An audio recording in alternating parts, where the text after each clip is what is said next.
May I have your attention? Our program is about to begin. Please silence all mobile devices.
May I have your attention?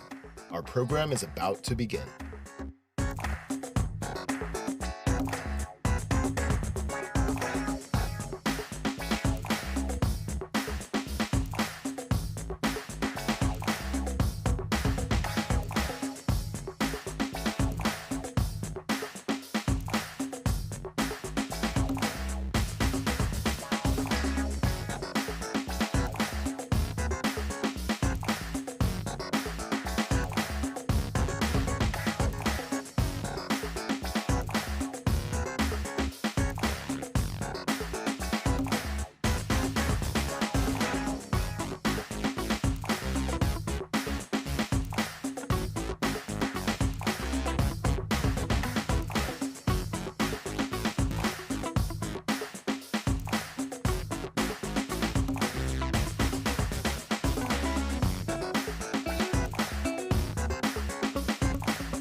have your attention? Please welcome TechCrunch General Manager and Editor-in-Chief, Connie Loizis.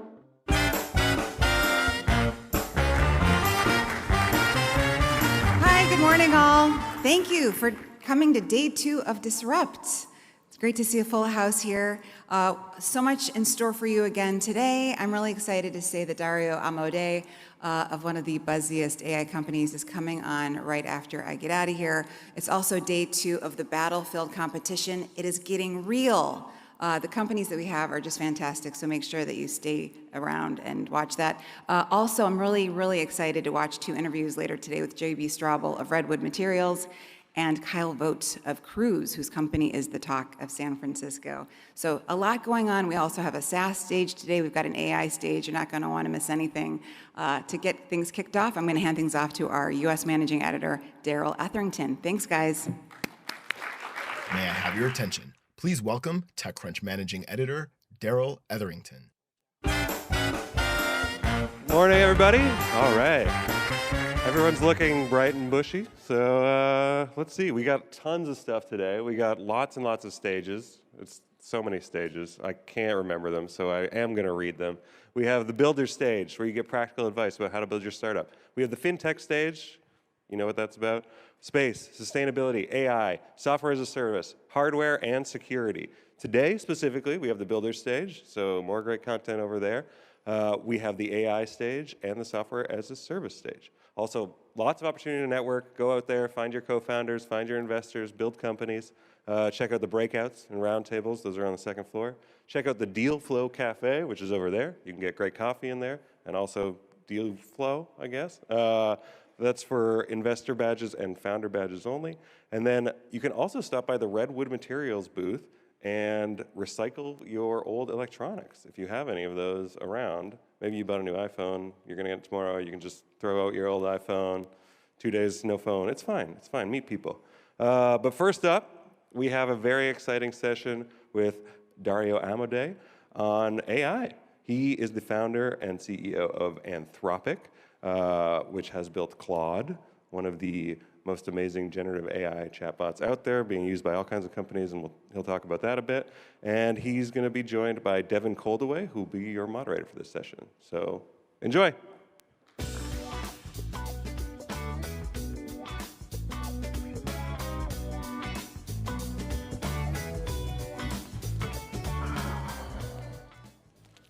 Dario, thanks for joining us here today. Thanks for having me. I know you have to catch a flight, so we'll get right to it. But we're going to start at a sort of a cosmic scale here. AI isn't new. We're talking about like 100-year level history going back to the 50s and 60s and probably ahead into the 2030s, 40s, 50s, maybe beyond. Can you kind of just locate us really quick on this, in the grand scheme, on this century-long story of AI? Yeah, so I mean, you know, I wasn't around all the way back since the 50s and 60s, sorry, of course. I didn't realize. Okay. But you know, where I think I can say, where I think I have had a front seat to a lot of what's happened is in the last 10 years. And in the last 10 years, you know, we've discovered that neural nets actually work. I mean, I remember going to an undergrad class at Stanford back in, 2006, and neural nets were on the syllabus, and yeah. the instructor just said, "Oh yeah, well let's just skip that. These don't work." Yeah, right. You're on neural nets. But the last 10 years, there's been this remarkable increase in the scale that we've used to train neural nets, and we keep scaling them up, and they keep working better and better. I was kind of involved back when I was at OpenAI at studying the scaling, and have been able to predict over and over again, doing GPT-2, GPT-3, and then the further scaling that we've done at Anthropic to predict that this scaling would continue to work and the models would continue to get better and better. And that's the basis of my feeling that what we're going to see in the next 2, 3, 4 years, what we see today is going to pale in comparison to that, because I've seen that so many times. I've seen that inductive process so many times. Right. Well, predict me this. Are we going to have a quadrillion parameter model next year?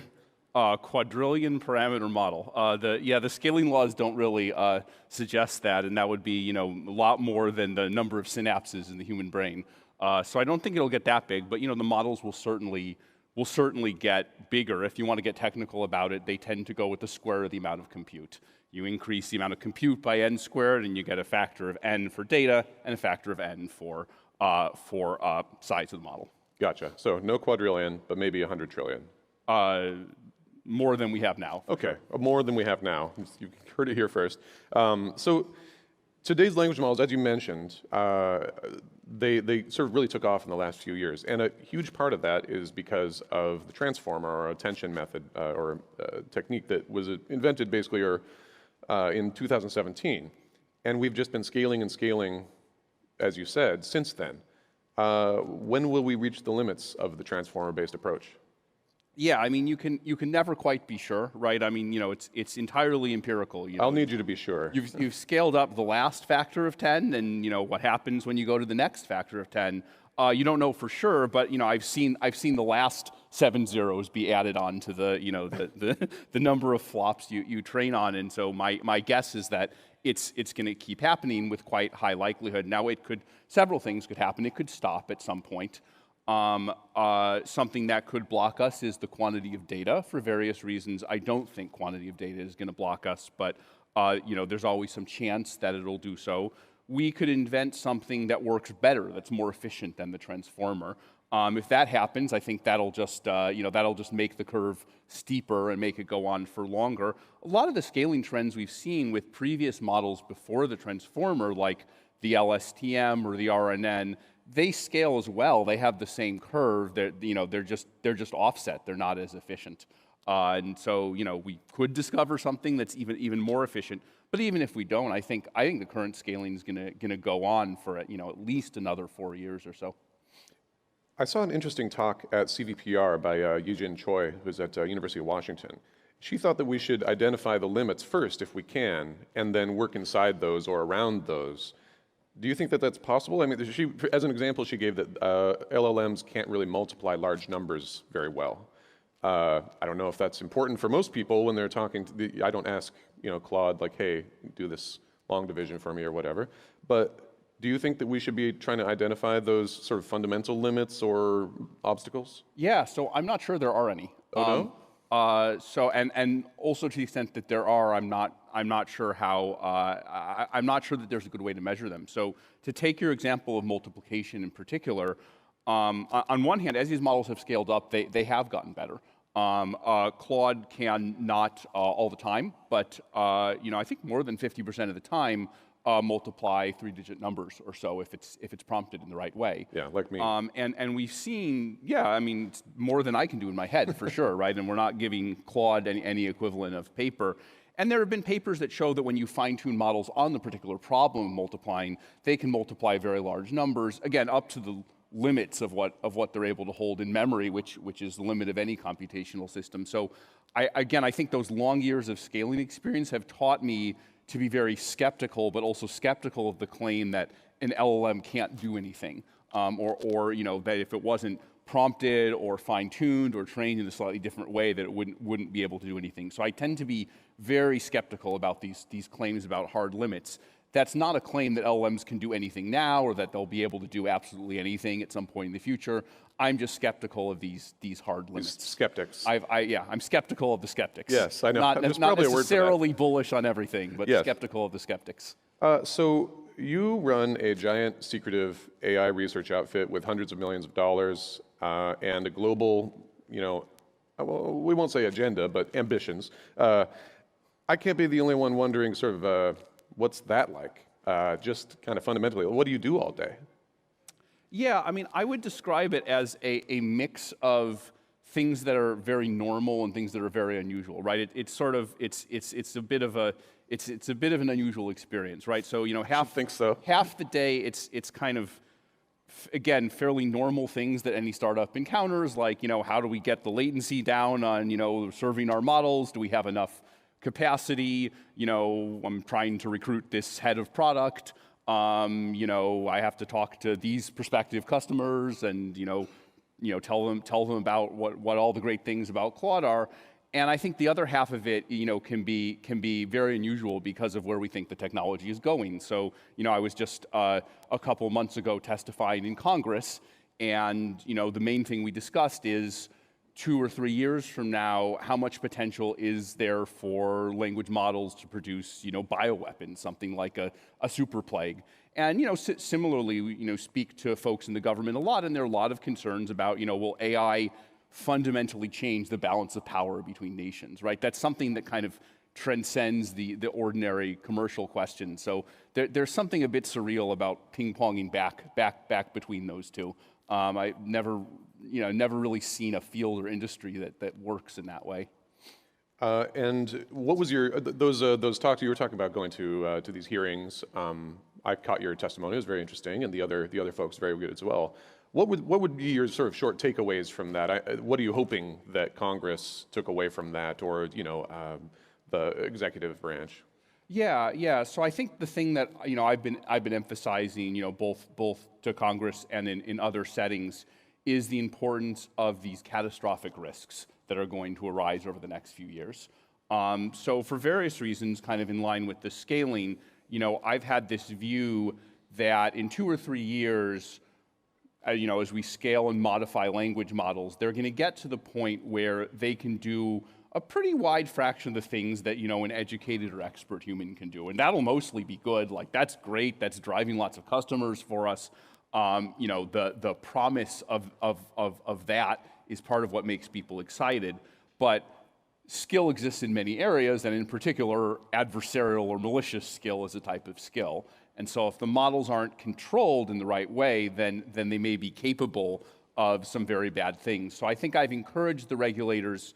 There are many issues that we should attend to with respect to AI, but to attend specifically to the kind of catastrophic risks, think about the worst downsides, because mitigating the worst downsides, I think, is the key to actually achieving the upsides of the technology. If something really bad and catastrophic happens, then there might be broad bans on the technology. So we need to make sure, both because it's inherently important, but also to achieve the upside, we need to make sure that we address these in particular. So that has always been our message. I think the phrase I used was testing and auditing regime. It's a little like airplanes and cars, right? These are machines that are capable of wonderful things, really useful to humanity, but also dangerous. They can kill people, and so they have to be tested properly before they're released. Gotcha. And I know that there was some criticism around some of these talks. Some have been open, like your testimony, and some are sort of behind closed doors. Some have said, like, well, it feels like you're asking the foxes to design the hen house a little bit. You're bringing in these, heads of multi-billion-dollar companies and saying, like, well, how should we, what laws should we put into place? And someone says, like, well, you should definitely protect our growing monopoly, for one thing, and prevent any competitors from arising. They don't say it like that, but you can read between the lines. Is that do you think that that's correct, or is there somebody else we should include? Yeah, so there's always, we should include a wide set of people, and there's kind of always these tensions around regulation, right? Where the people building the technology are usually the most knowledgeable about the technology, but may or may not have the right incentives. And so we've at least kind of, tried to give advice that targets the catastrophic risks without doing these kind of broader things, which again can protect incumbents if they're not done in the right way. But ultimately, the government should make their own decisions. They should consult a wide set of people. They shouldn't just listen to large industrial players or even startups. But I would say that the focus on catastrophic risks and large models, we're not interested. I can't speak for the other companies, but we're not interested in restricting experimentation with small-scale open source, in restricting innovation. There are going to be a very small number of players who are capable of making the very largest models. Yeah. And we need to make sure that those large models are tested properly. I don't think that helps incumbents. I think that just protects society. Yeah. I'm talking with Meredith Whitaker tomorrow. She recently wrote a great paper with some other people talking about how open AI is not really that open. It's restricted in its source, it's restricted in its access, it's restricted in, for instance, and in the resources that you just said, in who can make it and who can run it. And whether you like it or not, if you want to run a large language model, you have to involve Google, Amazon, Microsoft, somebody. Do you think Anthropic's models are open enough? Yeah, I mean, I think we tend to think in terms of, making our models safe and making our safety research available and open to others. So, our focus more than anything is on safety. And the thing we've been very insistent on is, we do a lot of work on interpreting neural nets. We do a lot of work on sculpting the values of neural nets, and we publish all of that work even when it doesn't help us commercially, right? Even when someone copying it can allow them to do some of the same things we do, because we value so much that being able to diffuse into the ecosystem. So that's the form of openness we value most, because it targets people building the right kind of safe systems and the ecosystem becoming better. Yeah, unfortunately, it seems that a truly open AI may not even be possible right now, but we can certainly try in various ways.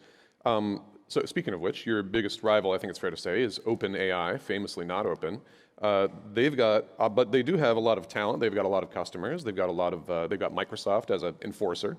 How do you close the gap? How do you leapfrog OpenAI and become the new head of all AI, Lord of AI on this earth? Well, I don't know if we're trying to become Lord of. Well, I think maybe ominous, you should. But let me at least paint a picture of the position we're in. So I was at OpenAI for 5 years. I was VP of research. We drove all the research that did GPT-2, GPT-3, co-inventor of RL from human feedback, and of course the scaling laws, which are driving all this. Thank you, by the way. When we left, we took what I think were some of the most talented people with us, but we've only been around for a little over 2.5 years. Yeah. OpenAI has been around 7, 8 years. Other orgs have been around even longer. In that time, we've managed to raise $1.5 billion, which is a lot, but still, factor 10x. I mean, it's kind of a lot.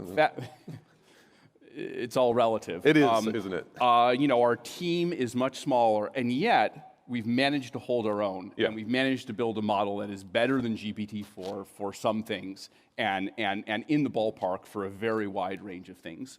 So what we've managed to do in a very, very small amount of time. I mean, this is what I always tell investors and customers. We have really very, very radically been able to do more with less. And I think relatively soon we're going to be in a position where the playing field is more equal and we're able to do more with more. And I think we're going to do very well compared to any other player at that time. Mm-hmm. One thing I would say, our focus particularly has been on enterprise customers. And I think within that area, our performance has already been very strong. And I think is getting stronger every day. And what are they actually using it for? We always hear these companies have adopted AI, and then you never hear about it again, or they're like, yeah, we're testing it here and there and this and that. What exactly are they doing? So we found with Claude in particular, our sweet spot so far has often been kind of knowledge work and professional services. So we've seen a lot of use cases in the legal case. One example of that is LexisNexis. Invent me a precedent. Yeah, or hopefully not hallucinating, but to help you correctly understand the content of a contract. Finance and financial services, a lot of those are deployed internally because that is often how the finance industry works. Things like accounting, we've powered some coding assistants like SourceGraph's coding assistant, productivity things like Notion and Slack. So that'll give you a flavor of it. The reliability of the model, the 100K context, which is about 75,000 words, analyzing documents. Again, these kind of information manipulation and knowledge use cases, people generally choose us for those. So I don't know. We're doing very well in this area. Like it's too early to say, but it's quite possible that Claude 2, with all its relatively expensive costs, may even pay for itself. Depends when we launch Claude 3 and stop using Claude 2, but not out of the question at all. Right, and Claude 3 is the quadrillion parameter model we were talking about earlier. Claude 3 is some number of parameters that's more than Claude 2, and some amount of data that's more than Claude 2, and some algorithms that are better than Claude 2. Right. I can't say anymore. Speaking of the data, does Anthropic use any Sci-Hub or Library Genesis data? In its...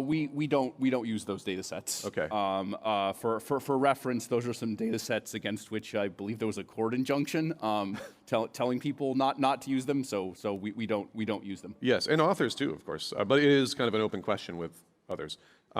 Speaking not necessarily of others, but you're talking about OpenAI. You spent a lot of time there. What do you think about Sam? What do I think about Sam Altman? I mean, I don't know what to say to that question. Well, you're already starting. Just go ahead. You know, look. There's several players in the space. All of these players are, you know, I think are at least trying to do the right thing, and they have different views about how they're going to do that right thing. You know, Anthropic's view has always been, and you know, I think I said it on a recent podcast. Personalities, you know, I think people are too focused on personalities. I tend not to think in terms of personalities. I tend to think in terms of incentives. And what Anthropic has always tried to do is create a race to the top. Do something, and then do something good, and then that forces your competitors to do the same thing. One thing I'll say, one thing I've learned, not just from this, but from many things, you know, it can be pretty ineffective to, you know, argue with your boss or argue with someone and say, your company shouldn't do X, it should do Y. Especially if your boss is Sam Altman. A much more effective thing to do is, I'm starting a company, we're going to do X, we'll see how it works. Yeah. And if X is working and people are like, oh, these are the safe guys, they're doing X, then pretty soon everyone else is going to be doing X as well. And we found that with interpretability. We found that with work on red teaming. We're starting to find that with security. Just yesterday, we released a responsible scaling plan, which is our plan for how to scale safely. Obviously, we want to scale quickly to be competitive, but we want to do it in a way that, you know, preserves, you know, the model being safe against these catastrophic risks. And so it's a system that lays out different danger levels for models. You know, models, if they pass a hypothetical future model passes a certain test, it becomes a catastrophic. You know, we declare it a catastrophic risk. There are stronger security protections you have to put in place. There's stronger red teaming. You even start to get the national security community involved. And you know, we're the first company to have done this. We just released it yesterday. But I think that over time, we're going to see that other folks will need to have an answer to this. More and more, it'll be asked, well, you know, this makes sense. Why aren't you doing it? And you know, often this takes years to play out. Sometimes it happens immediately. But you know, I think about creating the right incentives for the ecosystem. And if you create the right incentives for the ecosystem, you know, it doesn't matter the personalities that are running specific companies. The right things happen because the right things are incentivized to happen, and that is our hope. Right. No comment on Sam Altman. No, it actually. I really like your perspective. Actually, that leaving and doing your own thing is at the very heart of everything that TechCrunch and the companies that we love to cover do. Like, that's the philosophy at the heart of a startup. Is like, well, I don't want to ask my boss at Google or whatever if I can do this and maybe get it done. It's like, I can do it right now. I will leave and raise hundreds of millions of dollars. So that's a difficult part, though, that last part. Your investors, have they pushed for any timelines for returns? Or do they know this is kind of a long play? Yeah, I mean, I think everyone is aware that language models are costing more and more, but also generating more and more revenue. So everyone kind of understands that, you know, there's a lot of potential for the field in the future, and you know, that can make fundraising easier. But at the same time, like I said before, like, you know, again, without giving exact numbers, which I can't, the plausible revenues that you can imagine getting from the current generation of Claude, you know, minus the inference costs and the training costs, like, those things aren't wildly out of line with each other. The delta right? is the math isn't, you know, like a factor of 100 off, or maybe even or even a factor of 10 off. Go on. What factor exactly? Sorry. You know. Right, you can kind of see the end line on these things, right? Yeah. It potentially makes sense as a financial proposition, even more so if you consider where these models are going in the future, which I think the smart investors are aware of how things are scaling and where they're going, and not just looking at the commercial dissemination of the current models, where I think the potential is already very high, but the real potential, you know, instead of you know, oh, I'm hiring a model to, you know, interpret this one course case or something. Well, I'm hiring a model to, you know, to act as a co-lawyer for my lawyer. That's going to be a much bigger pie than we see today. And did you I feel like you've raised several large sort of tranches. Were these meaningfully different sort of groups of investors or people with meaningfully different expectations? Yeah, I think early on when we basically just had the team, we tended to raise more from from individuals, from folks who were particularly passionate about AI safety, and we've always been very sure to like kind of hold true to the expectations and the hopes of those folks.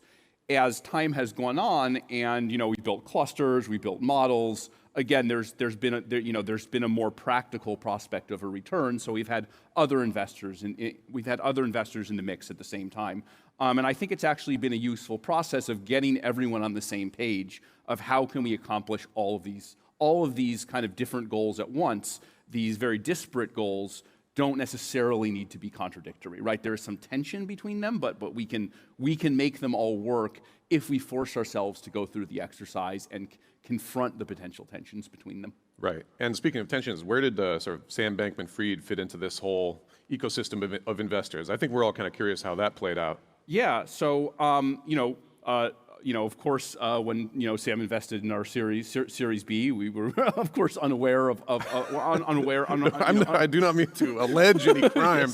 Yes. We're all curious. Like, I mean, the guy was everywhere. His money was everywhere, and especially. Yeah. I mean, he represented himself as someone who cared a lot about AI safety and made big bets. Obviously, he was different than what he represented himself as. Those shares were non-voting shares, and now they're being sold by the bankruptcy estate. So that's pretty much all there is to say about it. Okay. Did you ever meet him? Did I ever meet him? Yeah, I met him a few times. Okay. An interesting guy. What do you think about Sam Bankman-Fried? No, it's okay. Don't worry about it. We only have just a minute left. I know you have to run to a thing, but let me just get a quick on a scale of 1 to 10. How dumb is the discourse around AGI, artificial general intelligence? For those who are not familiar with the thing, I know you have opinions on this. Yeah. So I don't like the term. I mean, there was a point like 10 years ago where I think actually that term was more useful 10 years ago than it is now, even though we're kind of closer to some of the things that it's alluding to. So 10 years ago was like, you could point at this point in the distance, and it seemed like one thing. But now I think we got to this point where what we thought was a point is actually very complicated, right? So there's different concepts. One is you can imagine, okay, where do we get a model where it gets to the point where you can hire it as a professional, co-pilot, as a lawyer or financial advisor. It has the skills of most educated humans. I don't think we're very far away from that at all. That could be 2 or 3 years. Then there's all this stuff about the model's gonna fill the Earth with nanobots, or build a Dyson sphere around the sun or something like that. I wouldn't say that's never going to happen. Science fiction is about the future, and sometimes science fiction things happen eventually. But that's just a very, very different, not necessarily the same concept. So I think people are mushing together things that are very practical with things that are very speculative. Not that we might not get from one to the other in relatively short period of time, but I think we're on much more solid ground talking about when our model is going to be able to do most things that humans can do. Versus kind of the societal implications of that, or where that might lead us technologically, and kind of both are called AGI, and I think it's kind of not a very useful discourse. So I don't know, 8 or 9 on the 8 or 9, 8 or 9 on the dumb scale. We'll go with an 8.5. All right, and that's all the time we've got. Thank you so much for joining us here today. Thank you for having me. Yeah.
May I have your attention?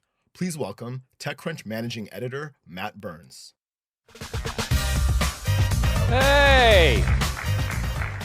You guys are back for day 2. I really appreciate that. Thank you so much. Yesterday, we saw some amazing companies. We saw a company turning excess heat into batteries. We saw a company that's using AI to develop teacher lesson plans. We saw so many different things. 10 companies, so not that many. Today, you're going to see 10 more companies, and these companies are going to compete for the same $100,000 check from TechCrunch. Let's go over the judging criteria one more time. These companies are going to, or the judges are looking at the companies and evaluating them based on the potential for social or financial impact. We don't care if the company's not going to make a lot of money. As long as they're changing the world, that's what we're looking for. So let's get going. The companies are going to have 6 minutes to present, followed by 6 minutes of a Q&A from the judges. I'm going to bring out the judges right now. I'm going to read their bios, and then we're going to start the competition. Come on out, judges. Okay. These are some impressive people.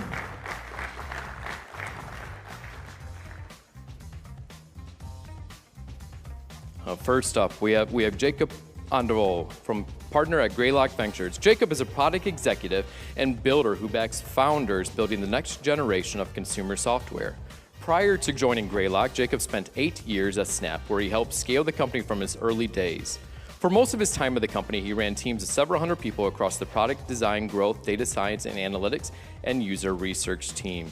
Most recently, he launched My AI, Snap's own AI chatbot powered by ChatGPT. Next, we have Guru Chahal, partner at Lightspeed Ventures. Guru is a visionary investor with a passion for revolutionizing digital landscapes. Since 2012, he has been an instrumental force in Lightspeed, spearheading early investments in groundbreaking companies. Guru's dynamic journey led him back to Lightspeed in 2019, where he continues to make astute investments in cutting-edge ventures. Next, we have Rebecca Lin, co-founder and general partner at Canvas Ventures. Rebecca leads the early-stage investments in fintech, health tech, and AI. Rebecca's very first entry into venture was leading an early-stage investment in Lending Club, which turned into the largest U.S. IPO of 2014 and the 4th largest U.S. internet IPO since 2001. Next, we have Surabhi Sarna, group partner at Y Combinator. Surabhi, the founder and former CEO of Envision Medical, which developed a first-in-kind microcatheter for the detection of ovarian cancer. After raising $17 million in venture funding, completing 3 clinical trials, and obtaining 2 first-in-class FDA approvals, Envision was acquired by Boston Scientific for more than 15x money in. Surabhi stayed at Boston Scientific for 2 years, running the 150-person commercial organization in preparation for launch. She sits on both private and public company boards. Next, we have Nikita Shamgunov. Nikita is passionate about deep tech, data infrastructure, and system software. At Khosla Ventures, Nikita is incubating Neon, a new database company building serverless Postgres that raised $50 million in its seed and Series A rounds. Prior to Khosla Ventures, Nikita co-founded SingleStore, a data unicorn and analytics company valued over $1.3 billion. He served as a founding CTO and then CEO, successfully scaling the company to over $40 million in ARR and near profitability. Give these judges a round of applause.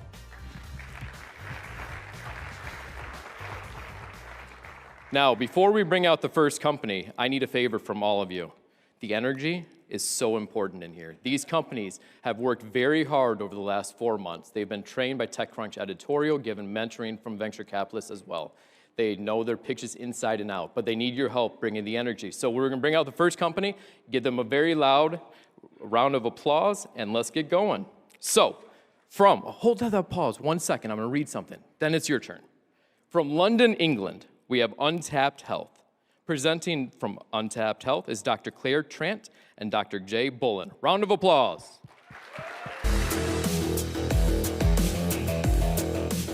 Untapped Health is a completely new way to prevent infectious disease outbreaks at the building level. We detect illnesses before symptoms using our sewage.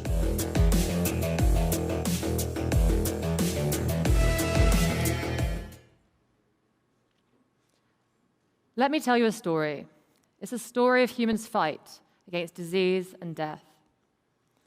In the 1700s, next slide, please. In the 1700s, we had yellow fever and bubonic plague. Next slide, sorry. Then cholera, plagues, and the flu. Next click. Spanish flu, typhus, HIV/AIDS, polio. SARS, MERS, Ebola, swine flu, COVID-19, Mpox. COVID-19 was not a one-off. Since 2000, 30 million people have died from communicable disease. And every year, the chance of another pandemic is only increasing due to globalization and climate change. There has to be a better way of detecting illnesses. At the moment, it takes weeks to detect illnesses because many people don't even show symptoms.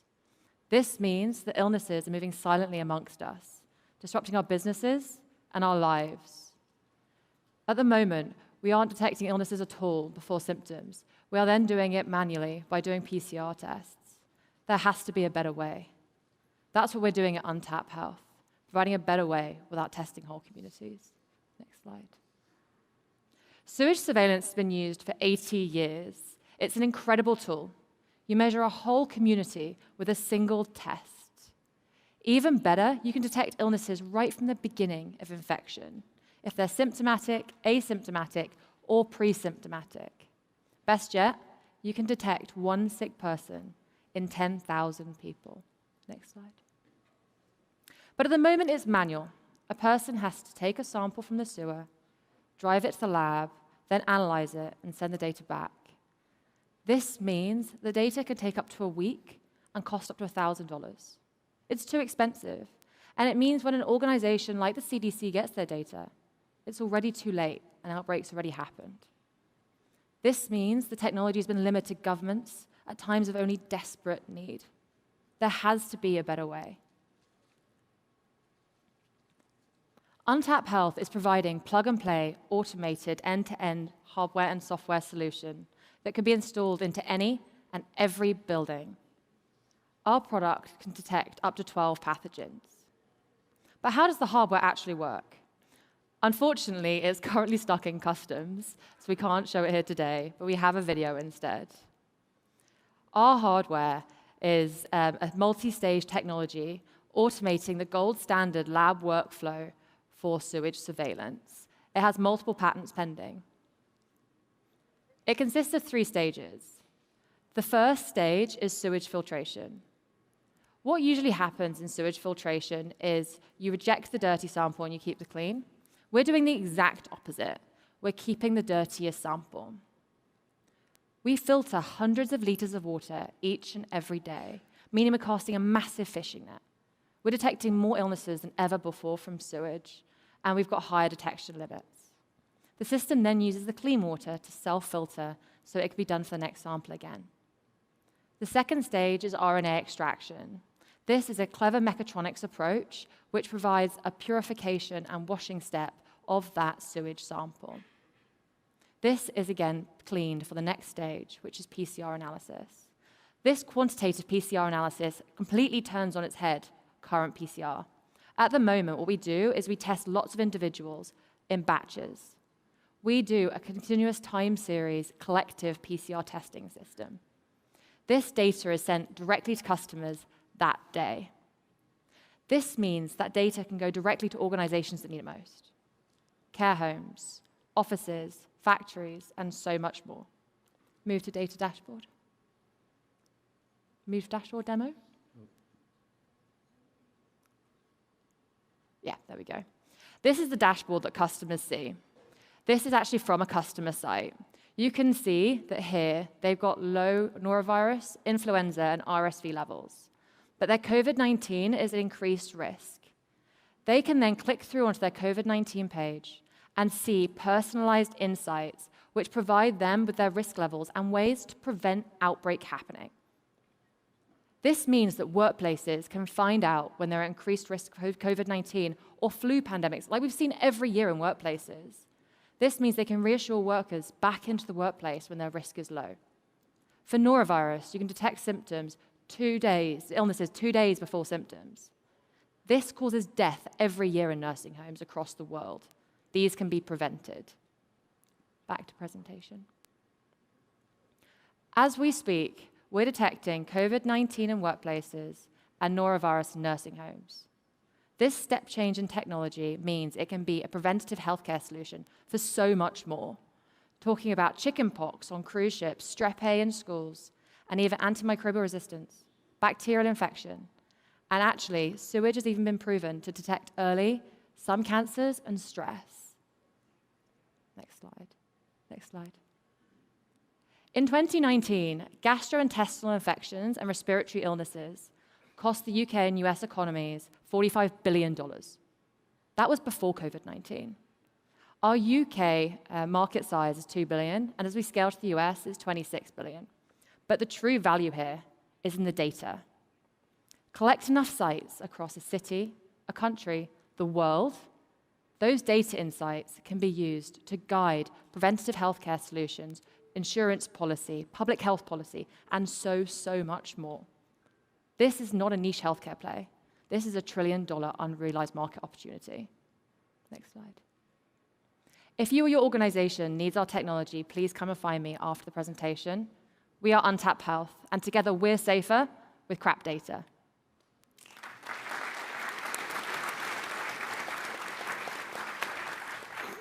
I love when we start the morning talking about poop. That's great. Okay. Rebecca, let's start with you. Yeah, I mean, I'm super skeptical that anyone cares enough. So during COVID, probably the smartest thing I saw everywhere was just a simple temperature reading. I lived in Hawaii, and they would just do a temperature scan when you came on and off the plane, and they would do that in the restaurants, and they've taken all that down. So if that sort of super easy, minimal scan isn't even being done on airlines today, why do people want to buy this? Yeah, and, sure. And do they actually care? Yeah, great question. So the problem with the temperature scanners is they didn't actually work. So we saw that people coming in were hot from vans, and they were just a bit too warm, went outside for 10 minutes, came back in, the temperature scanner worked. The technology didn't actually have any real use, sadly. However, why they actually care about our tech is norovirus does kill people in nursing homes every year. That's a cost. They're losing time in beds, which is money, which obviously is important. But we've also found that workplaces, they don't want people to work from home anymore. And getting people to come back to the workplace, they're doing anything they can. You see the Deliveroo on Fridays, or you see all these different small things, reassuring people they're actually going to be safe if they're caring for someone that has got immunocompromised or their pet family have got cancer. 1 in 2 of us will have cancer in our lives. So to be able to reassure those people as well back in is a real thing. Thank you. Guru? The equipment actually gets installed in a sewage treatment plant, but the benefits are accrued to someone else. It could either be a government who's looking for analytical information or a care home, et cetera. So how do you solve this problem of who pays, who do you sell to, versus where the equipment is actually installed? Yeah, sure. So the equipment itself is installed directly on a building. So we're talking at the building site. The building site itself directly pays for a monthly subscription to the data. The data then, imagine you've got 10, 20, 30, a million sites across the world. You can aggregate and do smart big data on those aggregated sites, and that's where the real value comes in. The benefit is to the direct care home, but the big data can be used for so many things. I hope that answers the question. So putting the skeptic in me as well, so it's clear that at scale, there's a ton of value because you have this wonderful monitor of everyone's diseases everywhere in the world.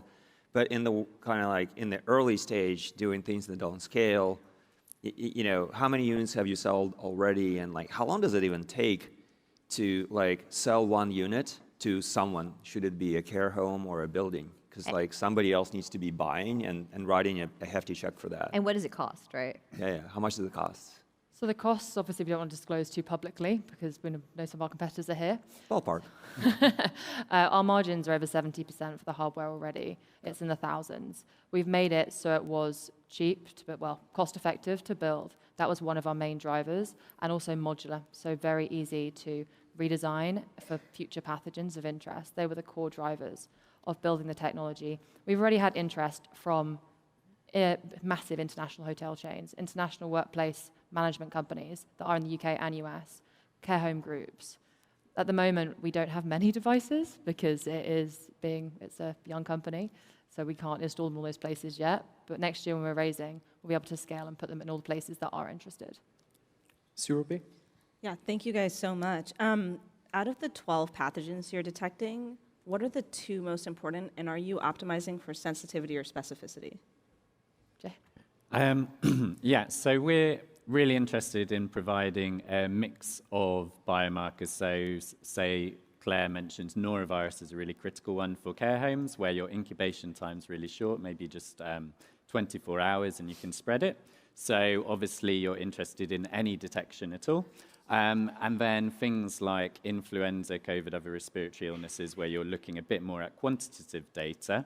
What we're finding with our technology is we're achieving similar comparable sensitivities and detection limits as manual, currently available commercial manual on-site testing methods, because we use the same reagents, the same assays, and our contribution, our development, is the mechanical process automation to achieve that without, hands in gloves. I'm sure we'll go to Jacob real quick, and then Rebecca has one more. Can I just? Yeah, please.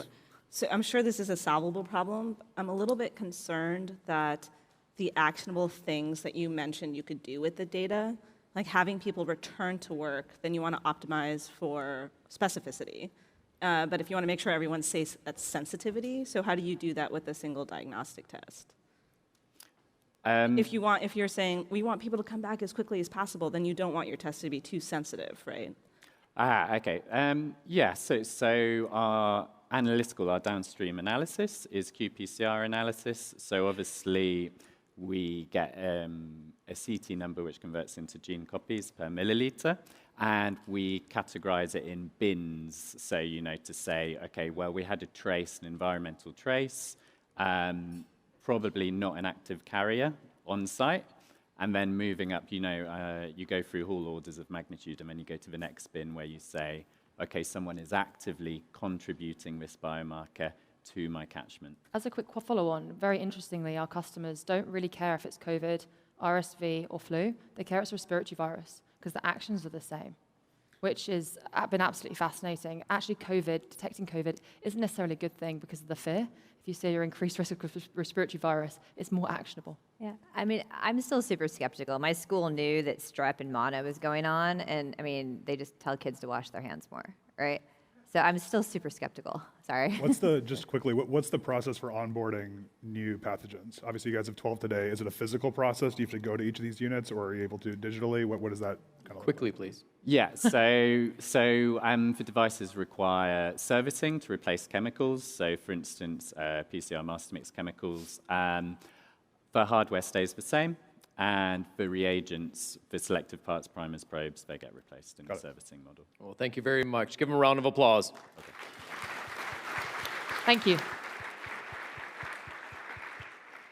I love the tough questions. Thank you so much. Appreciate it. Okay, next one. From Mexico City, Mexico, we have LA Systems. Presenting for the company is Alex Sandoval. Give him a round of applause and bring him on out.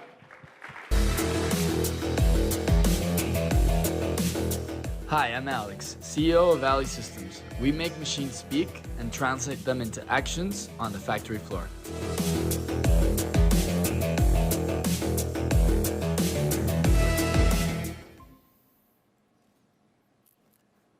Slide, please.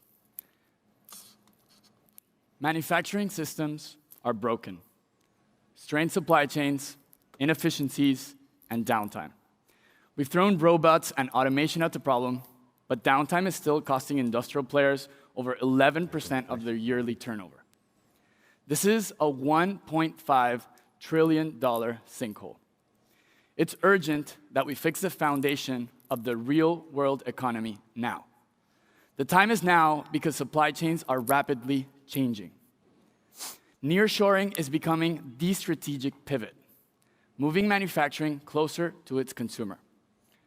We learned the hard way that the world cannot stop running because of its dependency on one country. A war cannot put our food supply chains at risk. It's imperative that we move manufacturing into new markets, into a more stable order of supply chains. Even as Mexico and Latin America face tailwinds, the supply to meet demand is going to be an uphill battle. Take Monterrey, one of the states where we have an office. This state alone produces $28 billion in contribution to Mexico's GDP. Next year, they have announced that they will host a Tesla Gigafactory, Foxconn, and Tata. So how are they going to keep up with this demand? We're talking about an $800 billion tsunami of production demand that is coming their way. And they need to get ready now. This is why we've built Alley. Alley is a CapEx-light infrastructure to turn legacy operations into intelligent factories. One that keeps learning with every action. We started with this device right here. We call it Alley's Gateway. It has built-in code that supports the most widely used connectivity protocols, allowing us to connect to over 90% of industrial machinery categories, sensors, and PLCs. Back to presentation. This is allowing us to connect to the factory and pull in data from processes, from machines, and from machine health. We're collecting over 200,000 data points per line, per facility. This is an untapped data goldmine until now. With built-in ERP integration and maintenance data, this device becomes Alley's central source of truth. This is how we're installing it on the client side, and it's pulling in data points from cost, maintenance, machine health, productivity, and building the brain of the factory. This is what enables our software. Move to demo. One of our cement clients loses $500,000 every hour their oven is not in production mode. We're tracking every single one of their machines. Machine learning models detect when there's irregular activity or machine failure. But here's what makes us different to any other manufacturing software out there. We're not a monitoring solution. We're an intelligent being. We tell factories what's the probable cause and what's the recommended course of action.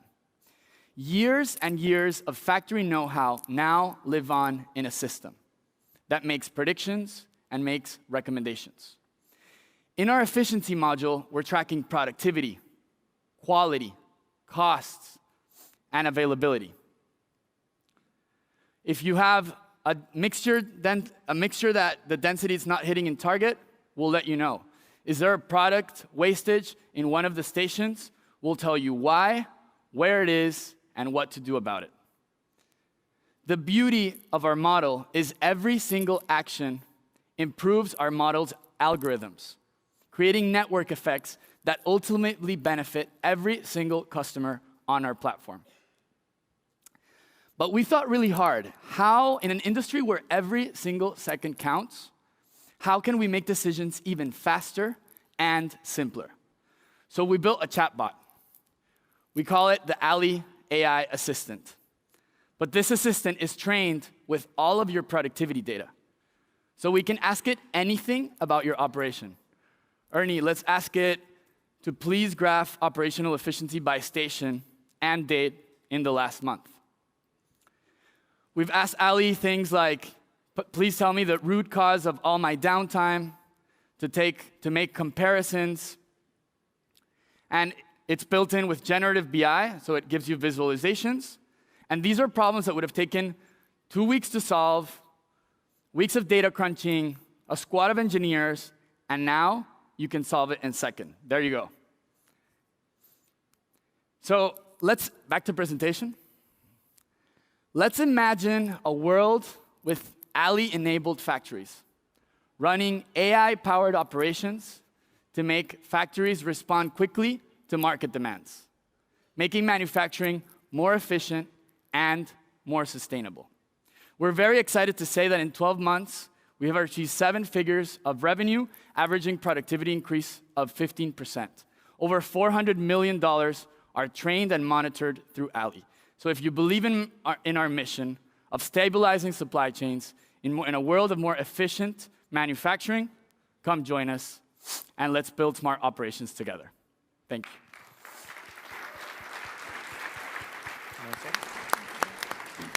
We'll go to Rebecca. Yeah, so I actually spent some time in plants at one point in time in Mexico. I helped launch Procter & Gamble's, a couple of their divisions in Mexico. So would love to know about your go-to-market. So really impressive, $400 million of transactions going through the system. Tell us about that. Tell us who, what you're doing, and those proof of concepts or those contracts.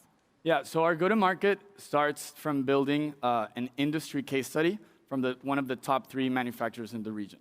We've built a network of angel investors of key industry players in the top manufacturing cities in the north of Mexico and in key industrial cities in Latin America. So these are angels from Mexico?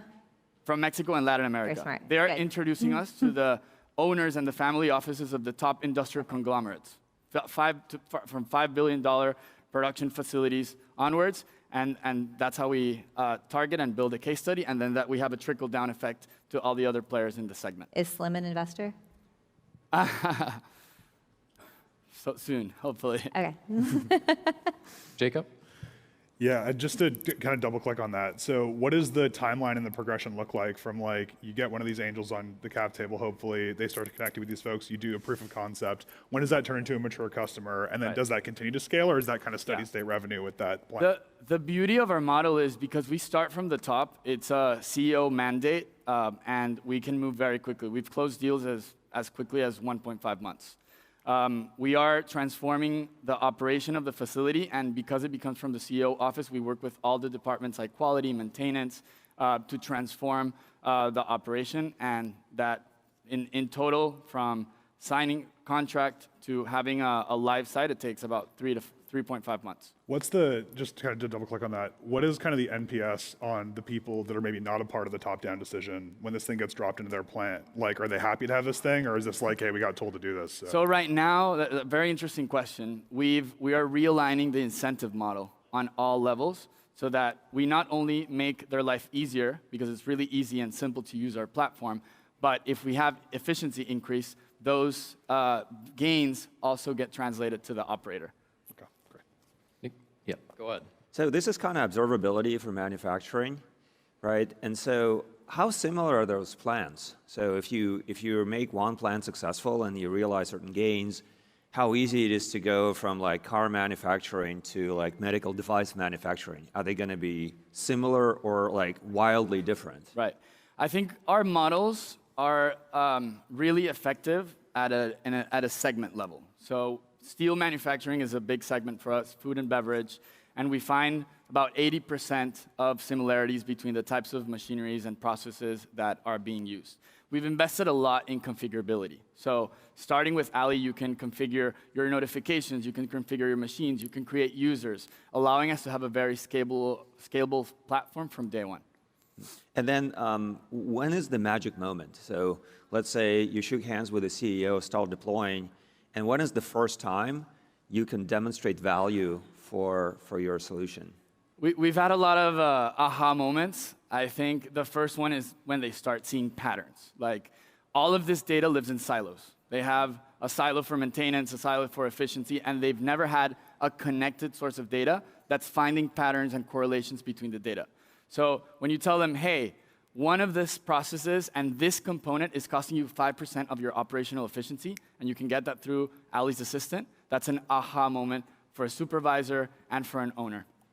And finally, go ahead. So you demonstrated the chatbot, and I'm trying to parse in my head, is it just because AI is hot, or you see that chatbot to be the primary interaction with the system?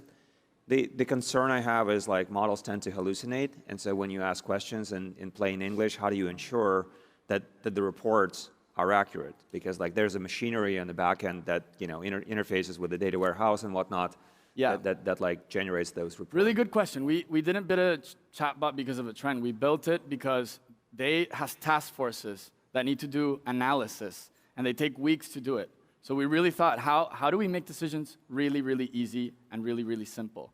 We have a data pipeline that cleanses all of the data from all the reports. So we have models that do unsupervised machine learning to do classification, and then we have semi-supervised and supervised models that are basically cleansing the data, goes through a pipeline, and then when it's classified, it goes into a database that this queries to give them effective and accurate information. Thank you. Guru?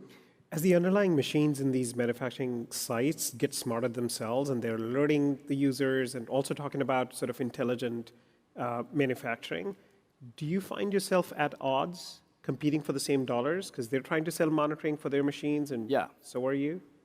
Interesting question as well. We found that automation does not equal digitalization. So you can have a very, very smart Siemens machines from 2023, but that machine will have a screen and it's monitoring everything, but it's completely disconnected from everything else. You don't know what a failure in that machine is costing quality, what it's causing your operational efficiency because it's living by itself. So we are agnostic.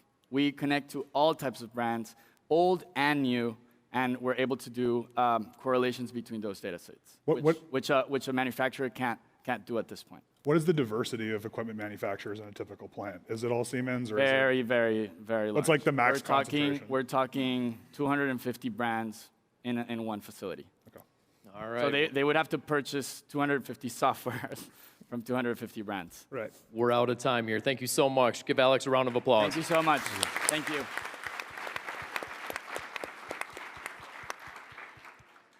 Let's bring out the next one. We have from Dallas, Texas, Mainstack.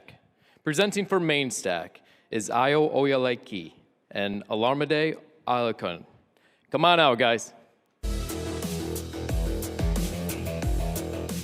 Hey, my name is Ayo, co-founder and CEO at Mainstack. I'm crossing through the world of entrepreneurship, stopping along the way to take photos, sometimes great reels.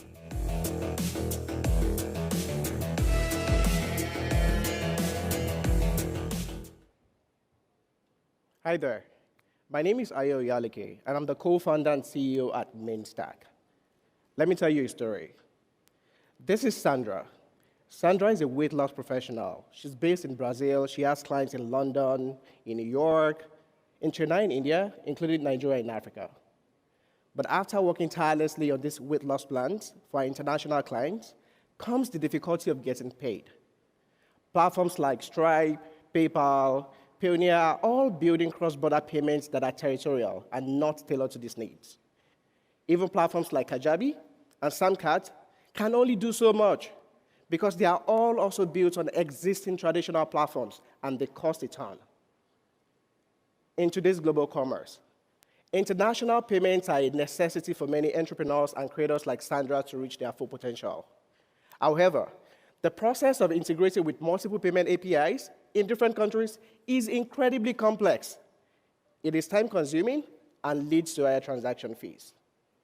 Even worse, these entrepreneurs and creators often need a high degree of technical expertise to navigate this process effectively. And this alone creates a significant barrier to entry to over 195 million digital entrepreneurs globally. So just like Sandra, so many other digital entrepreneurs and creators face these issues every day. And it's only going to get worse as globalization sets in, which is why we have created Mainstack. Mainstack provides a unified and robust API ecosystem that abstracts the complexity of integrating with multiple payment platforms, enabling non-technical entrepreneurs and creators to get access to global payment options without writing any single line of code, enabling anyone from anywhere to showcase their work and receive payment from their customers in a simple and highly secure manner starting in minutes. Our top-of-the-funnel strategy is the reason for conversion on the platform. So rather than enabling Sandra with just financial services like other guys would do, we enable them with no-code suites that make it easier for them to showcase their work and receive payments via websites, storefronts, invoicing, media kit, and more. Here's how it works. So rather than Sandra creating multiple accounts on several payment platforms, she creates a single account on Mainstack and completes her compliance requirement. Upon approval, she gains secure access to our robust API ecosystem that serves as the intermediary layer that streamlines communication with various payment providers. Next slide. In order to avoid transaction hiccups between Sandra and her clients, our platform swings into action with a sophisticated IP detection system that dynamically in real time analyzes Sandra's client's geolocation with other transaction parameters and use this data set to sort of inform which of the payments APIs to call at what point in time. Switch the demo. So Sandra can now go ahead and select the currencies that she would love to transact in, based on her interest and also based on the location of the client. She can now go to our dashboard on Mainstack to generate a checkout link to offer multiple global payment options via our own website. Or she can use our drag and drop no-code solutions to showcase our work, sell our products and services, share invoices, and more. Mainstack has built a solid backend infrastructure that has made it easier for entrepreneurs and creators like Sandra to get started in minutes, which has never been possible before. Back to the presentation. Since our full launch just 11 months ago, over 9,000 customers like Sandra now rely on Mainstack every single day. Our platform is growing, and we have processed over $1.5 million in transaction volume, growing at 33% month over month. Mainstack is currently being used in over 127 countries as I speak on this stage, and we are just getting started. With over 41 million initial digital entrepreneurs in North America alone, this is a $49 billion opportunity. So if we're extrapolating that for the rest of the world, this is a $200 billion opportunity. Aside from being a second-time founder, my co-founder, Olamide, and I have dedicated ourselves to building and leading B2B and B2C software products in payments, e-commerce, and cloud security that have impacted over 2 billion active users at companies like Google, Microsoft, PwC, and Meta. So creators and entrepreneurs in the room today are watching us live, struggling to showcase your work and get paid by your international clients. Mainstack is currently offering a 3-month free trial. Once you sign up to use any of our products between now and Friday, so you can scan this QR code to get started, or you can email us at battlefield@mainstack should you have any questions. Thank you.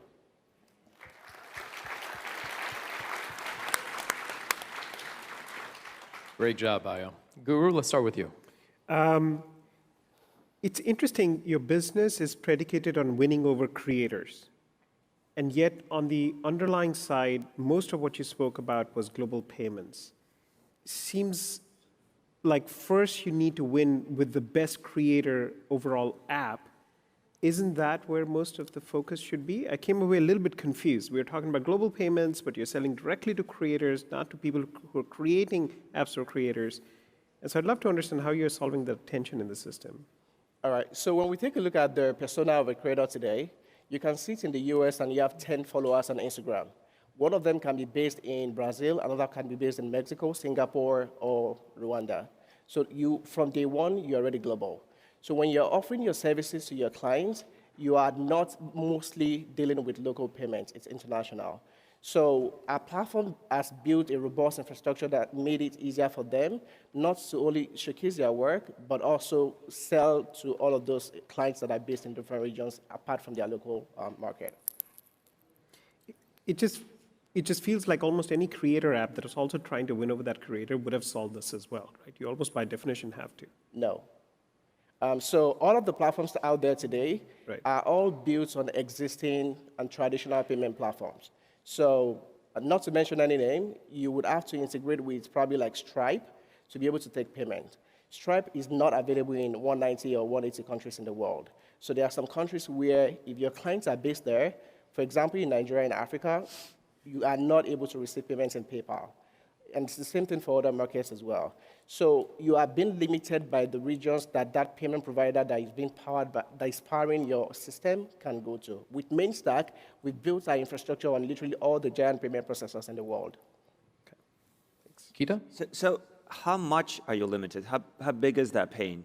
So today, if I put out a Stripe link, and like every SaaS app in the world has this problem because every SaaS app is global, you put out a Stripe link there to collect payments, you're instantly available in many countries. So I just want to quantify, and you say, some countries are excluded.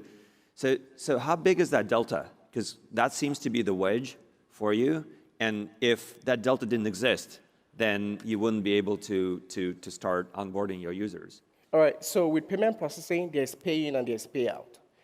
Majority of these payment platforms are able to pay in, but not pay out. So So that's why if you're based in my country, Nigeria, for example, I am not able to create a PayPal account because of compliance reasons. So the data is quite huge, about 60%. Majority of the payment platforms can literally like receive payment from there, but you are not able to pay the payment So out. is it basically Stripe for the rest of the world? Say that again? Is it basically Stripe for the rest of the world, where Stripe is not available? For marketing reasons, they would say they are, available in major countries in the world. So if you're based in, let's say, Ghana, for example, you are not able to create a Stripe account as a creator or as an entrepreneur, simply because you don't have a social security number or you don't have an EIN. So they are not able to onboard you on their platform. So you're saying money in is easy, money out is hard. Mm-hmm. So what's your go-to-market then? So if you have this, how do you find people with this specific pain point, and how do you get in front of them and have you use your product? So from day one, majority of creators and entrepreneurs face this issue because their industry is quite global. Mm-hmm. So we do a lot of content marketing on our platform to actually help them to understand how they can grow exponentially. Second is we do an affiliate program for existing users in our community to refer other people outside of their network as well and get paid. So we have like a revenue share model with them. Outside of that, we do some campaigns as well and also visit events where these entrepreneurs and creators are also like in the same room. So we are hoping to go to maybe VidCon by the end of the month in Baltimore. So that's how we do it. What's the geo distribution of your users right now? So right now we are in 127 countries. Top 5 would be the US, UK, Canada, Nigeria, and I think India. But if you're saying in the US there isn't a problem, why are they using you in the US? So just like I mentioned the other time as well, the problem is not taking local payments, it's taking global payment. So if you are sitting in the US as a creator or as an entrepreneur, you don't have any problem having somebody sending you Zelle or Cash App or even like PayPal. But the problem starts when you are ambitious, when you are growing outside of the US market. And also for like folks where no code is what they need to get started, because presumably to start with Stripe, if they're just some random creator, they'll have a tougher time. Exactly. So if you use Stripe today, you are most likely only able to use their invoicing solution. With Mainstack, we equip you with an all-in-one platform that has the ability to create websites, run a storefront. You have the ability to have a media kit, do bookings, then invoicing. So we are an all-in-one platform. So instead of spending a bit of money here and there, you basically sign up on our ecosystem and you have everything that you need to grow as a creator or as an entrepreneur. I want to go back to that earlier question quickly. You guys showed kind of this creator tool where I can, with no code, lay out one of these pages. I can put link in bio, I assume, was kind of where that was heading.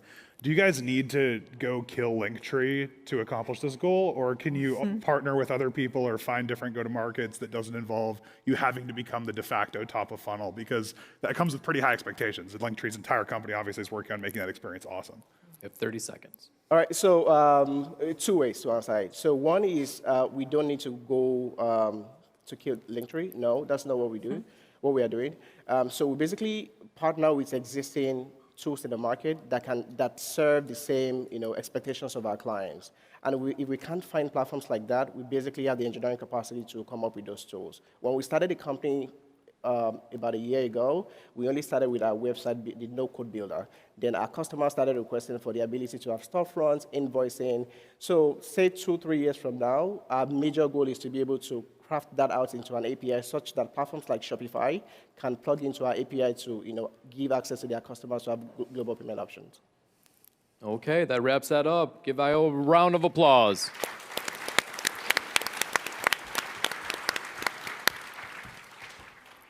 We have 2 left in this round, and then we'll be back this afternoon as well with 5 new companies. So next up, from Los Angeles, California, we have Parallel Health.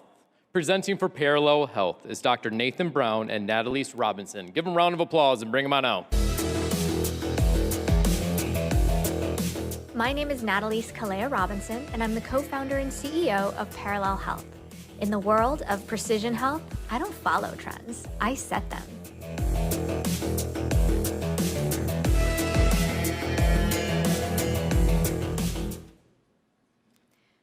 You've likely all taken antibiotics at least once in your life. Strep throat, stomach infections, skin issues. We know that antibiotics have saved our lives, full stop. But we also know that taking too many antibiotics can pose a danger to our health because of side effects as well as antimicrobial resistance. Let's go to presentation. the World Health Organization says that antimicrobial resistance is a top 10 global health threat in the world facing humanity. And by 2050, over 10 million people will die from an antibiotic-resistant infection. Enter Parallel. Parallel is a precision phage platform leveraging testing using whole genome sequencing, robotics, automation, and big data, machine learning, and AI. Phages are microbes that infect bacteria. You can think of them like antibiotics, except they're natural and they're precise.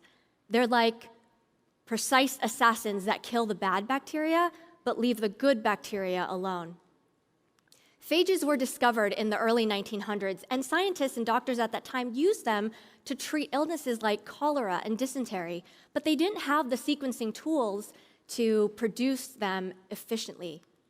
And then in the 1920s, we, the Western world, found antibiotics, and they worked. They killed everything. And we also realized they were cheap to produce, so we left phage therapy behind.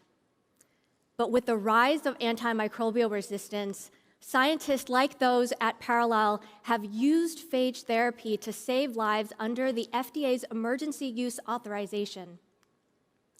Today, Parallel has created a platform that is applicable to many areas of human health. We're starting in skin. Why? Dermatologists are actually the #1 prescribers of antibiotics across healthcare. I met my co-founder, Dr. Nathan Brown, at a skincare startup where we both worked, and we brought to market the first ever phage-based serum targeting C. acnes bacteria. And here's what we learned. When we brought it to market, it worked incredibly well for a certain cohort of people. We were able to get people off of Accutane and antibiotics, and yet in another cohort, it didn't hurt them, it just didn't do anything.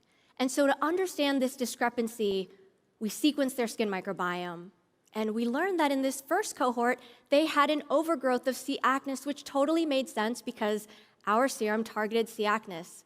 And in the other cohort, these people had an overgrowth of other types of bacteria, Asorius, Pseudomonas, sometimes it was fungi or mites. And what we recognized was that if we were going to bring a precision serum or solution to market, we better have a test, and we were going to need a ton of data. So we joined the Illumina Accelerator, where we amassed the largest database on the skin microbiome to date using whole genome sequencing. Today, we're introducing our Skin Microbiome Discovery Kit and custom phage serums. I'd like to pan to the kiosk where Katie will show us how this works. This is our Skin Microbiome Discovery Kit, and unlike others that use only one swab, we have 4 swabs in the kit. It turns out your forehead microbiome might be very well different than your chin microbiome.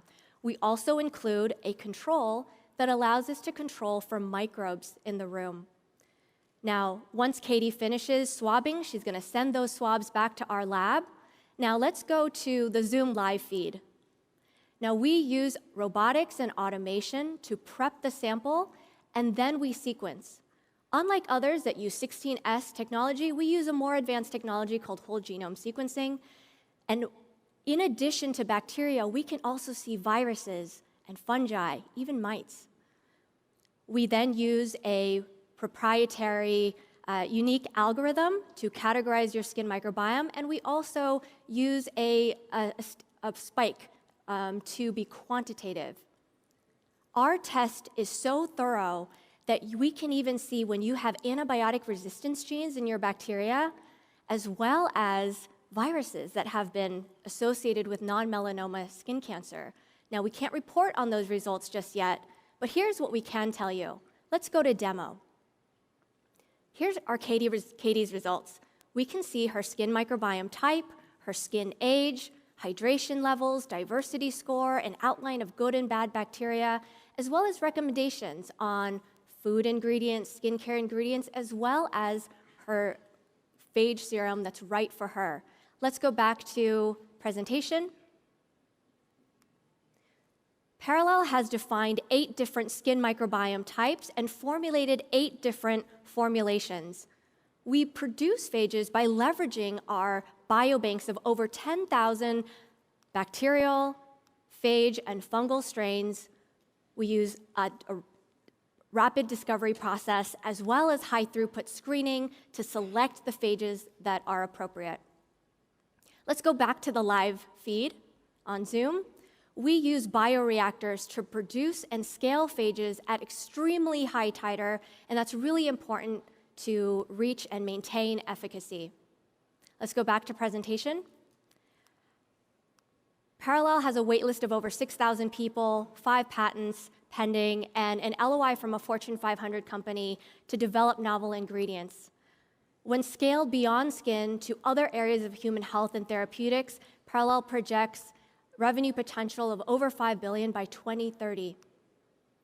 On Parallel's leadership team, our team features world-class experts across science, medicine, big data, AI, engineering, and business. So sorry, but we're out of time. Oh, I'm sorry. It's okay. Thank you so much. Give her a round of applause.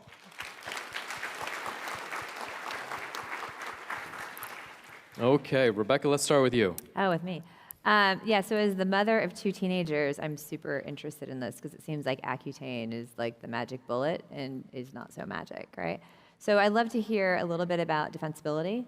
I heard about the 5 patents. I'm not sure what those cover, but how defensible is this technology if it's been around since pre-antibiotic, right?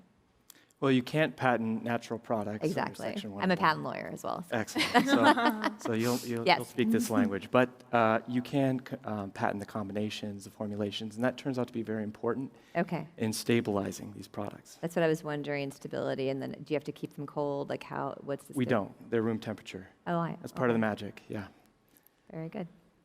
I and need this. Cost, like what does this cost, right? To the consumer? To the consumer. So currently, our starter kits are between $380 to almost $500 as a starter kits, and that gives you your test and products together. Okay. But we're working on a subscription model that allows users to pay anywhere from $150 to $195 a month, and that includes testing. Got it. Very good. Thank you. I think, consumers at the end of the day buy for problems they have. And I think as we learned with kind of the Web3 chapter, care a lot less about how we're doing things from a technical standpoint and care a lot about what we're solving. Am I understanding right that kind of the first problem you guys are focused on is like acne, basically, as like the key thing? Or like, am I wrong, or what does that roadmap look like?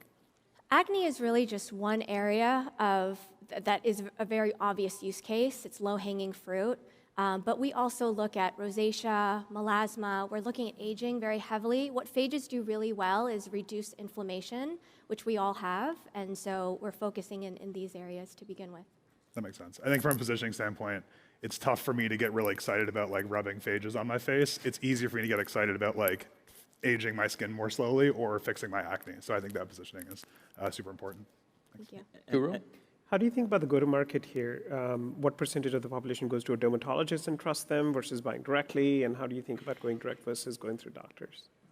It's an open question for us right now. We've done a lot of market studies, a lot of testing. We are making our products available direct to consumer and direct to patient. The other thing that I didn't really focus on in this presentation is that we also offer personalized prescriptions. So we really look at meeting the customer where they are and where, in terms of whatever they need, we can be there for them, because really it's based on their unique microbiome.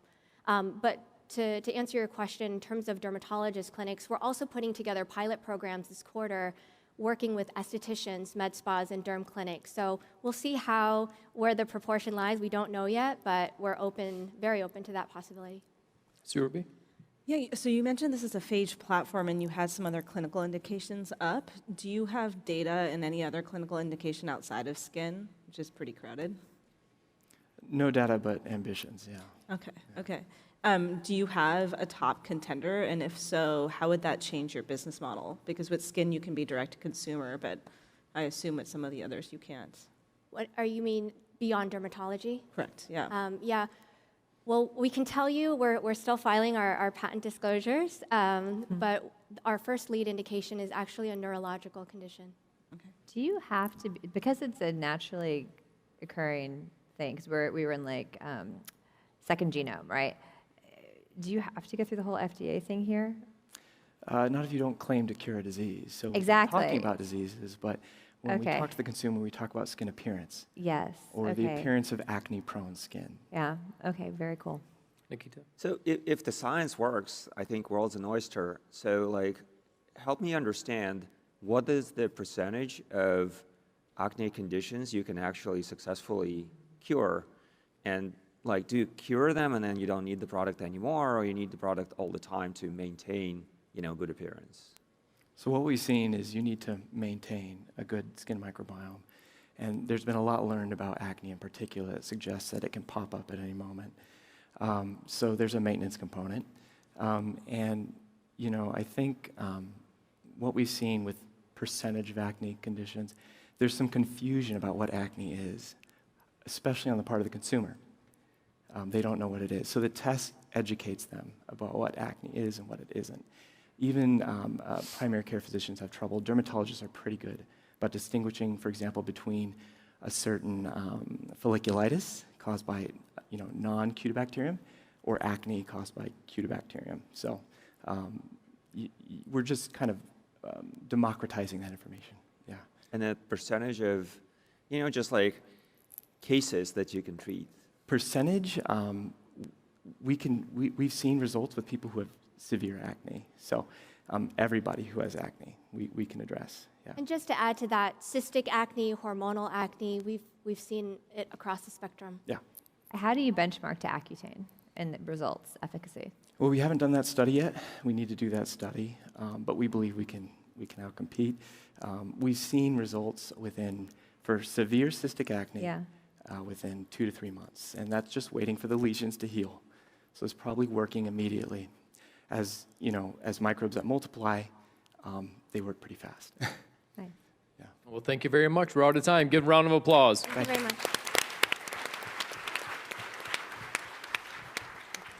I can tell you, I need that. That's good. Okay, last one for this batch from Robbinsville, New Jersey. We have Portable Diagnostic Systems. Presenting for Portable Diagnostic Systems is Glennon Simmons. Come on out.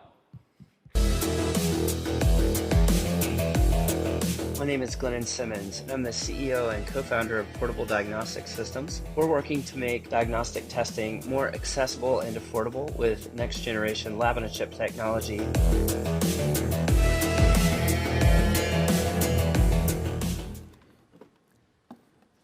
Everyone knows that the US has a drug problem.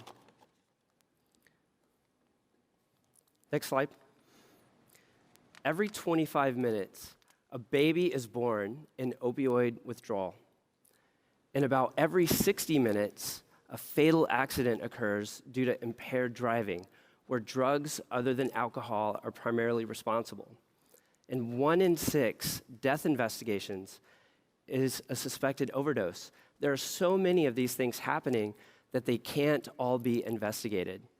At Portable Diagnostic Systems, we are bringing laboratory quality toxicology testing to the point of need. Next slide. This is the Integrity One analysis system. For clinicians and investigators, it is a toxicology lab in a box. This compact, portable, battery-powered instrument works with an innovative lab-on-a-chip device that can make up to 100 simultaneous measurements from a single drop of saliva. This is possible using our novel recirculation technique that allows us to get more information out of that tiny volume of fluid. Let me show you how it works. Cut to demo. My co-founder, Nico, here has just ingested one of the most dangerous and addictive substances known to man. Don't worry, it's not fentanyl. We're talking about the caffeine in his coffee. Let's see if we can detect it in his saliva. Nico is going to collect some of his saliva and dropper it into our microfluidic cartridge. At that point, he's going to move back to presentation. Next slide. The cartridge is loaded into the front of the instrument, and a test is initiated on the touchscreen. The assay processes automatically using our recirculating flow technique, and the results pop up on screen in less than 5 minutes. Next slide. This platform technology has numerous market potential in the diagnostic testing market, which is valued at over $110 billion globally. Except the pathway to get a regulated diagnostic test to market is very long. It can take more than 10 years, and it can cost more than $20 million. Next slide. So we first launched in the forensic toxicology market, which has immediate need, high growth potential, and has minimal regulatory burden. The FDA has regulatory discretion and currently chooses not to regulate drug tests labeled for forensic use only. This allows us to get a product to market quickly while expanding to those regulated diagnostic testing markets over time. Next slide. Our first product is a roadside drug test for law enforcement. Our market competitors are primarily based on lateral flow immunochromatographic test strips. They can only test for a few drugs, and they require a high sample volume, which is difficult to collect in the field. Drugs like opioids and cannabis, they cause dry mouth, and so often you can't collect the sample volume you need to run the test. With our microfluidics-based approach, we can always get the right amount of sample to run a test. And we can detect more drugs than any of these other platforms, and we're the only device in this category that can detect fentanyl down to the relevant cutoff values recommended by the National Safety Council. Next slide. In our beachhead market opportunity, we are trying to reach 18,000 police departments in the United States, and that is a $300 million serviceable, obtainable market opportunity. This is our leapfrog point to get into other forensic toxicology markets, such as cause of death investigation and neonatal toxicology, where we have SBIR grant funding through the NIH and CDC. Next slide. So we have just completed our hardware MVP that you see in our demo, and we are supported by SOSV and HACS. We have 2 active pilot programs with law enforcement agencies, and we are currently looking for additional pilot partners. We currently have 15 prospect law enforcement pilots. Next slide. We are Portable Diagnostic Systems. Our team consists of industry experts with more than 30 years experience in in vitro diagnostic testing and hardware product development, with specific experience in microfluidics, immunoassay, mechatronics, AI, business development, and finance. Let's check back in with Nico and see how the sample is coming along. Move to demo. So on the left, you see our active test. It's still running. On the right, we ran a test before just to make sure that we would have an answer. But as you can see, Nico was positive for caffeine. At least he wasn't positive for one of the other drugs on our test menu. We're going to let that continue to chug while we do the Q&A, and we'll loop back. We move to presentation. Next slide. We are Portable Diagnostic Systems. Please join us in making forensic toxicology and diagnostic testing more accessible and affordable. Thank you.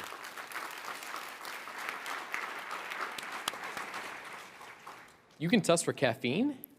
We developed that caffeine test in less than a week. Oh, wow. Don't test me. Specifically for this demo. Yeah, all right. We didn't want to test for fentanyl on stage. We thought that would be a bad idea. Okay. Let's start with Nikita. Just very quickly, how big is that market? Let's say, you sell to every police department in the country.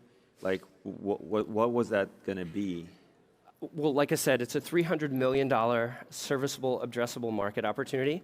In the US, it's probably closer to $1 billion globally. It's a big market, and there's more than just the roadside use case. There's, the parole and drug courts, and there's. And what share do you think you can get of that market? I think we can get quite a bit, but based on our value compared to Abbott and Draeger that are also in the space. I mean, they can only detect 6 to 8 drugs, and there's more than 30 that are of interest in fatal accident investigation. We want to provide a screening tool where you can test for that before somebody dies. And my understanding is if you pulled over for a DUI, they do something roadside, and then if they suspect for you to be under influence, they bring you to a hospital. So you only kind of competing for that roadside piece. Right. But what if that person that has to do a medical exam, this is a drug recognition expert, what if they have to come in from over 60 miles away and the patrol officer is not sure because the standard field sobriety test, these were developed for alcohol and not drugs. We're providing an adjunct test to give them a non-subjective, data-driven approach to make decisions when it's drugs other than alcohol that's responsible for the impairment. Rebecca? So big believer in like eliminating traffic highway accidents. We did Luminar as for a LiDAR company. Right. There are two things. One, it looked like there were a number of other portable competitors. Maybe they didn't do fentanyl down to whatever, right? But it looked like there were a number of other portable competitors. So I'd like to understand that. And two, why wouldn't you just do routine employee drug testing? Good question. So the other competitors are Abbott and Draeger. They're arguably two of the biggest diagnostic companies in the world. They use lateral flow, and we can detect many more drugs than they can with their lateral flow-based approach. And so the value is really clear. When we go to conferences, we have a massive interest from our law enforcement customers, and we think that we found the right formula to achieve product market fit. So it's because you have multiple tests, not because you have a lower detection limit for fentanyl. It's because we can detect myriad drugs, and they want to use it as a screening tool. It's not an evidentiary test, and to screen for myriad drugs, you need to be able to test for myriad drugs. Is it faster? Is it cheaper? The sample collection is actually something that takes a long time. If you need to collect a milliliter of saliva, and that person has dry mouth, it takes up to 10 minutes. It only takes a few seconds to collect 10 microliters, and that's all that's needed for our test. Okay, so faster, easier, cheaper? Yes, of course. Cheaper too. We're bringing our instrument to market at a competitive price point. We are dealing with a procurement-based sale, so we are going to be very competitive on price, and our consumables are what's driving. We have a razor blade business model. So the competitive is carrying a lot of weight there. It weighs 1 pound, 14 ounces. All right, let's go to Guru. And one of the other competing technologies weighs 9 pounds, by the way. So I just want to talk real quick about regulations. Do the competitors, have they gone through regulatory frameworks? And does that mean you do? So that's one. And even without regulation, I'm sure there's some level of, how do you win trust, right? If I'm a cop, I'm worried about, okay, I use this and then I get sued. How do I prove in court that this is legit? So it's an adjunct test. So we don't need regulatory approval. None of the tests employed in this space are FDA approved. So the competitors don't have regulatory approval. Right, and this is an adjunct test. It's used as supplementary information. Anytime you have a positive test, you're required to get a secondary confirmatory test with a lab-based method like LCMS. Got it. So that's what's evidential. And do you require the regulation to be there so the cop, once the cop sees that one of the tests is positive, you cannot refuse to go to the hospital? In that case, there's different laws in each state, but if someone refuses our test, in some states there's penalties for refusal, and regardless, that just means they're going to take them back for the drug recognition expert evaluation. They're going to have to go through the whole process. Who will your next customer be after police stations? We are looking at cause of death investigation, where we have an SBIR phase 1 right now through the NIH, and specifically with the NIDA. And then we're also looking at neonatal toxicology, where we have another grant through the New Jersey EDA. And then for the neonatal toxicology application, will you then need 510K approval, regulatory approval? For a forensic test, a test for legal purposes, no. For a clinical test, yes. What's the right way to think about why Abbott won't say, wow, these guys have figured out something pretty smart. We have all this distribution, and clearly we need to be testing for more things these days, so we need to get on this ASAP. I think that our prediction was that the drugs of abuse testing market would be unlocked when saliva is more accepted as a diagnostic medium. That is the big change that's happened in the industry in the last year or so. We've been innovating to capture that, and I think our giant competitors will be struggling to catch up. Well, why is that? Just so I understand. I'm not an expert in the space. Well, in my opinion, Abbott is a huge company, and this is a beachhead market for us. They've probably got bigger fish to fry, but we're going to be there with our tech, ready to ride the wave as this becomes more mainstream. So is your advantage go to market? Is your advantage science and technology? Both. I mean, we're ready to hit the market. Our hardware is just about fully developed, and we have an amazing technology that leverages microfluidics, where we can do all of these simultaneous measurements from a small volume. So we're solving the problems that are currently inherent in the existing tech on the market. We're going to have to leave it there. Give them a round of applause. Thank you. Thank you so much. Well, that concludes the third round of Startup Battlefield. Come back this afternoon for round 4. After that, TechCrunch editorial will combine all the feedback we received from all the judges and select 5 finalists that will present again tomorrow to another set of judges. But coming up next on this stage is JB Straubel. He's the founder of Redwood Materials, a pioneering company in the sustainability space. He was also the CTO at Tesla and a current board member of Tesla. So stay put, we'll be right back. Thank you so much.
Okay, hey everybody.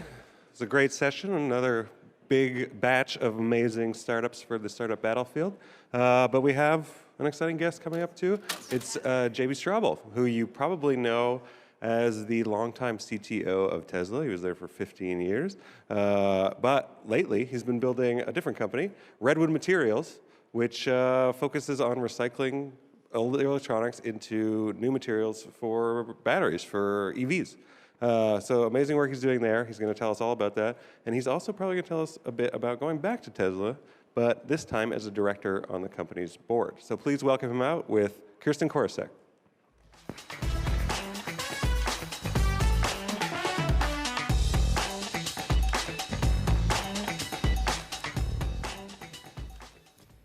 All right. Well, I'm so glad to see all your faces out there. And JB, thanks for making the very long trek this morning. My pleasure. It's great to be here. He got up at 4:30 in the morning for all of you, so to get here. But Daryl was giving you the intro, and he had a lot of titles. Tesla board member, and Tesla co-founder, and Redwood founder, and CEO. But I'm wondering how you think of yourself. Well, you know, I guess I think of myself first and foremost as an engineer. That's actually what I love doing the most. And I feel like all these other activities and other things I've done in my career sort of have grown out of that or have derived out of that. I don't usually go seeking an entrepreneurial challenge or even sometimes seeking to start a company. It's usually a project I have a bunch of passion for or some interesting idea, and I kind of run with it and bring some more people along, and pretty soon it has some more momentum. But first and foremost, an engineer. How many engineers are in the audience today? Oh, yeah, see? Of the same ilk, yeah. But you're also a entrepreneur. So maybe clarify that a little bit. Would you be happy just tinkering in your garage, or do you feel like that you'll always go and try to build it and scale it? Well, actually, I'm really happy tinkering in my garage. That's probably my happiest place. If I go to de-stress, I'll go do that. But it's really rewarding when you can actually have an impact with it, to your point. So, I'm always excited to figure out how to take some tinkering or take some idea and maybe not scale it, but find a way for it to actually have an impact and make some change that matters in the world. Because that's also very, very important to me, and I really like having a direct connection to the why of what I'm doing. So maybe that's actually what kind of drives me toward being an entrepreneur as much as anything else, more than the business aspects of it. It's really having that sort of control over that link between why is this project happening, why is it important, and what's the change it's trying to create. Do you have time to tinker right now at all? I sort of make time. Sometimes I have to skip a meeting or something like that, or pretend I'm busy doing something else. But if I don't tinker, I go crazy. It's literally like my sort of recovery time, I feel like, is just doing something that usually is if I objectively look at it, it's a terrible waste of time. I shouldn't be doing it, but it's I don't know, it's important to me, and I kind of recenter myself and focus on what I enjoy. So give us a sense of what are your projects in your garage right now? I know that you have done EV conversions. I think you have a Porsche EV conversion that you did back in university days, but what are you working on now? Yeah, a long, long time ago, that one was. But right now I'm excited to sort of rewire our whole house and make it completely off-grid. That's certainly, you can buy products to do this, but I personally find it really fun to kind of manage it and control the loads and power, and have set up a huge solar and battery system to run it all. So to me, that's just fun and relaxing, and it's kind of a interesting way to de-stress. So for the rewiring and the batteries, what batteries are you using? Or are you just kind of cobbling them all together, or are you putting a Powerwall in there? Well, I'm not generally a huge fan of Second Life applications. Okay. I'll preface it with that, but I am actually using old recycled batteries for this. So it's some old batteries that still had a lot of life left that were being discarded that could be reused. So I just love batteries generally. They're just scattered around your property, theme. Right? It's kind of a theme in my career. Actually, I read that you use old batteries for crypto mining. Is that accurate? That was another tinkering project. I did try an experiment with that, but that one is kind of going by the wayside. Okay, all right.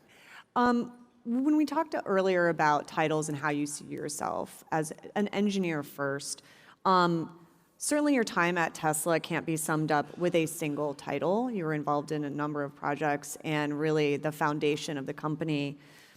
Is Tesla still a big part of your identity?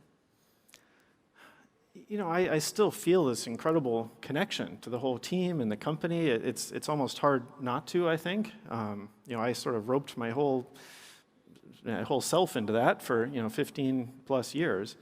Obviously I have I think a different relationship to it very much now. I mean, we can discuss kind of what that feels like and looks like, but I'm incredibly passionate about what Tesla was trying to achieve in the beginning, what it's still trying to do and scale.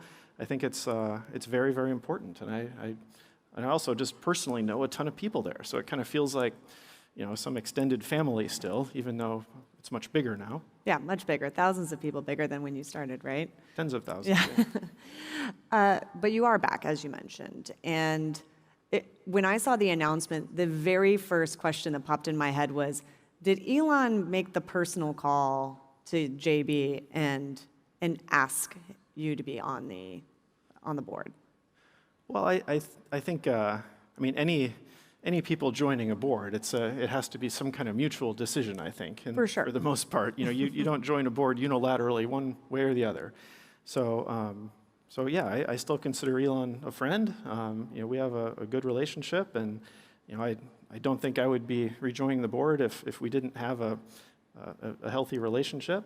But it's also a choice of the other board members. It's a choice of the shareholders. So it's kind of a complicated dynamic and situation, more so than more so than a private company board where it's a much smaller group of people involved in that. Mm-hmm. So yeah, I feel honored to be able to provide some perspective and advice or guidance where I can. Looking past, though, that personal relationship with Elon, just deciding to join the board of a publicly traded company and one that you were deeply involved in, was it a hard decision for you? Did you wrestle over that at all?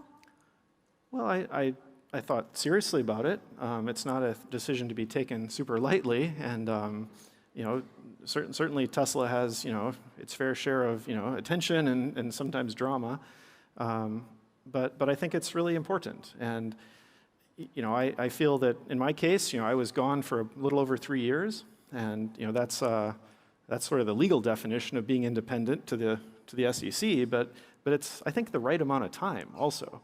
I generally feel more independent. I feel separated from the day-to-day, and I don't feel the same level of sort of pull to get dragged into a meeting and say, oh, wait, can we meddle with this smaller issue or help overrule some decision? It's not like that. And I think the value a board can have is often in more difficult times. It's not the day-to-day, it's the things you don't expect, and being there as a backstop if needed. Right, so less getting into the minutia and more of those big decisions. That's where you see your role now as a Tesla board member. And just being hopefully being another technical engineering voice in the room to be a sounding board, to provide at least one opinion on some of those different matters. So. As a Tesla board member now, you have a fiduciary responsibility to shareholders and not necessarily the man, Elon, which the company is often associated with. So I'm curious if you've ever had to say no to Elon before.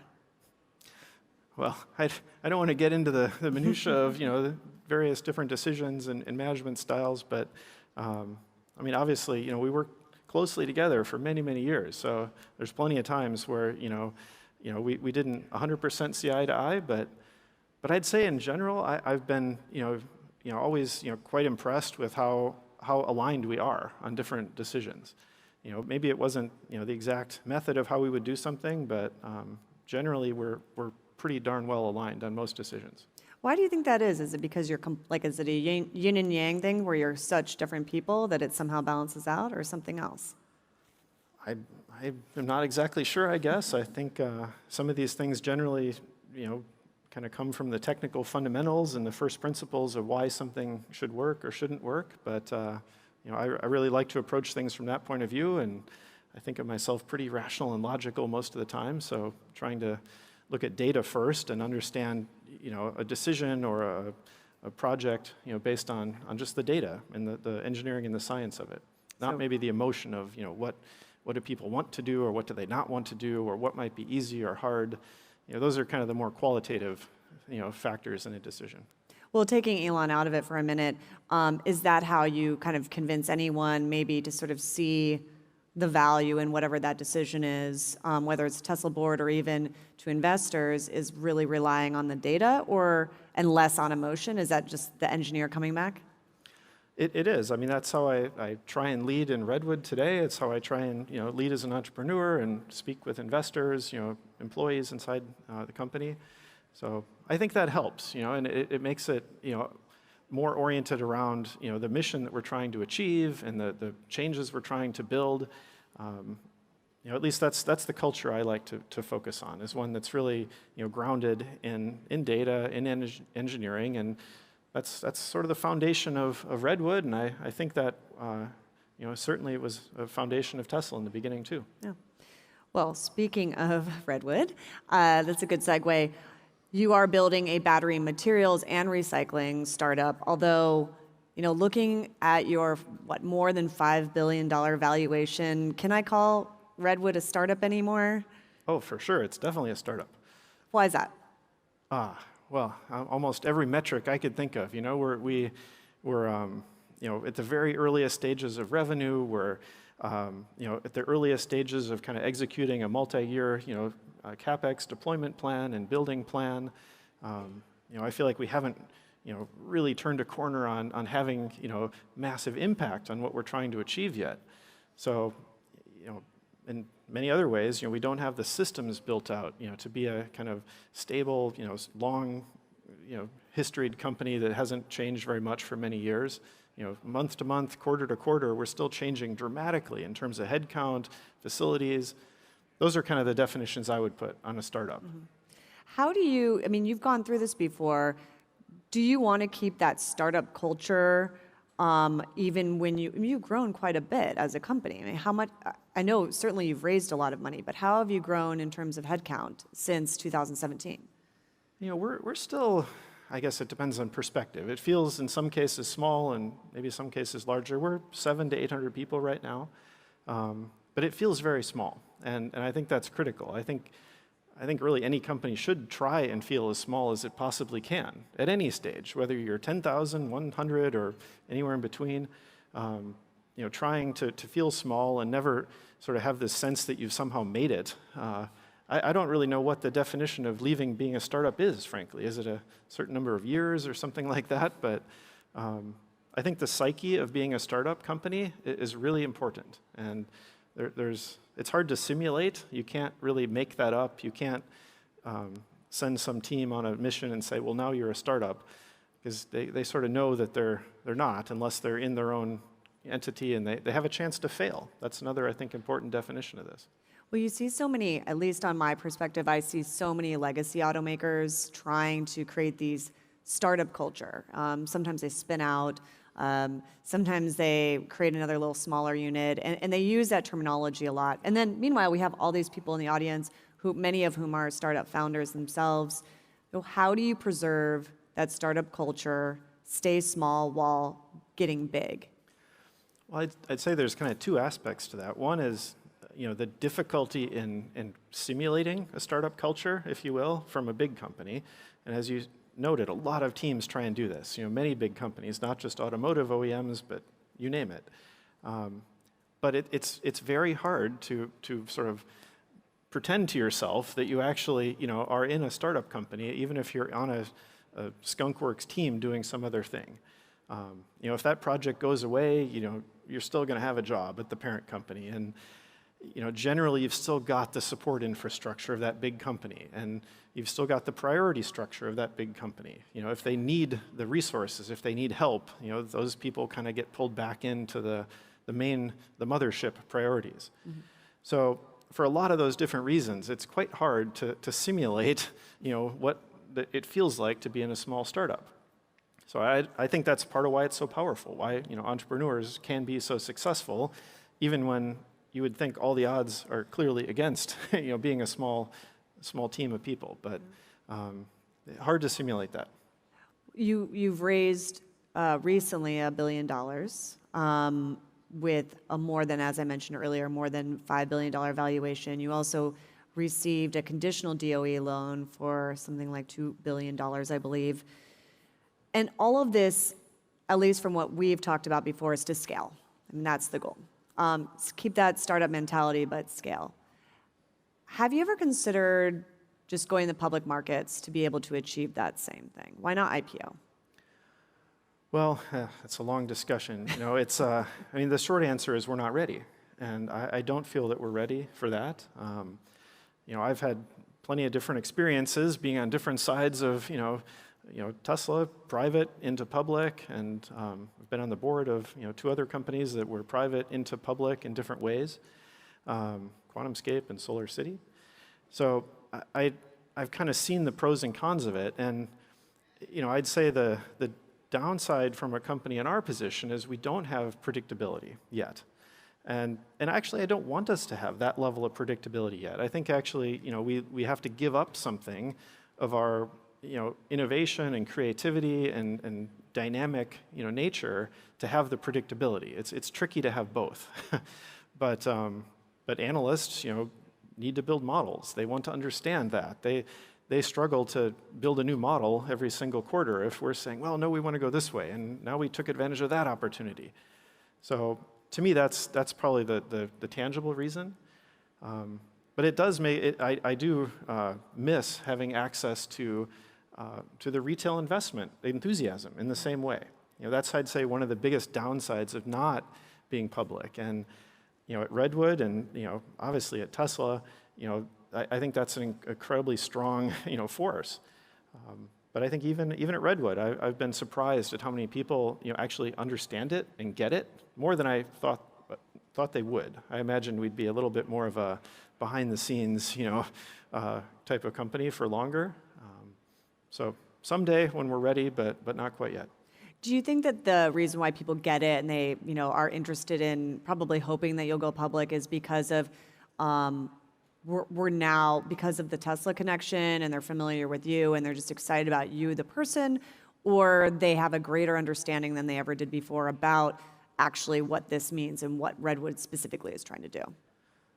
Well, I hope it's more the latter. I mean, if it's just general enthusiasm and about things Tesla, that's probably not the best reason to invest in something. But I do think a lot of people, though, it's a relatable thing that we're working on. And I've again been surprised how many people immediately understand it.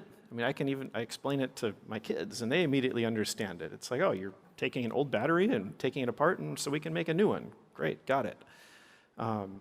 That's a really understandable, relatable thing.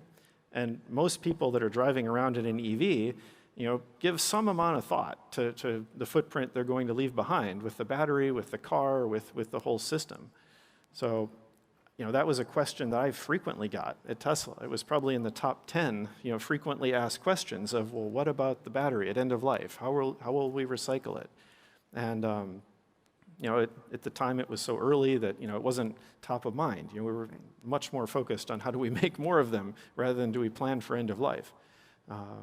So it's relatable. And we're just starting to see. I mean, the Model S was 2012. We're just starting to see some of those. I mean, certainly some of those batteries have come into the supply chain, but we're just really starting to see the first scale EV batteries coming into a second life or needing to be recycled, right? So.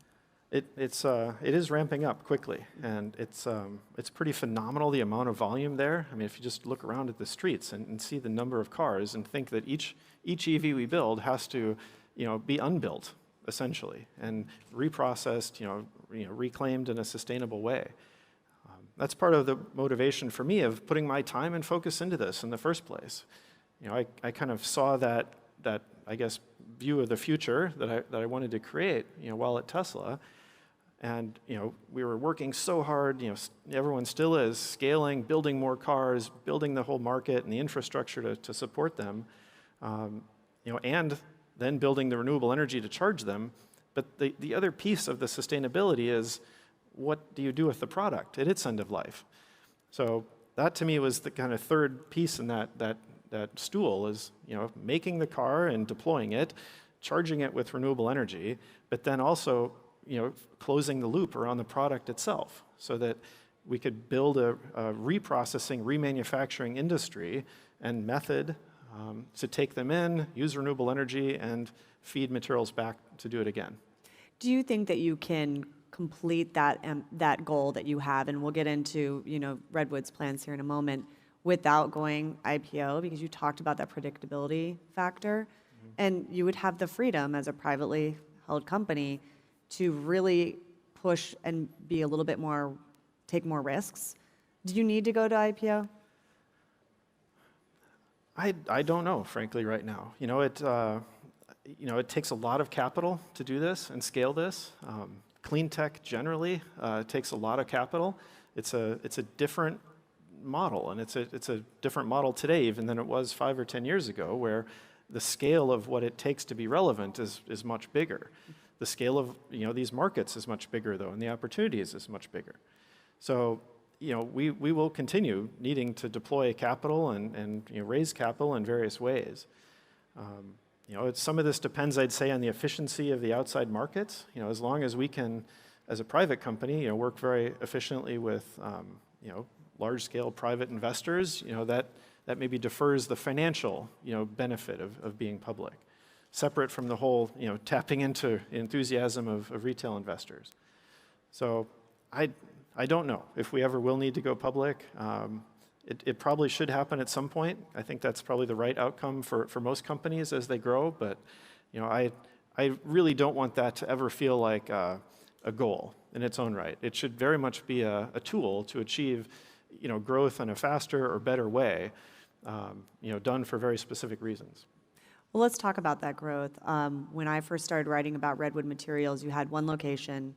And what is your capacity right now, your reprocessing capacity right now?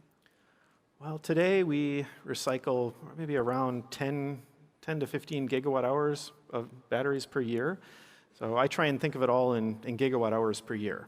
I think that's much more relatable and convertible than tons per year or something like that. So that's a fairly large amount of batteries, but by the scale of what's being built today, that's still relatively small. So on one hand, it feels, you look at our facilities, you look at the throughput of things, it seems large, but when you compare that to a roadmap of well over 1,000 gigawatt hours per year of manufacturing capacity in just the US, that's where you see this phenomenal gap. I mean, maybe we're at 10 today, and the country is going to be building 1,000. So you've got 2 orders of magnitude of difference, between these two things. That's why, you mentioned the financial numbers. It's tempting to feel like these are big, and it's like, oh, we've got so much money to do all these things. But I tend to, view it the other way and be actually quite paranoid and think, okay, this is really not that much capital in order to attack this, huge industry and problem. You said you were doing about 10 to 15 gigawatt hours, and then compared it to where the U.S. is going to be 1,000. So how much does Redwood want to handle? The whole shebang, or a piece of that? I mean, I'd love for us to do as much as we can, but I mean, realistically, we'll be a percentage, and not the majority even, I don't think. I look around though, and I don't see other companies doing this fast enough. So I kind of worry, not just from the recycling point of view, but I'm thinking more broadly about the supply chain. Where will all the components come to make all these batteries, to make the batteries into those cars? So the U.S. has been extremely successful with the Inflation Reduction Act. We've driven hundreds of new announcements and dozens of new battery factories to the country, but the supply chain hasn't followed. It's lagging behind that whole wave of assembly factories. So even going as fast as we possibly can, I think we're 25, maybe 30% market share. I mean, I'd be happy if it was bigger, but I just can't. That even sort of defies my ability to see how we could grow that fast. To reach that 30% market share, what needs to happen in North America for Redwood in terms of capacity, number of factories, and also in Europe? I mean, you just expanded into Europe last year, and then you made an acquisition, yesterday, right? So what does that look like to hit that 30% market share? Well, that would be in numbers, maybe around 300 to 500 gigawatt hours per year, something like that, by 2030, 2035. And, for us, we think we could do that at the 2 main campuses we're building out right now, one in northern Nevada, another one in South Carolina. So I think we have the footprint and the infrastructure to do this, but it's just a lot more people, it's a lot more capital, and it takes quite a bit of organization to engineer and build these projects at these scales. That's something I think that is often sort of missed a little bit in the scale-up question. And certainly at Tesla we felt this acutely through the ramp-up phase. But it's tempting to think, okay, great, I've got this amazing prototype of a product. It works really well. People even want to buy it. So you feel like you've checked all these boxes, and then you just kind of come to this, now I just need to make 1 million of them. And the make 1 million of them, or to process 1 million of anything, is so difficult that I think that's where the scaling issue really gets away from a lot of startup companies. And battery recycling, battery material manufacturing is no different. So I worry more about how long it will take us to achieve the scale to really have those kind of relevant market shares, even in the midst of this industry growing so fast. That's probably my biggest concern is achieving that scale. We know very well about because it was written about, including by me a lot, of when Tesla was having these production bottlenecks or production hell, and that was a huge scaling issue. So for Redwood, though, what is it that could be that bottleneck? Is it having enough customers? Is it having a factory that's running like it should? I mean, what's the pressure point or the biggest risks, I guess, to scale? Well, it's definitely not the demand side of things. That's as I was kind of mentioning with the vehicle models being announced, the battery factories being built, literally coming out of the ground now. That's sort of the demand signal, and it's massive. So I don't see any concern there. It's hard to predict, though. That's somewhat the nature of these production ramp challenges. If you knew exactly where the problem was going to pop up, you could kind of target it and go after it. But there are so many simultaneous things that have to go right when you're ramping a very long sequence of different steps in operations. So we need to train the entire workforce to do these things. A lot of this is stuff that hasn't been done in the US before. I mean, we're starting to make battery copper foil at our facility in Nevada right now, and we're literally the only company in North America doing this for at any quantity for any battery, which still blows my mind. You can see electric vehicles on every corner, but every piece of material that, at least the copper anode foil that is in those batteries, every piece of that was imported to the country. That brings me back to that market share question when you said 30%. So who's going to make up that additional 70%? Are there competitors out there? I mean, you said there's no one out there. There are a few, but they're small, right? It's a really good question. And most companies right now are kind of scrambling to answer exactly that. I think that's a risk in the entire space that we're in, and this whole field is, exactly who will make up all those different, supply, pie charts. It feels a little bit like some awkward dance or where everybody's going to sit down and there aren't enough chairs. I think a lot of this is still going to have to be imported. I know, it's not what we geopolitically really want to happen, but I think it's still perhaps better than driving gasoline cars, to figure out and find and leverage supply chains elsewhere in the world. A lot of that is still coming from Asia. I think that's unfortunately going to be something that we need to make the best of for quite a few years as we go through and build out this transition. I'm interested also in how you've been trying to scale through partnerships, and if that is, you've partnered with Amazon and Ford, to Panasonic being one of the larger ones. And yesterday on our stage, Lisa Jackson with Apple was on here, and she said, one day Apple wants to make your device and from no mined materials, which is a very lofty goal. And I'm just wondering if Redwood is talking to Apple. I mean, it's an amazing goal. I applaud them for the goal. I think that's really cool. If I put my startup hat on, for a moment here, it's sometimes challenging to work with and interface with these huge companies. They'll have very noble, ambitious goals, coming from the top or from various parts in the company, but it sometimes can get reinterpreted. It's difficult to link that into action, into all the various parts of the company. We've had great working relationships with the partners we do have, and I'm glad we have them.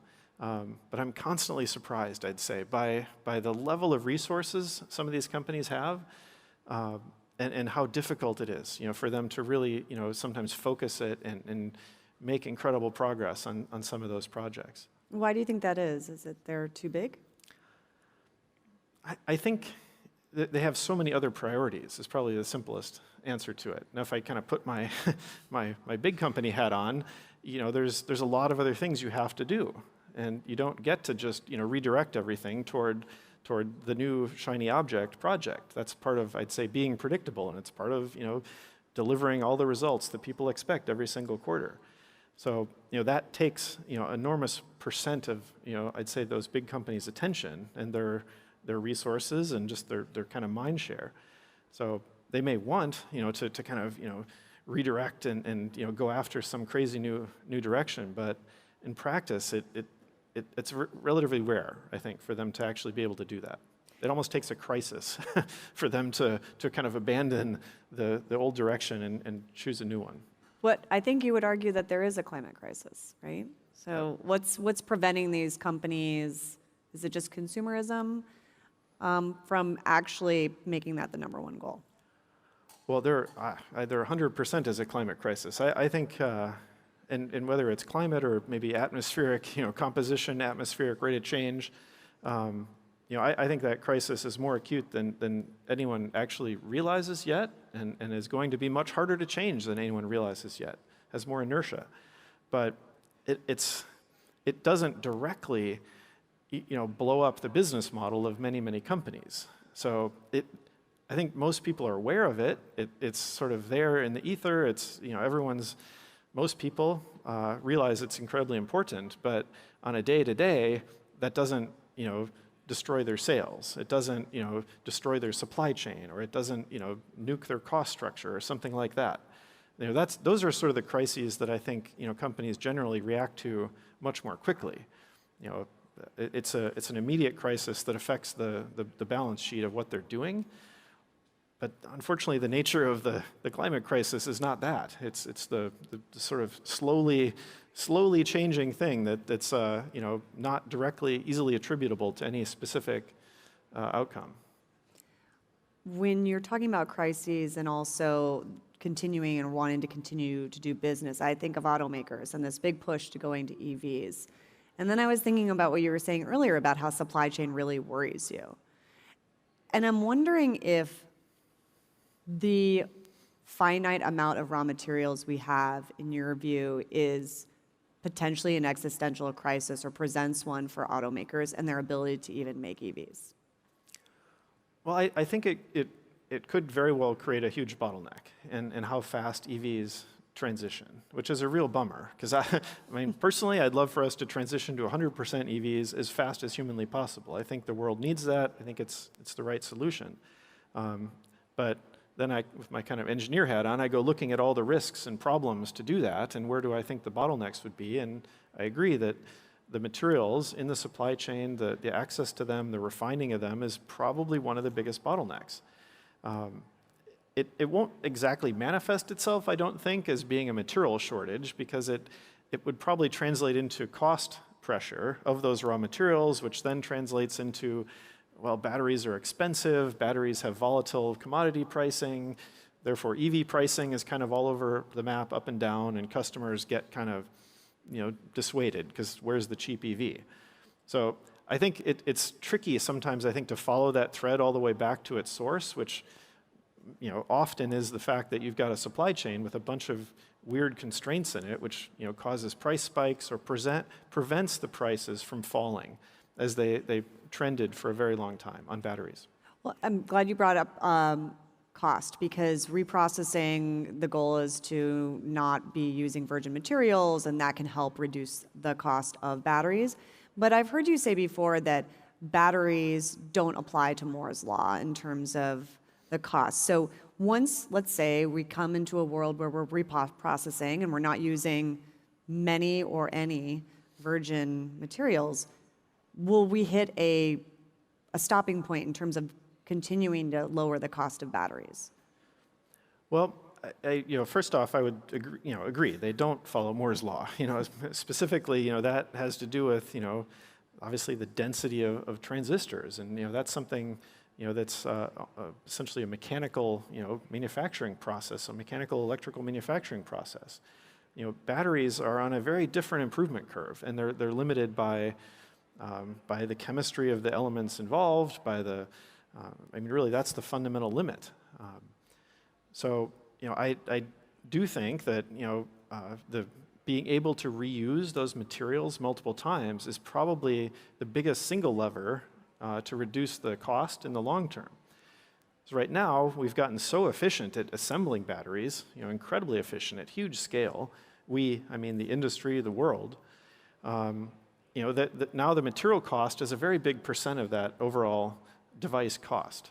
It's an unusually high percent. Many things in life, you don't think of the raw material being so expensive. But in the case of a battery, it could be 50 to 70% of that raw material cost. So if we can reuse that raw material and reuse it way more cheaply than mining new, suddenly you're able to attack that most difficult and biggest part of the pie chart in the cost. In terms of reprocessing, though, what is the environmental cost that you can quantify? I mean, it does use a lot of water, correct? Well, to reprocess or remanufacture the battery, we've gone pretty deep on this, or as deep as we can go before we almost lose track of kind of what we're following with life cycle analyses and comparison to mining pathways.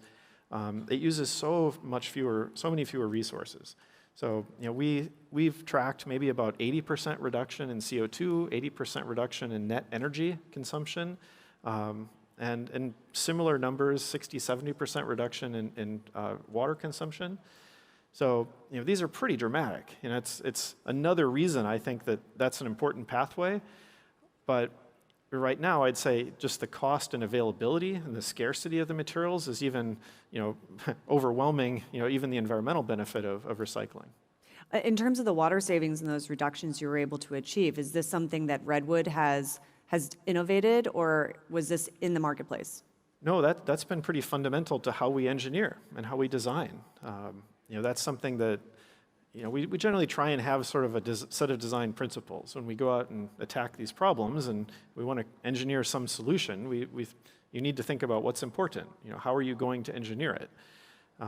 And for us, looking at the sustainability of the process, the net energy input. Water input, other inputs that are required is a really key part. So we've worked pretty hard, and it's kind of defined how we do a lot of the different processes that we've invented. Right. We are all out of time. Thank you, audience, for coming. JB, thank you so much for driving out here today. Thank you so much. Yeah.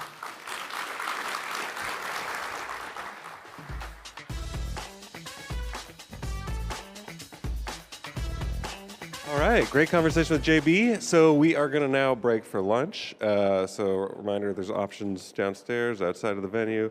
There are going to be some partner sessions going on the broadcast stream. Also, go to the roundtables, go to the breakouts. Those will be going on. And then come back here at 1:15. We're going into our next round of battlefield competition. Thanks.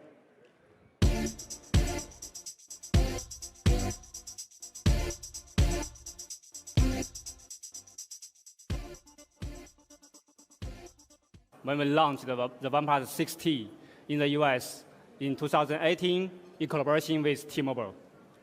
I still remember the incredible pop-up event in Times Square in New York City. Today, with over 35 million active OnePlus community users in more than 196 countries and regions, and also our lineup of incredible smart devices sold in over 50 markets worldwide, and also our iconic Never Settle mantra. If you didn't hear us before, I believe you have gotten to know us a bit by now. Okay, now, over the next 20 minutes, we are going to take you on a deep dive into the world of OnePlus. Then you can get to know us even better. To lead on this journey, I would like to hand you over to my colleague, Zheng Xi. Did you know that the average person checks their phones 58 times a day? Now be honest. How many of you have already checked your phone since I started talking? A lot. Well, I won't judge. I'm Shi Zhang from OnePlus. I create the objects that you check 58 times a day. And today, we are diving deep into it, innovations, and the magic behind those screens you just can't resist checking.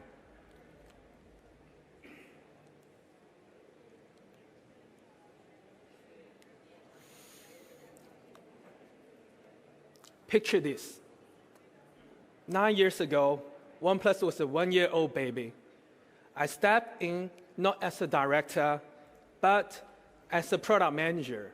Some of you might recognize me as the brain behind Oxygen OS, and also OnePlus X, McLaren series, OnePlus 7 Pro, concept phones, Hasselblad mobile image system, and what's more, the upcoming product that I have in my hands. A question often thrown at me, in this fierce tech jungle, how does OnePlus not just survive, but thrive? Today, I'm pulling back the curtain. Let's talk about the 3 pillars that set us apart: community core, bonded build, and vision venture. First of all, community core. What's the secret sauce to our decade-long success? It's simple. We hear to steer, we see to be, and in tech, we are the key. Here's the golden nugget. We don't just create what you tell us to. We tap into your unspoken desires, crafting devices you dream of, even if you haven't voiced it. At OnePlus, we don't just make devices. We bring dreams to life. From day one, we built more than a brand. We forged a vibrant community. Dive in and you will find not just feedback, but genuine dialogue. Our founder, Pete Lau, doesn't just lead, he listens. At OnePlus, every voice is echoes, every thought sparks. We hear the unspoken turning whispers into innovations. We innovate to elevate, we dream to beam, and with tech, we always seem supreme. Steve once said, most people don't listen with the intent to understand. They listen with the intent to reply. At OnePlus, we took that to heart, but with a twist. Listen to users, and you won't launch a phone that only works on Wednesdays. Our users are our compass. Let me tell you a true story from our archives. Back in 2014, OnePlus 2 just launched with a new Type-C port. Imagine, it's 9 years ago. 9 years ago, a Type-C charging port. I'm not kidding. We are the first adopter of Type-C with flagship smartphone. But, oops. A community post flagged an issue. The slower charging speed under specific circumstances, and I show it to our hardware team. The leading engineer told me that, that's impossible. Guess what? Our engineering team was wrong. We applied our users' solutions, and turns out he's a senior engineer from Google. With his sharp insights, we fixed the hiccup in a flash. Here at OnePlus, we are always learning, especially from our users. Users are not just our customers, they are our co-creators. A decade in tech has taught us one thing: change is the game's unchange. In business, every day is about making choices, balancing the now with the next. Here's a takeaway from our journey. Success isn't just about doing things right, but doing the right things. Right is the cornerstone of a business built to last. But let's be real, it's a really tough journey. The OnePlus history has its share of stumbles. After OnePlus 1's smashing success, there was 1.5 million shipments, no big deal. We got a bit too adventurous. The OnePlus 2 came just in bamboo, rosewood, Kevlar, and more. It's amazing for personalization. But here's the catch. Some materials were not too friendly with heat dissipation, and the few even added some unwanted weight on the product. In our quest to stand out, we overlooked the basic. It was a mistake, but one we own up to. By the time OnePlus 3 rolled out, we were backing our users' good book, proving that every stumble is a step forward when you learn from it. We falter, but alter. We bend, but ascend. With OnePlus, the tech chance never ends. Remember the OnePlus X from 2015? That was my first hardware project as product manager. Priced at the modest $250. It aimed to be everyone's phone. But here's the twist. We tried to pack flagship magic into a budget phone without the right tech. And the result, this phone didn't quite fit our never settle spirit. The market gave its verdict, and the OnePlus X didn't shine as we hoped. Innovation needs timing. We paused the OnePlus X, restart, and aligned our products with what OnePlus truly stands for: never settle. After some hiccups, we went back to the drawing board, tuned into our users, and rediscovered our essence. Fast forward to the OnePlus 11, it's us, but even better. Premium build, top-tier performance, the beloved alert slider, and an Oxygen OS smoother than ever. The tech and our user sang its phrase, recalling our never settle spirit. The OnePlus 11 success is an evidence. Stick to your advantage. And the world will notice. Don't hurry.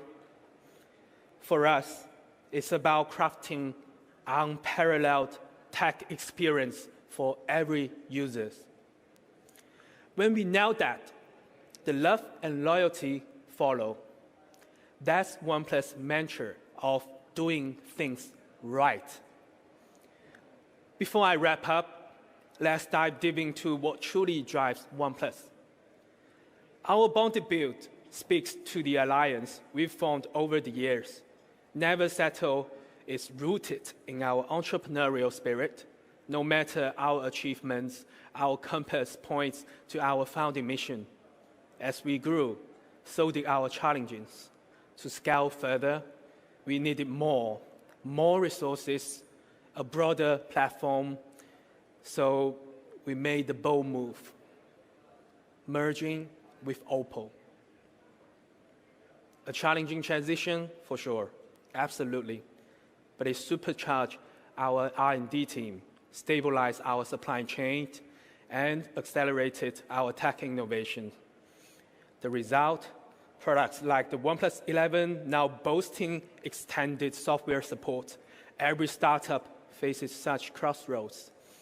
And our entrepreneurial spirit guides us through. We craft to last. We mold to hold. With OnePlus, the future's bold. Our phones, both flagship and concept, embody their spirit.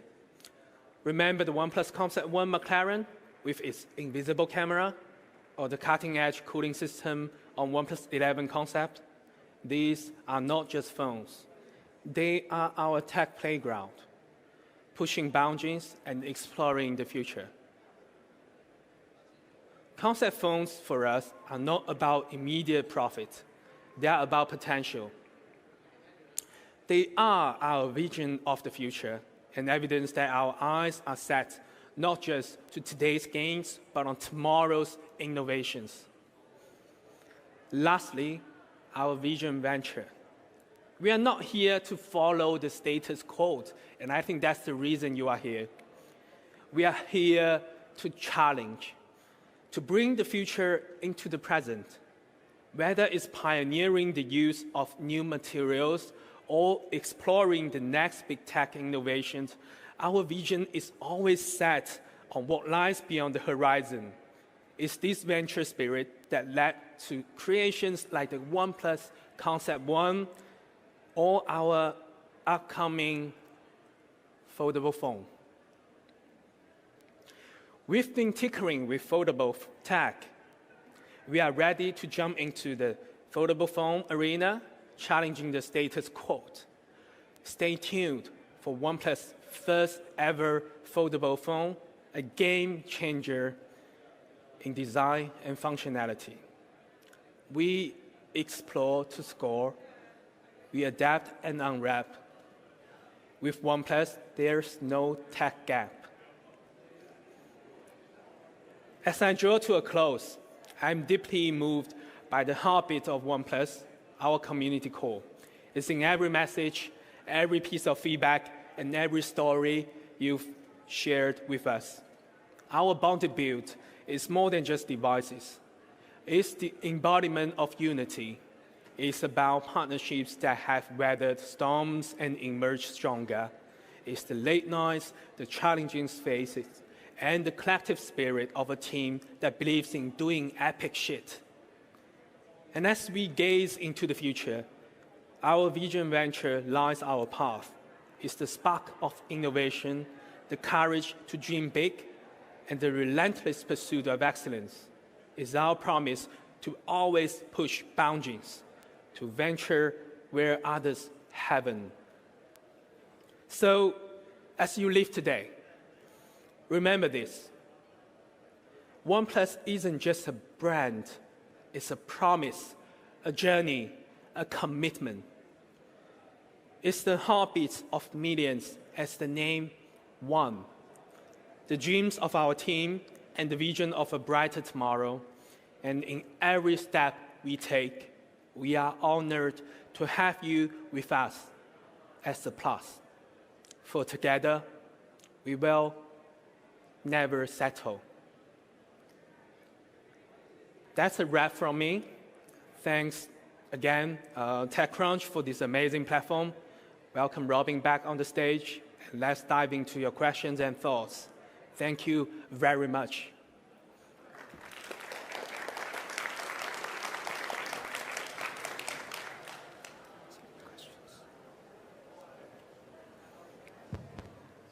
All right, I'll ask the first question.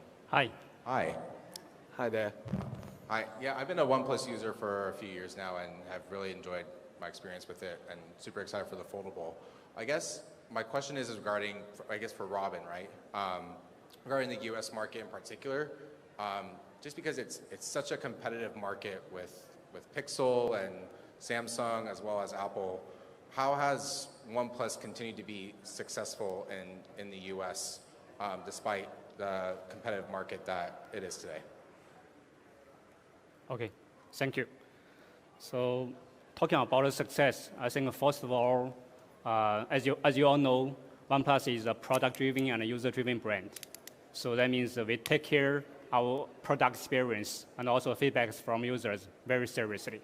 So the most successful thing for us is that to make the best product and also to get the best experience for the users is first thing.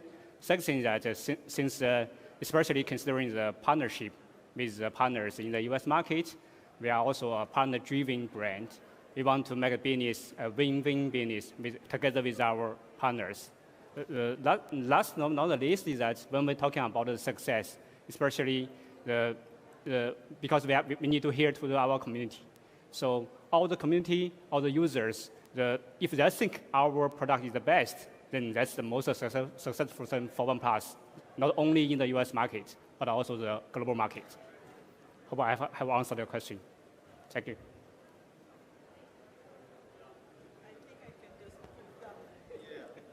Recent recommendation, right? Speaking about usability, right? I would like to ask how active you are listening to people with disabilities, because I love that you are saying that you listen to users. And when people cannot communicate with you and tell you, I can't use your phone, do you have a system in the company where you can listen to everyone? Like here, I mean, I work for the Center for Accessible Technology, and that's what we do. We work with companies to help you to see, is your product accessible for people with all kinds of disabilities? But the best sustainable model is that you have in your company this department. Do you have that department? What's your experience making your product accessible for people who are deaf or blind or have any disability? Thank you. Thank you very much for the questions, and I'm really happy to hear that, because internally we've always pay attention to accessibility of our OS, and I'm very lucky to look after Oxygen OS product and design. Actually, we really have a team focused on the accessibility, and it's a long term. And what's more, just like Robin mentioned, we work closely with the partners, and one of our important partners is Google. So we have a lot of workshops with the accessibility team from Android, Google, to make sure that we can be the first batch, apply the the very advantage, the newest, the latest tech for accessibility, usability. So I hope I answer your questions. And thanks for your feedbacks. And I hope that if you can make comments and join the OnePlus community, and give us more comments, suggestions about the accessibility design, that would be awesome. Thank you very much. Thank you. Let's connect. Hello. Just a quick question. Is it possible for us to see the foldable phone today? Well, that'd be great. I can't. So I'm afraid. That phone will come very soon, so stay tuned on it. I can say that will be your dream phone. All right. Believe me. Thank you. It's been in my hands for a long time, several months, and I will make sure that the Oxygen OS experience in the, with this foldable tag will be amazing.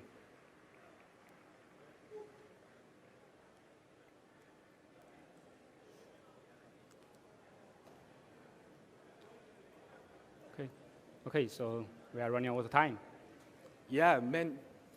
Okay. Big thanks. Yeah. If there's any questions about OnePlus that you are interested in, give us a shout, and we are more than happy to answer that, because we are always community-driven. We are always open. Yeah. Thank you very much. Thank you. Hope never settle, no matter where you are.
moving out with the dancehall king.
May I have your attention? Our program will begin in 15 minutes.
Go ahead and count to 10. 1, 2, 3, 4, 5, 6, 7, 8, 9, 10. So let me attach this.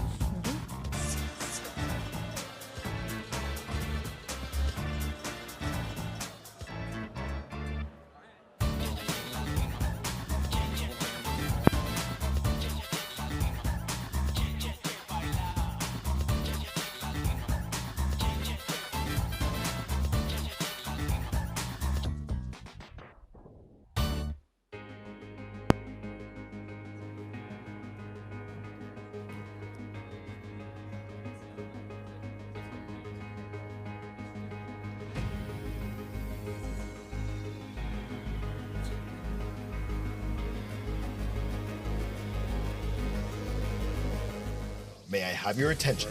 Our program will begin in 10 minutes. Ed PFL Danielle again on mic 4, please. I had to record. Go ahead and count. 1, 2, 3, 4. Thank you. Great. All right. Thank you. Should I stop talking for the rest? Good. I'm good? Okay. Okay.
May I have your attention? Our program will begin in 5 minutes.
May I have your attention? Our program is about to begin. Please silence all mobile devices.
have your attention. Our program is about to begin.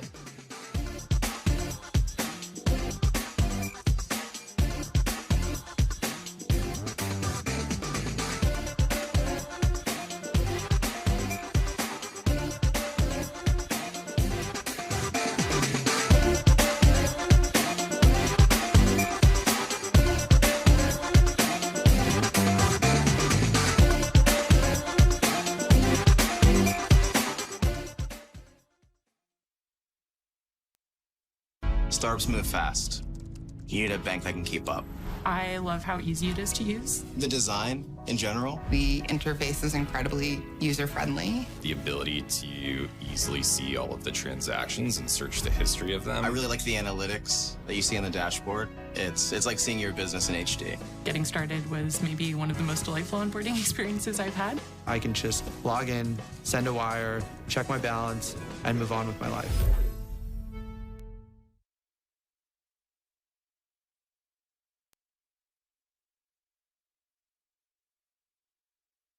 May I have your attention? Please welcome back TechCrunch Managing Editor, Matt Burns.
May I have your attention? Please welcome back TechCrunch Managing Editor, Matt Burns.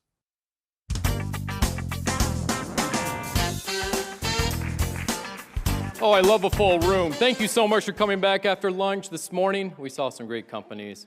We talked about poop, we talked about zits, and we talked about factories. And this afternoon, there's even some more wilder companies. And then tomorrow, you have to come back tomorrow for the finals. You've already seen the company, but the format changes tomorrow. Tomorrow, the company's pitched to a new group of judges, some of the best investors in the entire world. And they have 6 minutes to pitch, but they're going to take questions for 10 minutes from these judges. And that's important. We're going to dive deeper into the company's profile and business model tomorrow. But first, we have to get through this section. So I'm going to bring out the judges, and we're going to get started right away. We're not going to wait anymore. So judges, come on out. Give them a round of applause. I'm going to read some bios.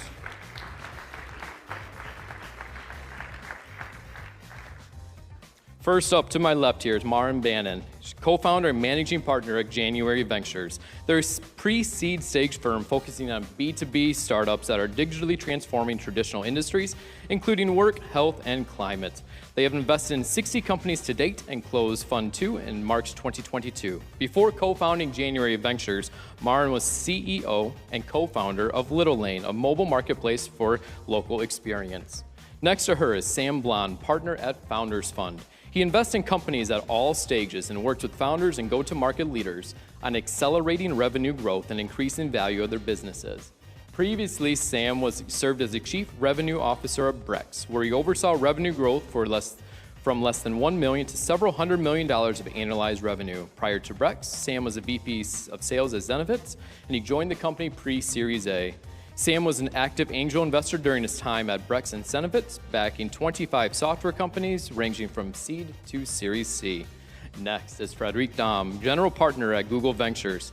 Frederic is a general partner at GV, specializing in disruptive technologies in the consumer space. She has spent 15 years building consumer and enterprise products for the public companies and startups. Frederic helped start GV's women's health team and leads a cross-functional team of investors and advisors making investments in this space. Before joining GV, Frederic led product and engineering efforts at Uber. Earlier, Frederic pioneered social at Yahoo, building online communities and adding user-generated content to the company's search and marketplace products. Next is Danielle Lay, partner at NEA. Danielle is a partner at NEA, investing in consumer, social, and e-commerce infrastructure companies. She is an investor in and/or board member of Fizz, Patreon, Goody, Pear Eyewear, Block, and among others. Prior to NEA, Danielle was an investment banker at Goldman Sachs, and also Danielle's bio is the only one I didn't have to cross off any lines, so it was a great link, so thank you very much. Next is Rebecca Lynn Doyle, managing partner at Insight Ventures. Rebecca joined Insight in 2016 and spends time across high-growth application software, payments, and fintech and consumer internet. Previously, as a part of Insight's on-site team, she worked closely with portfolio executives on growth strategy. Rebecca started her career as a management consultant at McKinsey's New York office, advising clients in the technology, financial services, and consumer good industries. Give them a round of applause. Thank you so much. Okay, now is the time. So I'm gonna bring out the first company. Remember what I said this morning? Good energy, loud clapping, thank you very much. So from Boston, Massachusetts, we have Recon Tools. Presenting for Recon Tools is Christian Reed. Come on out, guys.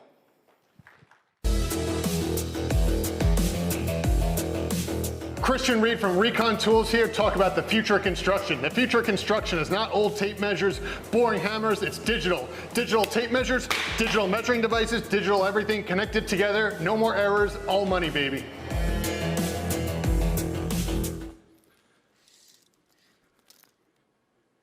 $22 1/8, 34 11/16. Remember those numbers. Hello, everyone. My name is Christian Reed, and I'm the co-founder and CEO of Recon Tools. Along with my co-founder, Costas, our entire lives have been spent building and making things.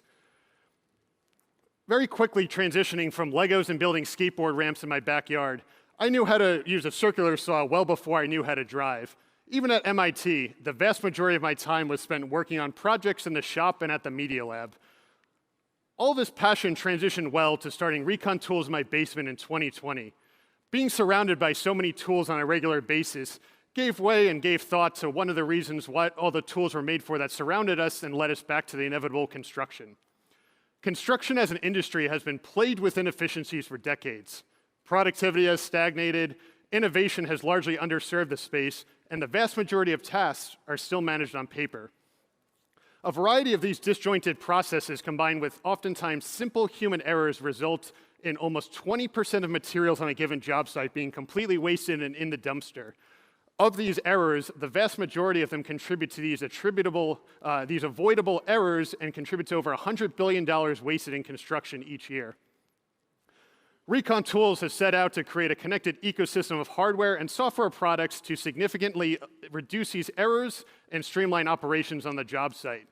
Through our connected platform of both hardware and software tools, Recon enables both professionals and anyone working on a construction site, from residential all the way to commercial, to streamline their measurement operations, share measurements, collect data, annotate, and create tasks in a dynamic way, and eliminating many of the paper steps in the process. Before we dive too much more into how Recon has worked to create a connected ecosystem, it's important to understand how the current flow of information works on the job site. Many simple steps result from anywhere from writing down a measurement incorrectly, reading a tape measure wrong, or simply not following a direction based on the wide variety of resources and labor working on a construction site. Recon has worked to develop a system of both hardware products to capture and execute the data, as well as a mobile platform to connect all the data together and allow streamlined execution on the job sites, eliminating many of the human touch points in the process of executing daily occurrence tasks, and it's distributed enough that every worker on the job site can use the equipment. This is not something that only a supervisor or project manager is using. This is something that everyone down to the individual electrician or plumber is using on the job site with it. So switching over to our overhead demo over here, the core of the Recon platform is a Rock job site app. The Rock job site app is a simple and easy to use platform that works on any mobile device, tablet, and allows everything from measurement capture, automatic putting into calculators, utilities, and other common actions that exist between architectural plans and builders' discretion with it, all in a very streamlined manner with it. So really takes a lot of the elements that I'm using, very, very human-centric things of writing down a measurement, typing into a spreadsheet when I get back down to the office, and with the Rock app, it's all done in a very streamlined manner with it. So switching back to the stage view for a second.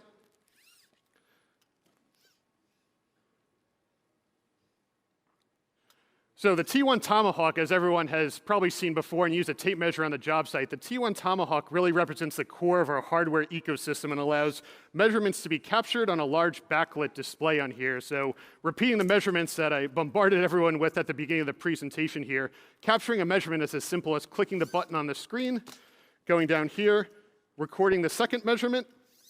And now, not only do I have the measurements here on a side-mounted e-paper display, so I have this on my hip, I have a full log of my measurements on here. If we switch back over to the screen over here with it, you can see my previous two measurements of 20 and 15/16 and 34 and 1/8 were automatically sent over there to it. So really streamlines the process and takes out what I normally have to hang you off a ladder and write down measurements on my arm, go over there automatically with it. So really makes the process easy. And again, assuming, for instance, that this measurement of 20 and 15/16 has to be cut into a piece of material, I next transition over to our M1 caliper device. So the M1 caliper is an augmented tool that clamps onto existing saws that contractors already own, and very simple, just outputs the display and measurement on it. So it really streamlines the process and takes any guessing out of what measurement I'm interpreting with it. And finally, replacing a Sharpie or writing down a measurement, I can print out a QR code label, which has both information printed on the label for a worker, as well as a QR code which links to the specific location of the app for traceability purposes. And finally, any tool made for the job site needs to be designed for the job site. So back to the presentation now. So construction is a pretty large industry, as everyone can imagine, and I think the way we look at it is really focus on tools that are used for data capture and execution on the job site. So these range from tools that I'm using to collect information and physical hardware to the software I'm using to consolidate it all together with it. So, you know, $15 billion industry, 6% growth every year, and I think our real target is to help grow and advance this industry twofold. The first is really to make digital measuring tools as synonymous to a job site as a drill or a hammer. every contractor in the world owns a tape measure of some kind with it, and it's an inevitable pathway, and certainly some work to be done to get to that point for us to make it a compelling case, but having that in every person's toolkit is certainly the first step. The second is to make the Rock app synonymous with what workers are using on a daily basis with it. So there's certainly a different set of tools available for project managers, but something that individuals on the job site have access to on a regular basis. Of course, the inevitable question comes up is why haven't someone else done it? And it really boils down to two fundamentally different approaches. On one hand, traditional tool manufacturers have really focused on incremental improvement and optimization over true innovation. On the other side of things, enterprise tools have largely focused on hyper-specific tasks or individual functions on the job site. Recon Tools is the only system that has the granularity needed to execute day-to-day operations on the job site. Whether or not you work in construction, everyone here has probably been involved in some kind of construction project, whether on your office or home improvement space on it. It's time we demand more from our contractors and stop expecting errors, cost overruns, and timeline delays as inevitable. With Recon Tools, you can measure once and cut once. Thank you. Thank you very much.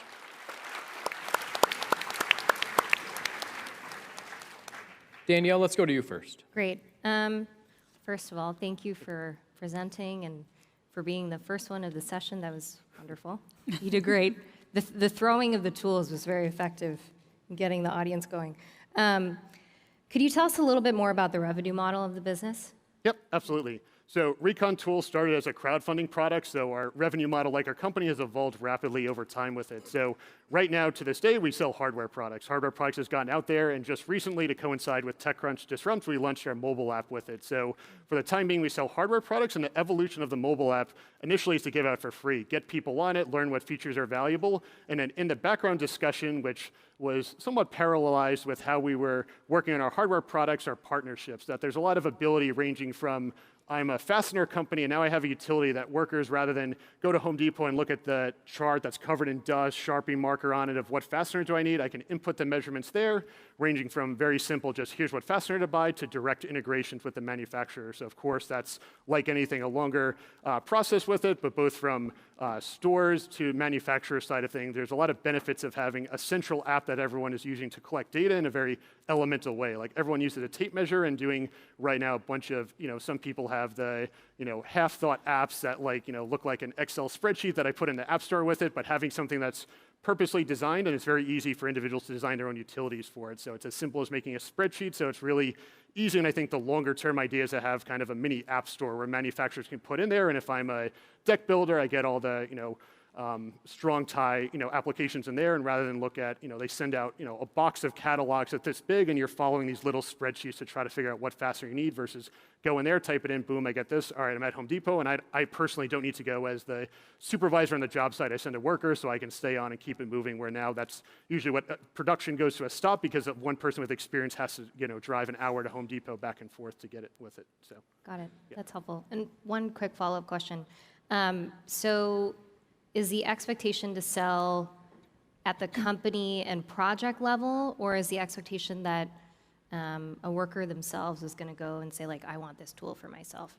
I think the excitement, and especially being a 13-person company, is that either works. Obviously, selling to a business like Suffolk Construction, there's a lot of overhead process of doing that sales cycle, where these are sold in Amazon, Home Depot, so someone could go on the website, buy it, have it in their toolkit, and then when you see enough people on it, then rather than have to do a top-down approach, it's like, hey, all my workers are using these digital tools. I wonder if there's a way for me as a project manager to see the analytics on it. So while I think we are devoting efforts to that more top-down approach of project management, I think it's very exciting that anyone can use it, and then later on start I may get the T1 and just use the side e-paper display, and then later on when 5 people have it, it's like, hey, I'm up on a roof, why don't you just put your phone next to there, and I'm going to stop shouting measurements one at a time and have you always mess up the measurements with it. So I think it has the purpose for both, and just by design of being a smaller, more engineering design-focused company initially, we focus more on the B2C opportunities, with later on the more B2B opportunities of selling 200 tape measures and more customization on the software side of things.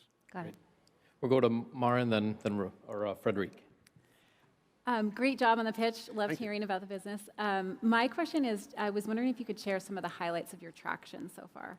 Yeah, absolutely. So we have more than 65,000 tools in the field right now with it. So these are tools being used every day with it, and I think the most remarkable thing to us is really You have the first part of the generation who grew up using TikTok, cell phones, so it's not a big sell to have a digital tool that makes sense. I think really what's remarkable for us is seeing the contractor who's been using tools for 25, 30 years, eyes light up when, we show the digital tape measure, and, I think a lot of people assume that just showing the measurement digitally is what gets the excitement, but the excitement is, hey, you go up on a ladder sometimes, right, and every person universally, whether I'm on a, multi-billion-dollar project or a home improvement project, shouts measurements down to someone else with it. So it's like, click, click, click, my eyes are closed, I'm taking all these measurements, and they're automatically in real time being shared with any mobile device I have with it. And that's when the eyes really light up, and then, you get past the educational piece, and that's when I think the inspiration kicks into it. So I think that's, the less quantifiable piece of it, but really the excitement of that. We're taking a very stubborn demographic of people and just like industry as general and,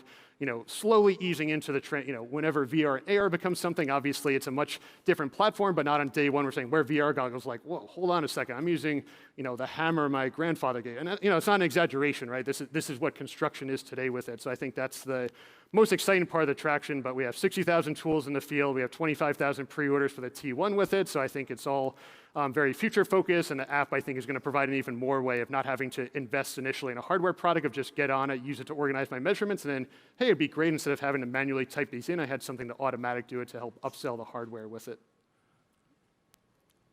Agreed?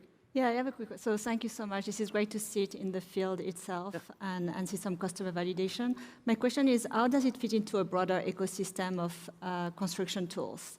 Like, do you have any APIs? Do you have any use cases that make it that they can actually integrate all these measurements into a bigger project, so you can actually drive adoption both ways, both from the contractor side, but also from a platform side? Yep, 30 seconds.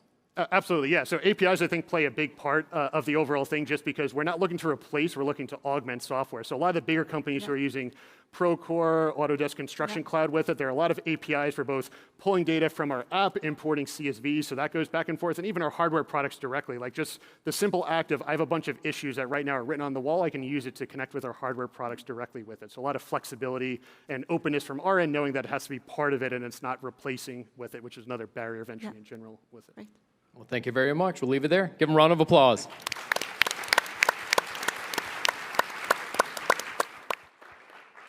Don't forget that one on the floor. We get that one later. Okay, thank you so much.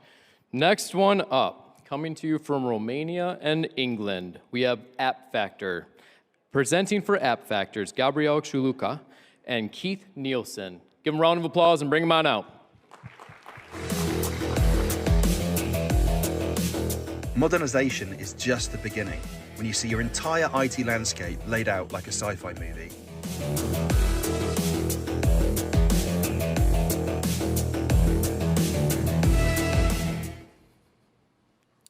Today, the typical enterprise is wrestling with a multitude of applications in dire need of modernization. They're getting quotes from system integrators and partners to help, but the costs are tremendously high and the timelines are extremely long. Applications are often overlooked. Now, the greatest problem is that there's never just one application. The portfolio often contains multiple applications, dozens, hundreds, we've even seen thousands of applications. And for that reason, it poses a real challenge in terms of the scalability and the costs to actually maintain these systems. Now, across these portfolios, we have 4 pillars that support our applications. We have infrastructure, architecture, code, and dependencies. Over time, these pillars start to crumble as technical debt starts to accumulate. This means systems become susceptible to performance degradation, scalability issues, becomes a maintainability nightmare, and this truly is a ticking time bomb. The reason is that the new exponential speed of technologies coming to us as emerging technologies makes it impossible to keep up and to apply these to our existing systems. What's more is that technical debt actually compounds over time. It becomes more complex the longer we leave it, more costly to not just maintain, but actually to cut and deal with. Gartner research suggests that 40% of budget across all sectors is actually spent just maintaining that legacy. That does not include cutting and moving forward with our application portfolios. So this really is a never-ending pitfall problem. The size of this problem is also immense. $250 billion per year is spent maintaining legacy systems. And that's projected to reach $515 billion by 2027.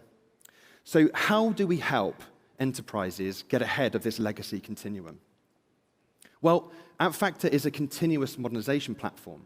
It's a productized solution to help identify, cut, and maintain technical debt.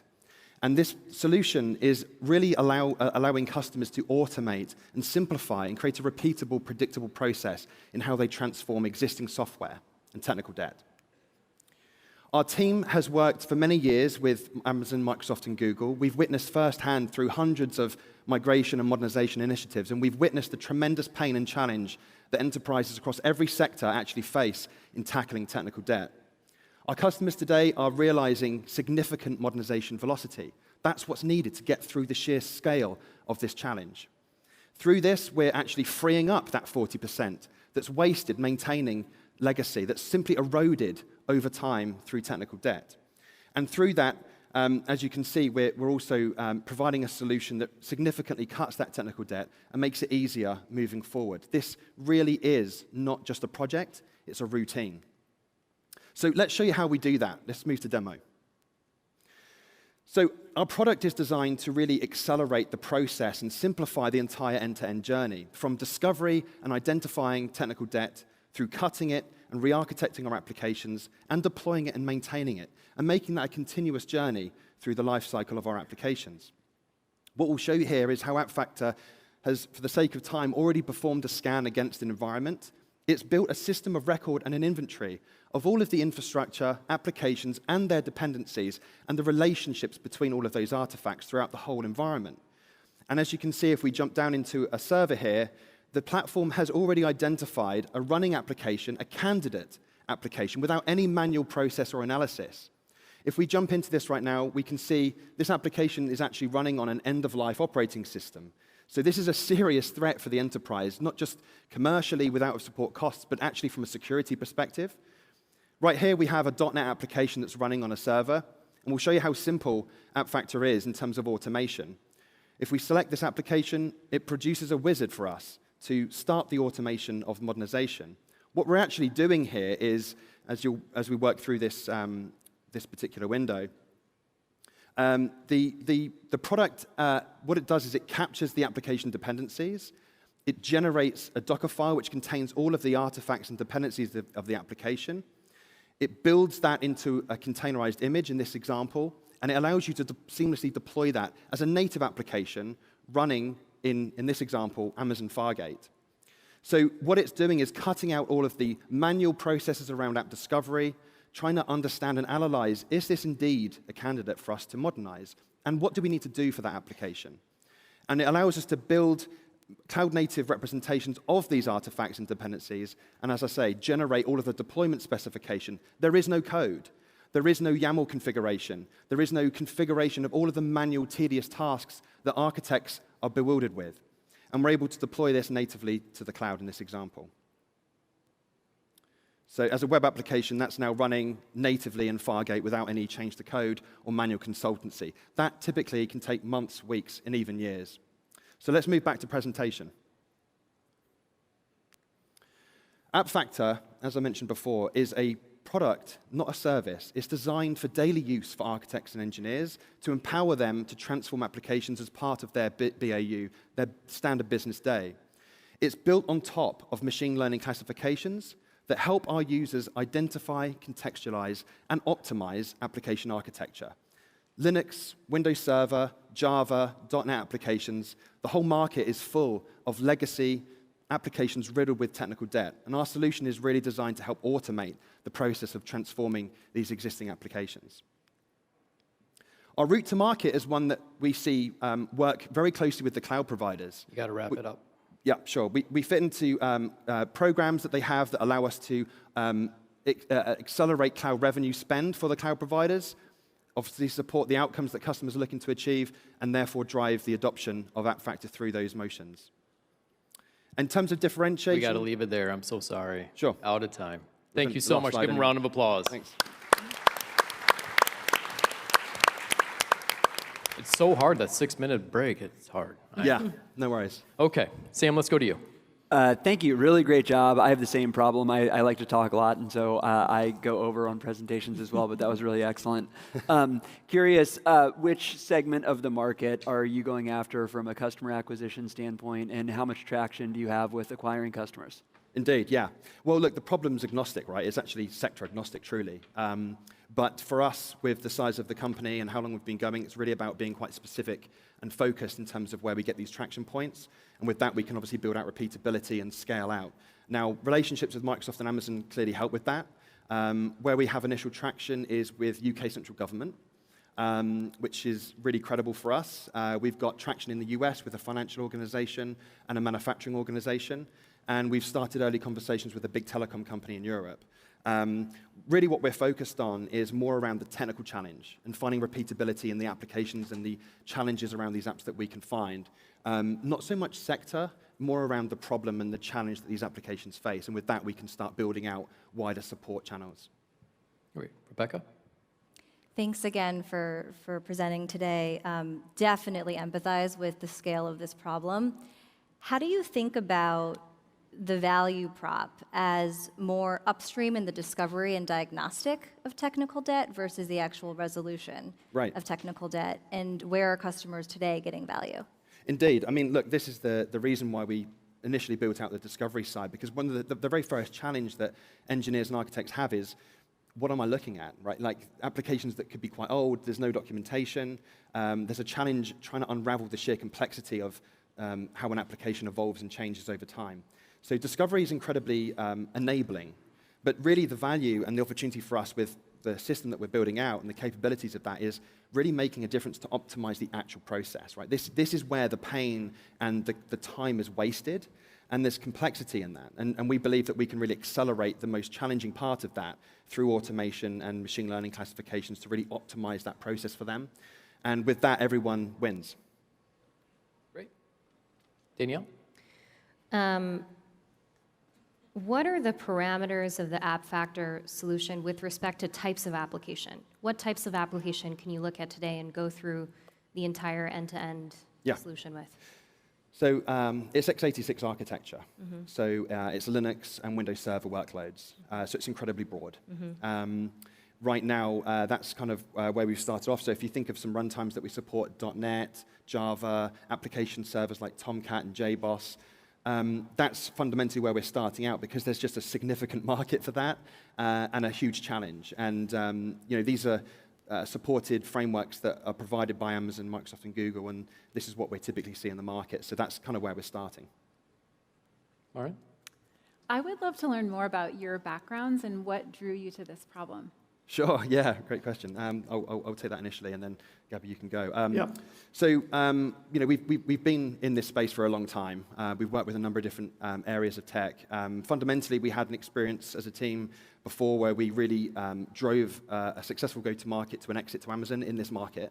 And that paved the way for understanding gaps. We've worked with the go-to-market teams at Amazon and Microsoft for the last 7 years. So we have a great feel in terms of what the challenges they face as organizations and their customers and the partners. And so the whole solution has fundamentally been built on that knowledge. And that's where our passion lies. So I don't know if you want to quickly cover. Yeah, so basically the engineering team has spent the last 5 years doing only discovery, focusing only on optimizing discovery. For a different product, but now we build discovery in a different way, total different way, because we identify issues with the first approach. So we could start with something that could do discovery in matters of seconds instead of minutes like before. The entire team, like I said, we worked together for 5 years only in this space, but with some of the guys I already worked for more than 10 years doing, in general, backend development and architecture. Rick, do you want the last one? Yes, a quick question on the customer feedback. So you have a great user base already of people who are using the product. Is there any area where you want to double down on and some areas where you're like, doesn't make sense? And how will your product evolve over time? Yeah, indeed. I think that's a really good question. For us, there's 3 modules of the product. Discovery and assess, modernize as a re-architecting capability, and then deploy and maintain. That last module, we haven't quite got there yet in ways. We can deploy and provision, but really for us, that's where the whole intrinsic value of our proposition makes sense. And it becomes, like I say, very much a daily tool to optimize architecturally. This isn't just virtual machine cost optimization. We're talking about leveraging automation to optimize architecturally, and that's incredibly powerful. And so we really believe that that has so much scope because reality as legacy is a continuum. It never ends. This really isn't a project. It should be a routine, and it isn't today. And we believe a productized solution really empowers us to do that. So that's the vision. That makes sense. Thank you. That's a powerful way to stop. So thank you so much. Give them a round of applause. Yeah. Thank you. That's very good. Okay, next one, number 3, coming to you from Birmingham, New York. We have Agritrack. Presenting for Agritrack is Jason Hill. Give him a round of applause and bring him on out. Hi, my name is Jamie Sonneville, CEO and founder of Agritrack, and I'm on a mission to save family farms.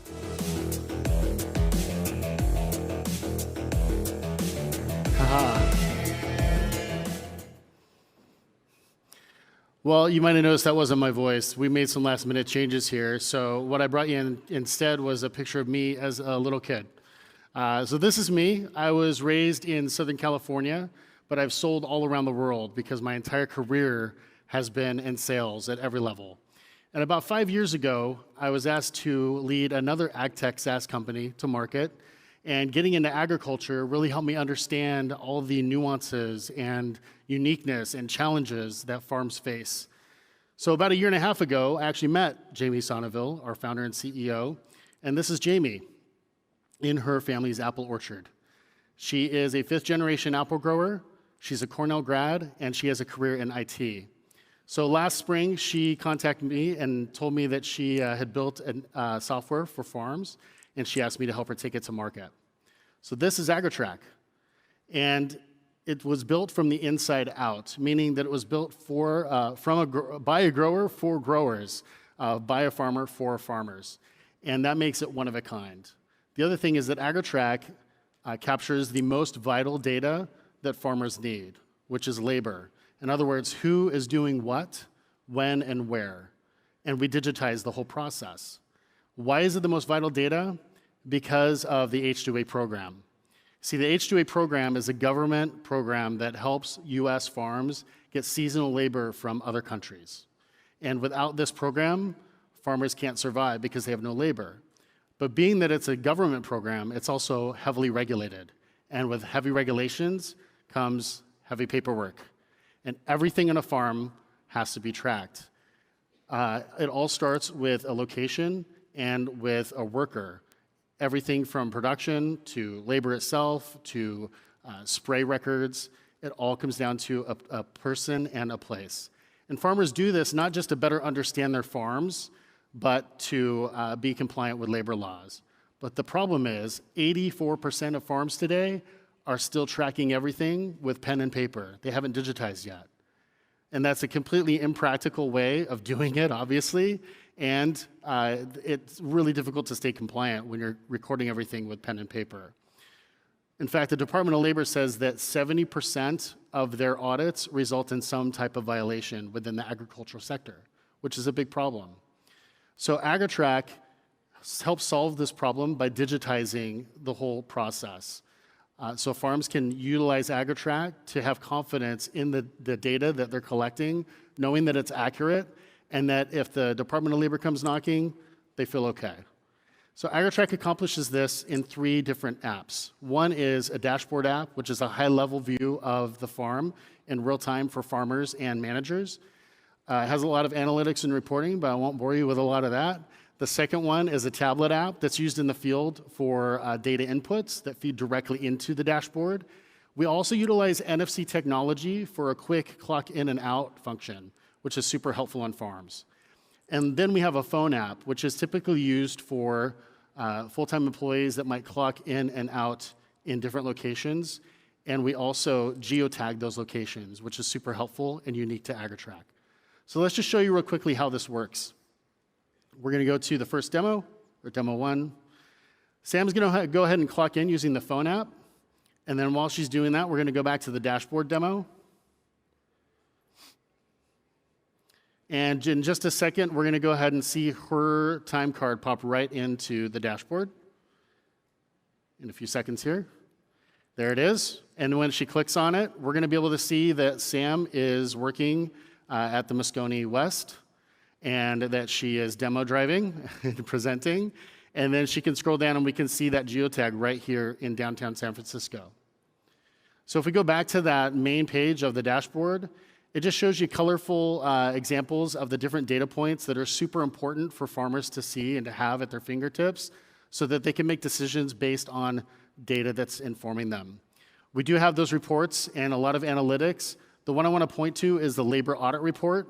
It's named that way for a reason because it has everything that's in step with the Department of Labor and what they need if they come and audit a farm. So all they have to do is download that report, give it to them, and they're ready to go. We do all the heavy lifting for them. The other thing of note is that farms can actually pay their workers differently than other industries. They can pay them by the hour, but they can also pay them by what's called piece rate. Basically, it's paid based on the number of activities or actions that they're supposed to do in their job. So, for example, how many apples did this person harvest? And the farmer is required to pay the higher of the two. And then you add into both factors overtime. So as you can imagine, it gets really cumbersome to try to calculate all of these different rates and what they need to pay to stay compliant.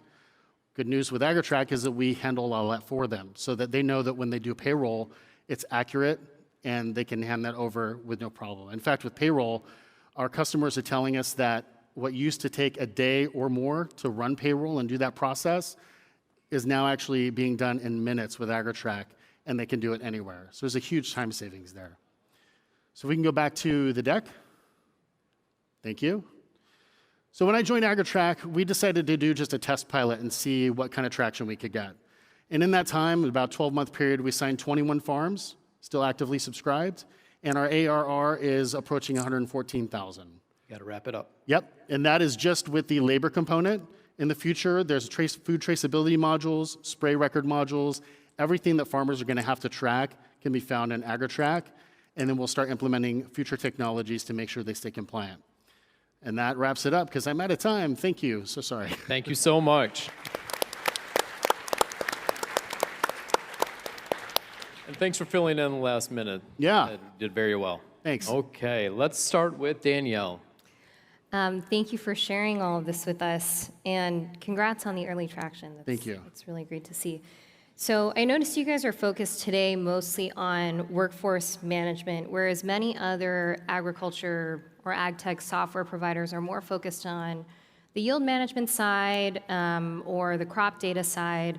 And then the other observation I would make is that farms are very low margin, very season sensitive businesses. So I guess two questions bundled together. One, what has been the response on willingness to pay, and what has that go-to-market been like?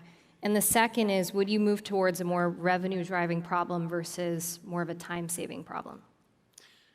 So the first question is around the willingness to pay due to seasonality. Willingness to pay, given that this is a time-saving problem that you're solving, given around the paperwork and et cetera, as opposed to a revenue-driving problem. And then second is, I guess, a bit more about the roadmap. Yeah, okay. So the willingness to pay for Agritrack has been actually overwhelming, partially because our strategy is to make it affordable for small family farms. A lot of the solutions that are out there just simply aren't attainable for them. And we build in ARR strategy for a reason, and we actually base it on their peak numbers during harvest, knowing that that's what we're going to have to support at that time. But we also factor in that depending on the industry, they can only be using it during those peak months at those times the most. So we price it according to like drawing it out through the year, if that makes sense. And then on the future roadmap, there is definitely some cost savings. For example, just in the payroll piece, we're finding a lot of farms had what we call payroll leakage. So even though they're saving time in payroll, they're also capturing the workers by the minute instead of just whenever they can, right? And then there are also some solutions out there that are like to the quarter hour. And so there's a lot of payroll leakage in between those two approaches. So, yeah. We'll So I'm sure other things will follow in the revenue side. Great, thank you. We'll go to Rebecca and then Sam. Taking into account that willingness to pay question that Danielle just asked and how you're pricing today, as well as the level of complexity and size of a farm that would require a full-blown platform to track these sorts of things, how do you think about the total addressable market? Yeah, so the market is food, and we all need it, so that's awesome. And so the total addressable market is quite sizable. There's about 600 million farms worldwide, and just about all of them need to digitize. As I mentioned earlier, 84% in US alone just still using pen and paper. It's a problem. Great presentation. Thank you. Congratulations on the 100K ARR milestone. Yes. To that end, you're going after small family farms. I suspect that much of their time is sort of spent offline, and then also the amount of revenue that you can generate from sort of like a smaller business that would be a small family farm. How do you think about distribution and customer acquisition strategy given those dynamics? Yeah, so what's really cool is that we started with what we know, the low-hanging fruit, so to speak, which is apple growers, because that's where Jamie's world is. But what's really cool is we've signed vegetable growers and onion growers and things as well that have seen the direct correlation with what we have and what they need. So from a scaling position, it's more a matter of starting where we are, and then as we implement more and more modules that apply to larger farms, obviously the ACV is going to represent that as well. So we can go across different industries. Frederic? So thank you so much for the presentation. Looks like you have a very good understanding of the market. And I really like the fact that it's regulatory driven and that you need the compliance and people have to make that jump to use that product to be compliant. So really love that. Thank you. That said, I'm sure you're not the only one working on this. So I wanted to understand what's the competition looking like? What are the incumbents that are probably doing some crop management system? How are you situated in the ecosystem from a competition standpoint? Yeah, so I know firsthand about the competition because I came from the competition. And I think the real differentiator for Agritrack is that we are really, Jamie is a 5th generation grower, and then I have years of experience in ag. So just really understanding that we're building a product, again, from the inside out as it pertains rather to farms, relevancy, rather than building something from the outside and trying to help make farms fit into that mold, if that makes sense. So I think we have a lot of differentiators that make us unique in that space, as well as, again, that just our ability to go from different verticals and different crops. So I think we'll be okay there. Yeah. Okay. Thank you. Hope that answers that. We're out of time. Thank you so much. Okay, thank you. Give a round of applause. Thank you, everyone.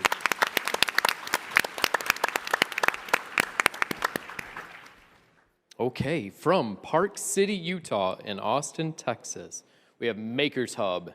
Presenting from Makers Hub is Fong Ying Yo and Charlie Howie. Bring them on out with a big round of applause. I am Charlie Howe, co-founder and president of Makers Hub. Makers Hub provides data-enriched accounts payable operations.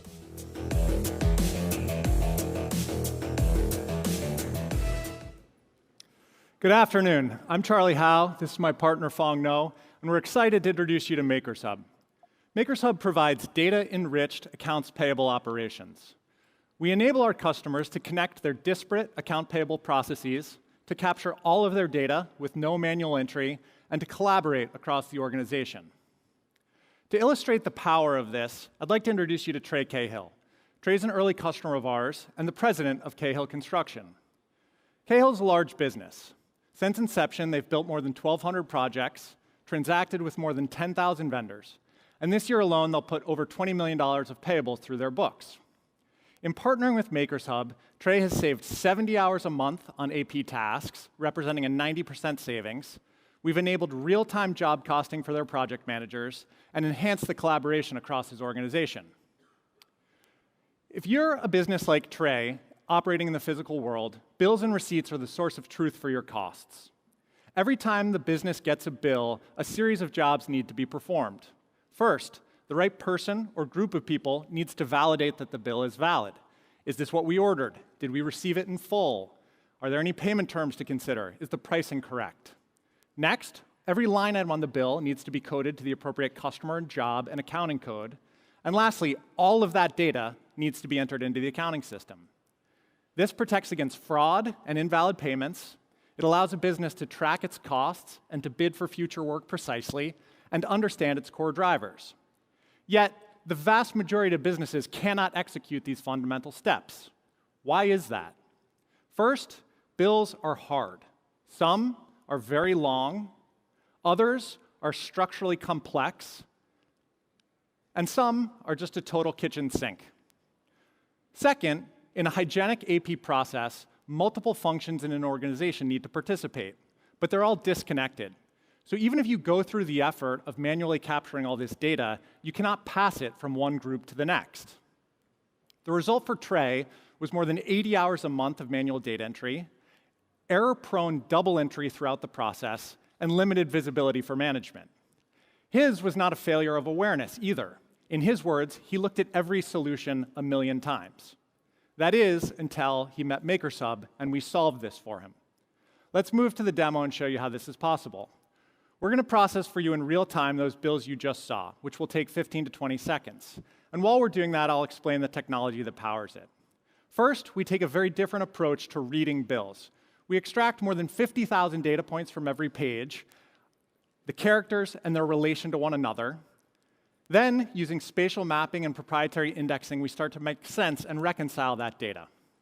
Further, we then expose that partially reconciled data to a series of deterministic language models that help us put a finer point on that reconciliation. Lastly, users teach the system by virtue of their actions in it, using localized one-shot learning. The result you can see on the screen.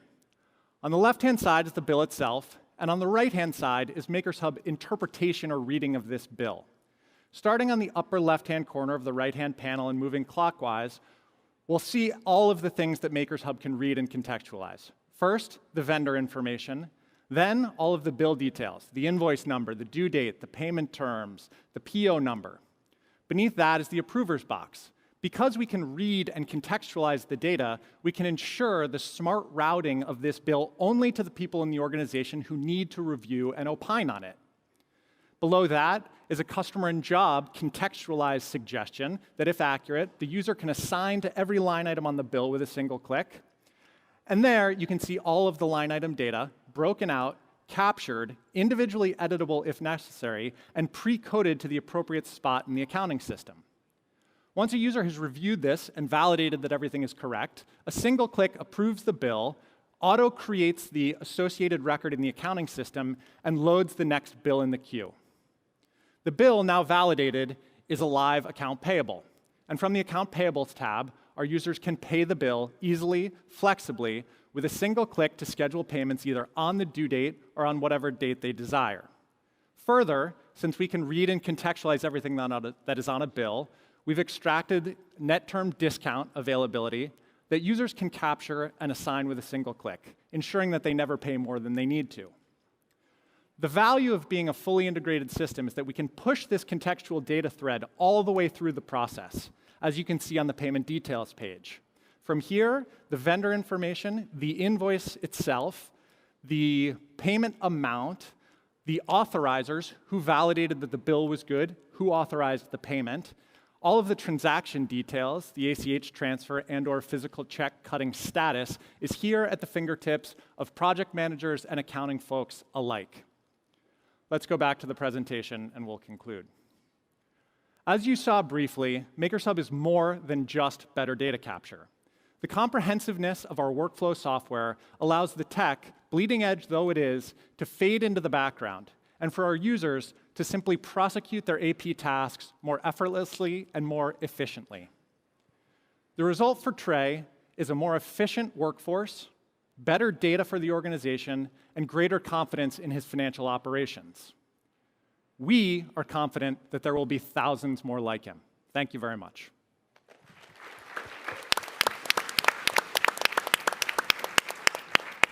And an extra clap for me for ending on time. Thank you. Okay. Rebecca, do you want to start with you? Sure. So this is a really exciting category with lots of companies attacking it because it's a big problem. But how do you think about differentiation and the competitive landscape? Who do you anticipate yourself running into, and how are you going to cut through the noise? Sure. The way that we think of that is that though there are many people participating in this space, according to our users, there are not many people who are successfully offering what we offer at the level of granularity, detail, and complexity that we are. I think what our users would say is that there's not a saturation of solutions in the category. There's a saturation of promises that have fallen short of what our user base needs. And that's not necessarily for every business. We believe the market is sufficiently gigantic to build a huge company, but there are many companies who just want to get the bill paid, dump it all into an expense account, and that's completely fine. For our users, where there's mission criticality to capturing this information, coding it appropriately so they can leverage it for business purposes, there are not a wealth of options for them today. Great, we'll go to Mara and then Sam. I loved how you started with the customer and talked about how you're solving the needs of this one particular customer. It really brought it to life for me. I'd love to hear what the kind of big vision, if everything goes right, what does it look like in 10 years? Sure. I mean, we think that there's millions of businesses that look like Trey. There's, a huge host of industry types that this is very relevant for. Construction, trade services, wholesale services, manufacturing, really any industrial style business that cares about line item attribution and needs to do that for the proper functioning of their business, needs this solution, wants this solution. They throw manual resources at it today, or they concede to not being able to throw manual resources at it today and flying blind. Really nice job. I thought the demo was very cool to see. Thank you. Just to piggyback on the competitive landscape question and your comments around it, lots of AP-like solutions on the market today. What would you say is your 10x feature or the thing that is really like the aha moment when somebody sees a product demo? Yeah, when they see their invoices go in or their bills go in, and the quality and depth and comprehensiveness of the extraction. That is not something that anyone we have ever shown the platform to, accounting professionals, AP professionals, controllers, has ever seen or said, oh, been down that road before, XYZ offers this, on to the next. We have never heard that once because we don't believe it exists. Frederic? So I love that you can expand into different verticals. I think this is very powerful to be able to duplicate it to the different verticals. What is your go-to-market, and how are you going to tackle addressing different verticals in a very fragmented category? Yeah, we're going to address it very deliberately and in staged ambitions. So the first go-to-market approach is to sell to outsourced bookkeepers, accounting firms, CPAs, et cetera, who specialize in doing outsourced bookkeeping for the segments that we care about, construction firms, manufacturing firms, things of that ilk. From there, that's already, even in our very early stage, had the network effect of saying, okay, I am a bookkeeper, I've got 8 construction firms, I also have a flower shop, and they actually fundamentally run their business exactly the same way that these construction firms do, and this is a good solution for them as well. So we're starting with the one-to-many approach of getting those accounting professionals behind us. They've been delighted by it so far, because oftentimes they're the ones who are viscerally experiencing this pain directly, as opposed to the tray in this case. Thank Danielle? 2 quick questions. Well, first of all, thank you very much for being here. That was wonderful. 1, what is your traction to date? So with respect to ARR or revenue. And then 2, would love to learn more about both of your backgrounds as well. Sure. I'll truncate the history for you, but we founded the company in February of 22. Set out to solve this problem, but from an adjacent starting point. Been working on what you saw today for approximately a year. We started Q1 of this year with a handful of design partners. We now have mid-20s to 30 live customers who are operating all of their AP through the platform. Represents about $10 million a month as of last month in processed volume. My background is in financial services. I spent almost 20 years at Citibank. And Fong? I'm a mini Trey, so I used to run an equipment manufacturing business where I build a variety of production facility for automotive, aerospace, and as engineering and manufacturing specialized as we was, the back office was a major problem for us. It wasn't something I could solve. ultimately impeded the growth because we could not put a handle on what we were doing, on how well we were doing, and that's the kind of problem that small and medium-sized businesses could not have a solution that they can afford today, and that's what set us out to build the solution for them. Great, thanks. Any last questions? Sam? Just real quickly on the monetization strategy, I think the customer was Cahill. Maybe how much does a company like that do you expect them to generate in revenue for the business? And then lots of sort of creative ways that you could monetize. Do you expect to get into the flow of funds? Do you expect to get into lending? Any sort of vision there? Yeah, so Trey pays approximately $6,000 a year in just software licensing. That's not our grand vision. We are in the flow of funds today. We're not monetizing the flow of funds, but as you can see, we occupy a very powerful perch in that flow of funds and a very sticky perch by virtue of the solution that we give to Trey. How and in which ways we choose to push the levers of either transaction-based monetization, that's not our preferred one. But being either a lending perch or a reverse factoring perch or something of that nature are things that we're going to evaluate with the benefit of more data and more time. Okay. Thank you very much. Give them a round of applause. Thank you. Last one. This concludes Startup Battlefield for the preliminary rounds, but tomorrow you need to come back for the finals. We're going to have 4 to 6 companies come back and present to you guys again to a whole new set of judges with a new pitch format as well. So please make sure you come back tomorrow. But tonight at 7, I think it's, I'm gonna get in trouble because I think it's 9 p.m. on TechCrunch.com, we're going to announce the finalists. So look for that tonight. But before that, we have one more company. Coming to you from San Jose, California is Betweened. Presenting for Betweened is Carla Engelbrecht. Bring them on out. Big round of applause. I'm Carla Engelbrecht, CEO and founder of Betweened, where we're building mindful, responsible social media for kids and families.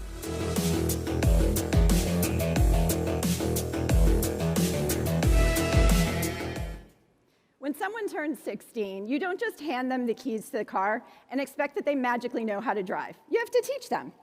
Nor should we give kids social media just because the privacy laws say that they're now old enough to engage with it. Because social media has some challenges, like predatory algorithms, addictive behavioral loops that reinforce toxic mindsets, strangers and creepers, not the Minecraft kind, sliding into DMs, compromised personal data, and inappropriate videos and messaging. And naturally, kids are lying about their age to gain access to these platforms that are not made for them. Now, I know this is a mom of a 12-year-old who's sitting right here. Moms talk about showing our daughters what we can do. But what I've learned about this generation is that there's 35 million of them in the US alone, never mind globally, whose needs are not being met. They're exposed to inappropriate content, their messaging needs are not met.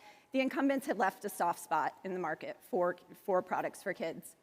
And on top of that, these kids drive $1 trillion in purchasing in the US alone in direct and indirect decision making. And the brands that market to kids lack ways to engage with them, and the spaces for reaching parents is crowded and noisy. Now, I know this as a parent, but I also know this as a developer. So I work in children's media, and I do this for a very specific reason. When I was in college, I was a victim of gun violence. I was shot by somebody who was 17 years old, and it set me on a path of really thinking about how does somebody end up there. And one of the answers for me was really about media, and this put me on a path to understanding impact. Work with Highlights for Children, PBS Kids, Sesame Street. I have a doctorate in education. And from that, working on impact, that drove me to thinking about scale. And at Netflix, when we launched Bandersnatch, we launched globally day and date on 1,000 supported platforms in 32 languages. So I've spent 25 years understanding how to balance scale and impact in education and entertainment. And that's what leads me to the work I do today. Because today's kids don't remember a time where notifications weren't blooping and bleeping at us 24/7. They need to be taught how to engage and how to disengage with technology, just like we teach them to read, to add and subtract, to think critically, even how we teach them to drive. And that is why we're building Betweened. Social media doesn't have to be bad when it's leveraged as part of a balanced social media diet, or balanced media diet even. Betweened is a platform that will support kids' digital literacy while providing the entertainment and education, the interaction that they crave. Between features kid-friendly versions of the creator tools that we see on major platforms. And all those dance challenges, hamster videos, magic tricks that kids create and share, that taps into essential developmental pieces of navigating emotions and self-expression. And we really encourage creating together, because whether you're creating with friends, with siblings, with your parents, that creating together not only heightens the learning and the skills that are learned through that, but it also deepens emotional bonds. Now, we also allow kids to connect through their profiles. We guide them to have authentic profiles. And we guide them to be socially and emotionally appropriate in their communication. So the only trolls that exist here are ones that we intentionally introduce as part of our guided curriculum. Now, just as you wouldn't ask somebody to drive a U-Haul and parallel park it in Manhattan before they've learned to parallel park in a nice, quiet suburban side street, we provide parental tools that can be turned on and off, because kids shouldn't have access to all of the tools right off the bat. So in this way, parents can customize the platform for the age and stage of their child and for their personal preferences. And then we work with them through our guided curriculum to decide when is the right time to introduce new tools to these kids. Now, let's see some videos. Go to demo. We're so pleased to introduce and debut the beta of Between here today on the TechCrunch stage.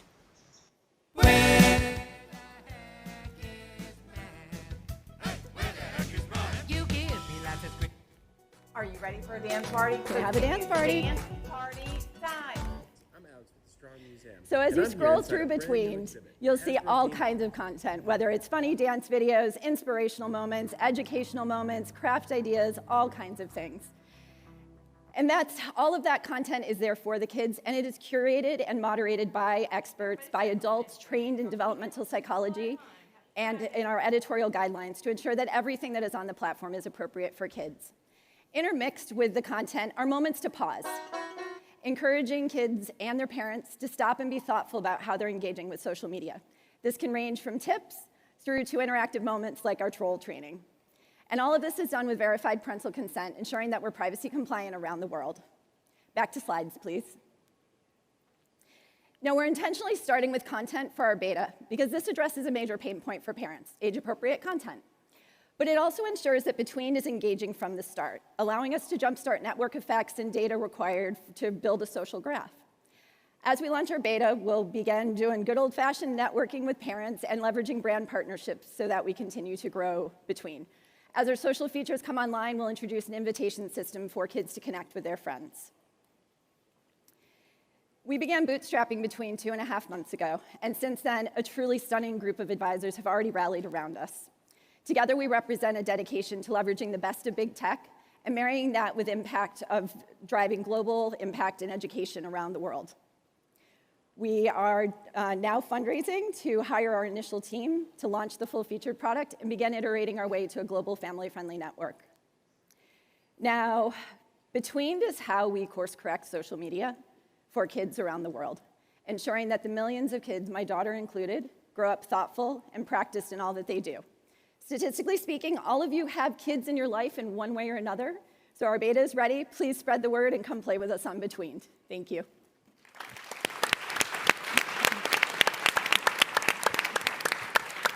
Carla, that was very good. Let's start with Frederic. So thank you so much for building that. This is much needed, and I'm glad that this product is coming to life. I wanted to understand your go-to-market in terms of acquisition channels.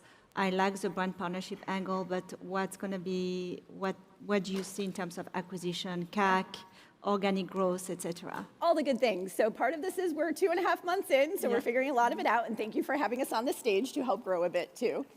But really, we're thinking about this as really we need to get out there and start talking to kids, talking to parents, get it in their hands, and understand the network pieces. One of the things we definitely see are kids are, there's the kids who spend their time together during the day, but then they're in a lot of activities like club sports and scouts. Summer camps are another great example where they come home and they want to connect with these kids that they don't see every day. So we're looking to get into those sorts of opportunities to start. I'm not going to wait until next summer camps, to grow, but those kinds of moments where the kids are a little bit disconnected. Cousins are a great example too. Great, I love that. We'll go to Rebecca and then Maren. Thanks so much for sharing, and especially the personal angle of this story.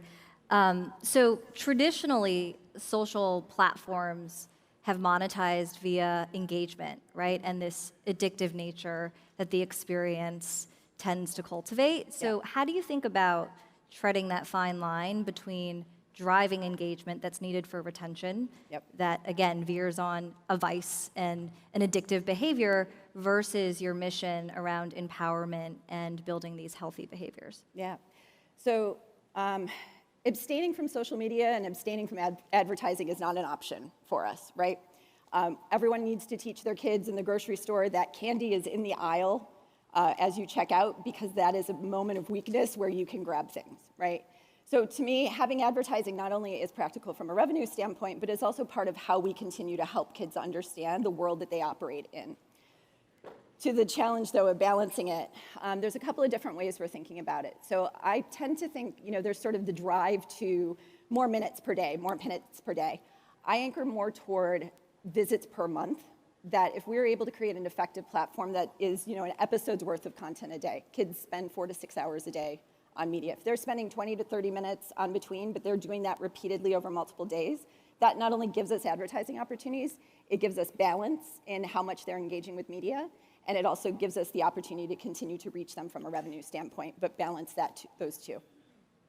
Thanks. All right. Thank you so much for your presentation. I'm a mother of 3 daughters, and I'm terrified of social media. Right. So I think it really resonates with me. My question is, how do you moderate this platform? Yes. So it's slightly terrifying. There's a lot, and at scale, suddenly there's a lot of content to moderate. So right now it's entirely human, because we're learning, we're building the skills, but we are setting up to be able to collect the data so that we can leverage machine learning to do that initial pass, right? There's a lot that it can take out of the way. Then we can have humans, adults, come in to do that next pass. And then another piece that we're going to experiment with is actually leveraging older kids as moderators. So, again, like if my daughter were to see something, she's 12, and she's going to find a rogue F word, right, kind of thing, I'm okay with that. And that's also part of her participating, kind of like a junior Redditor, participating and thinking about, like, how do I contribute to this community and make it stronger? So we'll look at the ways to be able to scale it that way. Interesting. Sam? Thank you so much. 2 things that come to mind. Really cool that your daughter's in the audience. I'm sure she's super proud. Probably a little embarrassed too. No, it's awesome. And then incredible progress in just 2.5 months, so congratulations. I'm not on Facebook or Instagram. I do have like a LinkedIn, but generally speaking, like not very active in social media. Can you tell us a little bit about the competitive landscape? Sure. There's obviously Facebook, Instagram, and some of those. And then what's to prevent one of the larger companies like Facebook, when this really starts taking off, just creating sort of like a kids edition with their distribution and brand? Yeah. So it's really clear that the big guys are not trusted. So even Facebook, Meta, whatever they were called at the time in 2021, attempted to do this with Instagram Kids, and it was a very public shutdown of that. They do not have the trust. You can see with TikTok getting banned in various places, there's a lot of commentary. They just do not have the trust. So there is an opportunity for smaller companies to come in who can build the trust. This is one of the things in my background of like, I have that to be able to build that trust. The smaller companies that have tried in this space have failed to get scale and that escape velocity. So they've built lovely businesses of about 3 to 8 million monthly active users. I believe, in talking with those folks and kind of looking at it, that really that cold start growth problem is suffering. In my case, I'm really thinking about this as like, come for the tool of the content, stay for the network. Those other companies have really focused on the network, and they have not built the componentized aspect of things to really be able to engage with the parents and age up the experience over time. Any last questions? Thank you very much. Give her a round of applause.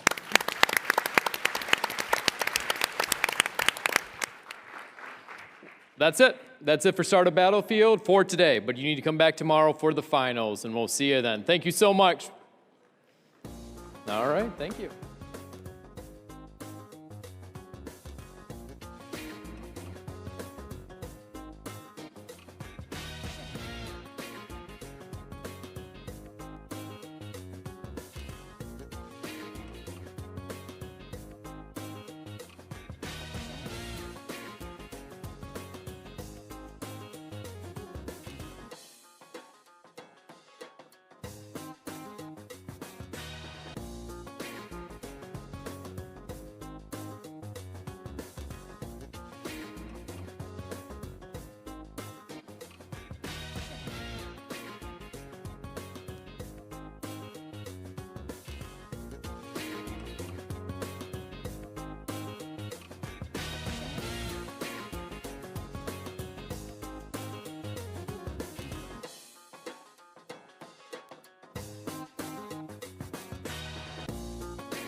Hello, everybody. All right, nice full house. Hope everyone enjoyed that round of Startup Battlefield. More of that to come. But right now, on stage, we have somebody who has been in the news quite a bit lately. His company has been in the news quite a bit lately. Actually, I had a great memory. I looked back. It's been just about a year. I wrote an article that was, it's time to admit that self-driving cars are never going to happen. This was in October 2022. Me and Kyle had a fun exchange on Twitter about it, but I think it's now, they've since launched in like a dozen or over a dozen cities, their pilots. So bad take. I have a lot of bad takes on the website. Go read those. Check out my archive. You'll see how many times I've been wrong. It's a lot. That's why he has a lot of money. I have no money, and I'm here. But he's co-founder of Twitch before, and then now founder of Cruise, as I just mentioned, which are running self-driving cars here in San Francisco. So please welcome Kyle Vogt and your moderator, Kirsten Korosek.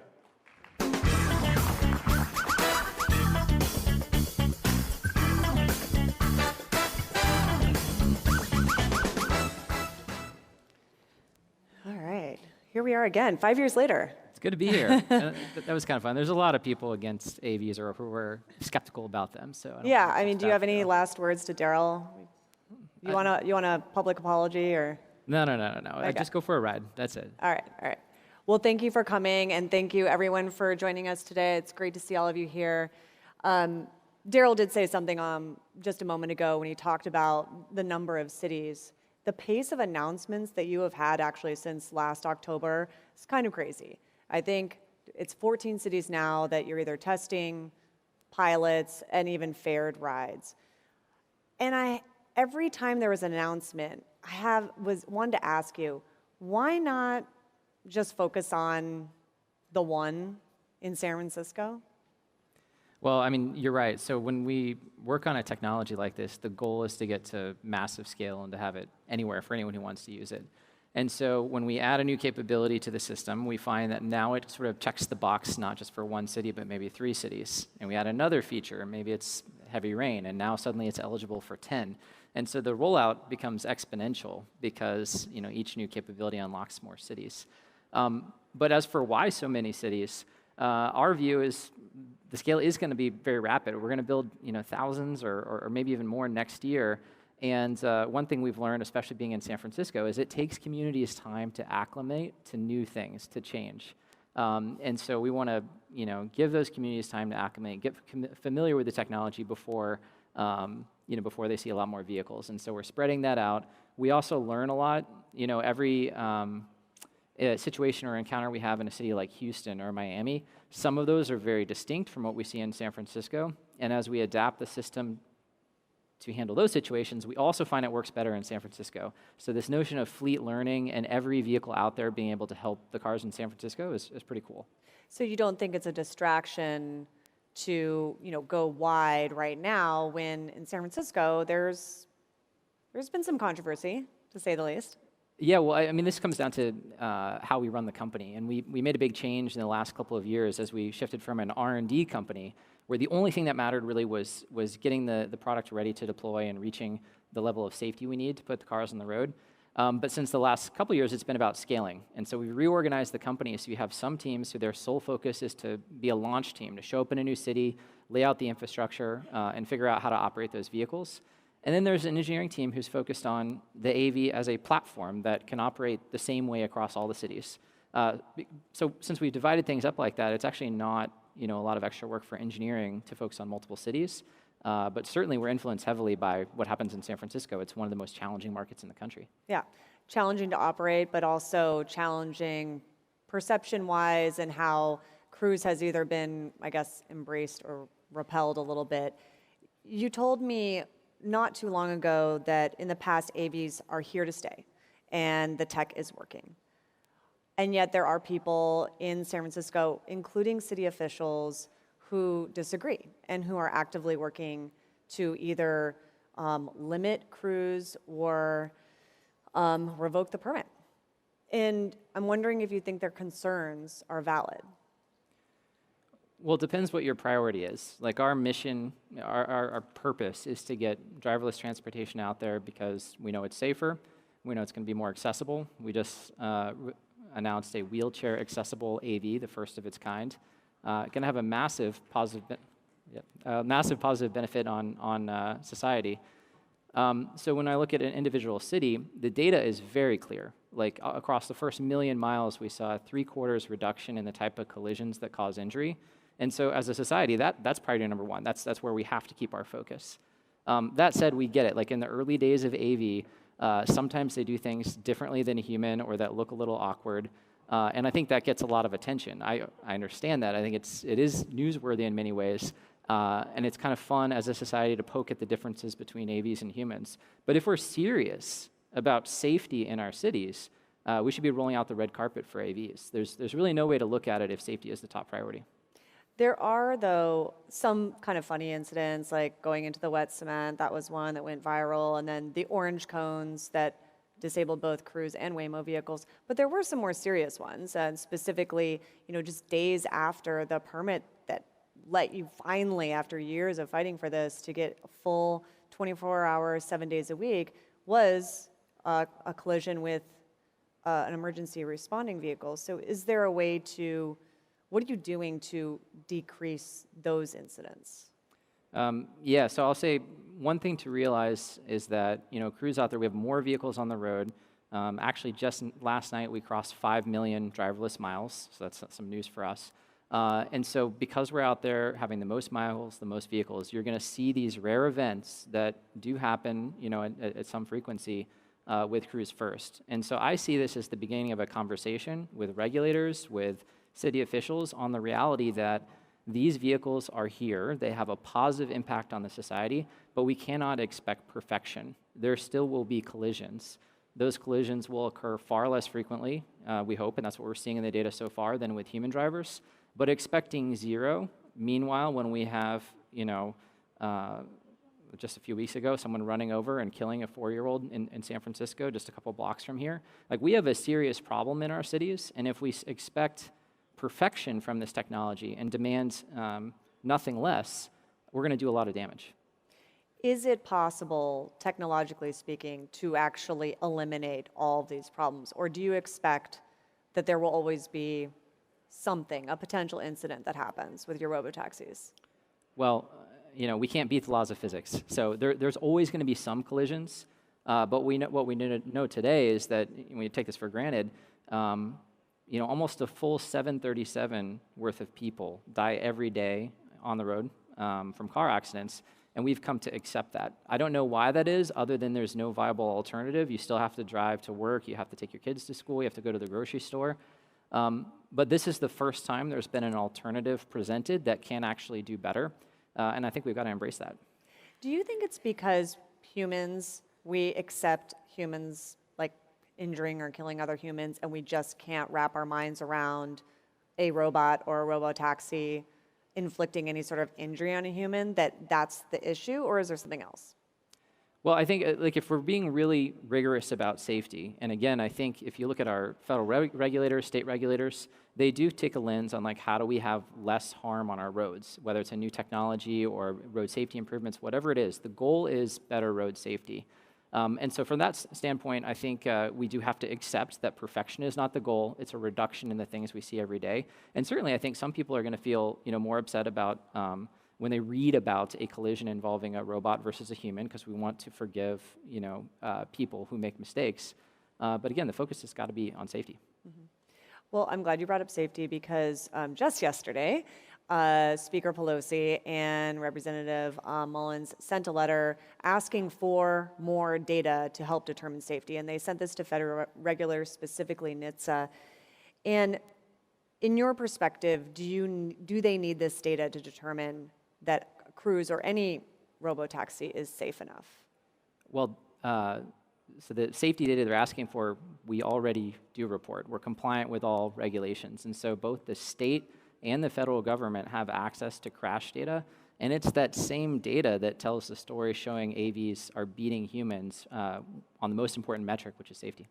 So is this just political theater, or are they not understanding what's going on here? I think this goes to show that there's a lot more conversations that need to happen between AV companies and government to help them understand not just how this technology is already performing, but the rate at which it's improving. Again, if you look, I've been on the stage a few years ago, right? At that point, AVs always had people behind the wheel. They couldn't drive in cities without drivers. They couldn't operate during the daytime, all these limitations. It's improved exponentially since then. We're talking like, 10x improvement in some of these metrics year over year. And so, like betting against AVs right now is like looking back and saying Facebook is never going to make it because it's only on college campuses. It's a very sort of short-term view on things. And if we take a step back and just look at the way this technology evolved and where it's going to be a few years from now, I think there'd be a lot more people excited about this technology than there are. And again, it's the opposition or concerns or critiques by media and some people in government. A lot of these people haven't ridden in an AV or talked to the tens of thousands of people now in San Francisco who use this all the time and absolutely love it. I'm glad you brought up Facebook because you're right. Back then it was like this college, it was great. But scale didn't necessarily make Facebook better. So how are you going to eliminate that issue, which is scale, but maybe not bad for society? I think we can all argue that social media hasn't been amazing for us. So how are you going to prevent that? Well, I mean, I don't. I was trying to make an analogy about the betting early on something in the early days. I wouldn't comment on the impact of social media on society. That's not my area of expertise. But things that we know about AVs so far is the more of them are out there, the more data they collect, the more examples of tough situations they encounter. And so, as humans, we put kids on the road and give them access to cars maybe when they turn 16, and they maybe have a year worth of driving experience, maybe tens of thousands of miles. That's not how AVs work. When we hit 5 million miles like we did last night, that means we have the equivalent of several lifetimes of human driving data, and we're using all that data to optimize this AV system. And so, over time, it's going to have the collective knowledge of thousands of individuals and be able to beat human performance on every aspect of driving. And so in that world, more scale, more AVs actually creates this network effect where the benefit to society also increases with the scale. How does that compare to then the millions of miles that you've done in simulation? Is one more valuable than the other? Yeah, I don't really compare them exactly like that. Our simulations, the goal there is to make sure that when we're changing things in our software, it's getting better on a bunch of different dimensions. Driving is really hard to score. There's certain maneuvers and caution around things, and so we want to make sure it's going up and to the right. And then also to tease out new and challenging situations we haven't even seen on the road yet. So it's not so much the raw miles as opposed to the diversity and randomness that we encounter in simulation. And so I would say it's a critical tool for us. When you look at vehicles like the Origin that we're hoping to bring to production really soon, that's the first vehicle ever manufactured without a steering wheel in it. And because it has no steering wheel, we can't just drive it around on roads with someone behind the wheel taking over, if it ever does anything strange. That vehicle has been validated almost entirely in simulation, where we can do things like compress the millions of miles of on-road driving that it took the first time we went to driverless cars into something that can be done in a matter of months. It's really impressive. Now, a few weeks ago, I think just last week, you said publicly that you were close to getting this exemption from NHTSA, which is the same federal regulators that Pelosi just was, asking for more information. So is there any concern that this new focus on Cruise could potentially derail that exemption? I mean, hard to say. I can't really comment on what regulators may or may not be thinking, but I will say we work really closely with NHTSA. I think I appreciate the difficulty of their job, because if you pull up the vehicle code, which they're supposed to hold manufacturers accountable to, it was written in the 70s, and there's sections in there that say the driver must look at the rear view mirror or the side mirrors. What does that mean when there is no driver or the driver is a computer? And so they've got to balance on one hand the promise of this technology and the safety data showing it's has a huge benefit over humans and is growing from here, and on the other hand, these statutes that they need to be in strict compliance with that never contemplated the type of technology we have today. So it's a tough job. We're trying to work with them and help them figure that out. It's interesting because there's at least one other company that took a very different path, Zoox. They chose not to go through the exemption path. They are now getting some questions. Why didn't Cruise just do that and put the Origin on the road? Well, I mean, we work closely with regulators, and in this case, NHTSA, and we think this is the ideal path to go. But these conversations are evolving, so it's hard to say how it will turn out in the end, or in what form these new vehicles will reach the road. In terms of regulatory pathways, there's several ways to get there. Mm-hmm. We were talking a bit ago about pressure, sort of specifically in San Francisco. We're not seeing the same amount of pressure in some of these other cities that you're starting to go to. And there is a push to have both Waymo and Cruise's last permit revoked. And if that happens, is Cruise committed to staying in San Francisco? Well, look, if it gets to that point, we can have that discussion. But there was a democratic process here. Like the Public Utilities Commission, who voted on that permit, had hundreds of people come up to speak. Dozens of people got to submit letters of support for AVs. There were far more letters of support than and against, and that commission ruled. So, I think the people have spoken when it comes to whether or not they want AVs. Mm-hmm. In terms of the exemption, you have now two origins, right? You have the Wave, which is the wheelchair accessible one, which was just unveiled on Thursday, and then the regular origin one. When that exemption goes through, presuming it does, I know that the origin right now is in Austin, but what are the next cities? What's on your to-do list or your priority list of where you want to bring the origins next? And specifically, will you do the Wave wheelchair accessible one in different markets or both at the same time? The Wave is probably a year or a little more behind development than the primary Origin. So just for context, the Origin is a 6-seater vehicle, first of its kind with no steering wheel. But the reason we built it this way and with seats that face each other and have a ton of legroom was to encourage pooling. So the notion of a real shared ride where one of these vehicles pulls up, there may be someone else in it, and instead of trying that on a ride-hail service today where you squeeze into the back of, a 4-door compact car next to someone you don't know and you're shoulder to shoulder with them, you actually sit across from them and you can see them and feel comfortable, in your space. That's something we heard a lot from riders. And if you can get a higher rate of pooled ride adoption in a city, you need less vehicles on the road. You'd actually do a better job in terms of utilizing the road surface in a city that you allocate to vehicles for moving people, much better than personal car ownership. And that's the direction we should be going. But when it comes to the wheelchair accessible vehicle, which I'm super excited about, because I don't know how many people in the audience have friends or relatives with various disabilities, but the status quo is pretty broken. Like paratransit and other things exist, but they're not convenient. They're usually not very expensive, and certainly if you're a person using these, you don't feel like you have the same freedom of mobility as someone who can pull out their phone and get into now a driverless car. The challenge with that vehicle is it's never been done before. No one's tried to build a wheelchair ramp that slides out of a car with no driver. And so there's a lot of interesting engineering problems, regulatory problems, safety problems that we're sorting through. But our goal is absolutely to introduce that alongside Origins in cities and have it be as equitable and accessible as we can. So what cities are on your priority list then? Once the exemption Yeah, passes. so Austin is sort of a tip of the spear for us. We have a development stood up there. The regulatory environment is more streamlined compared to San Francisco or California. So we did some of our early testing there. And it's likely that you see Origins in those cities, or basically where the cities that are ready and willing to have this technology will get it first. And I think California has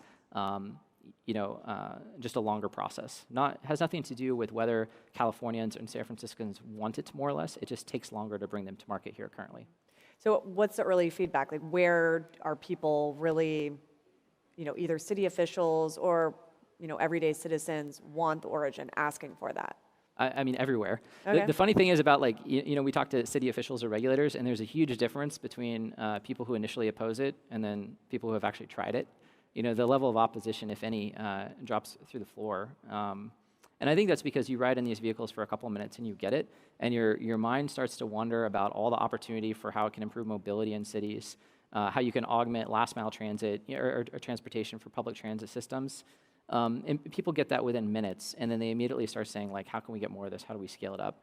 And then, of course, we see that from the riders. It's about half of the people who first try an AV are naturally very skeptical, and they're not even sure if they're going to like it.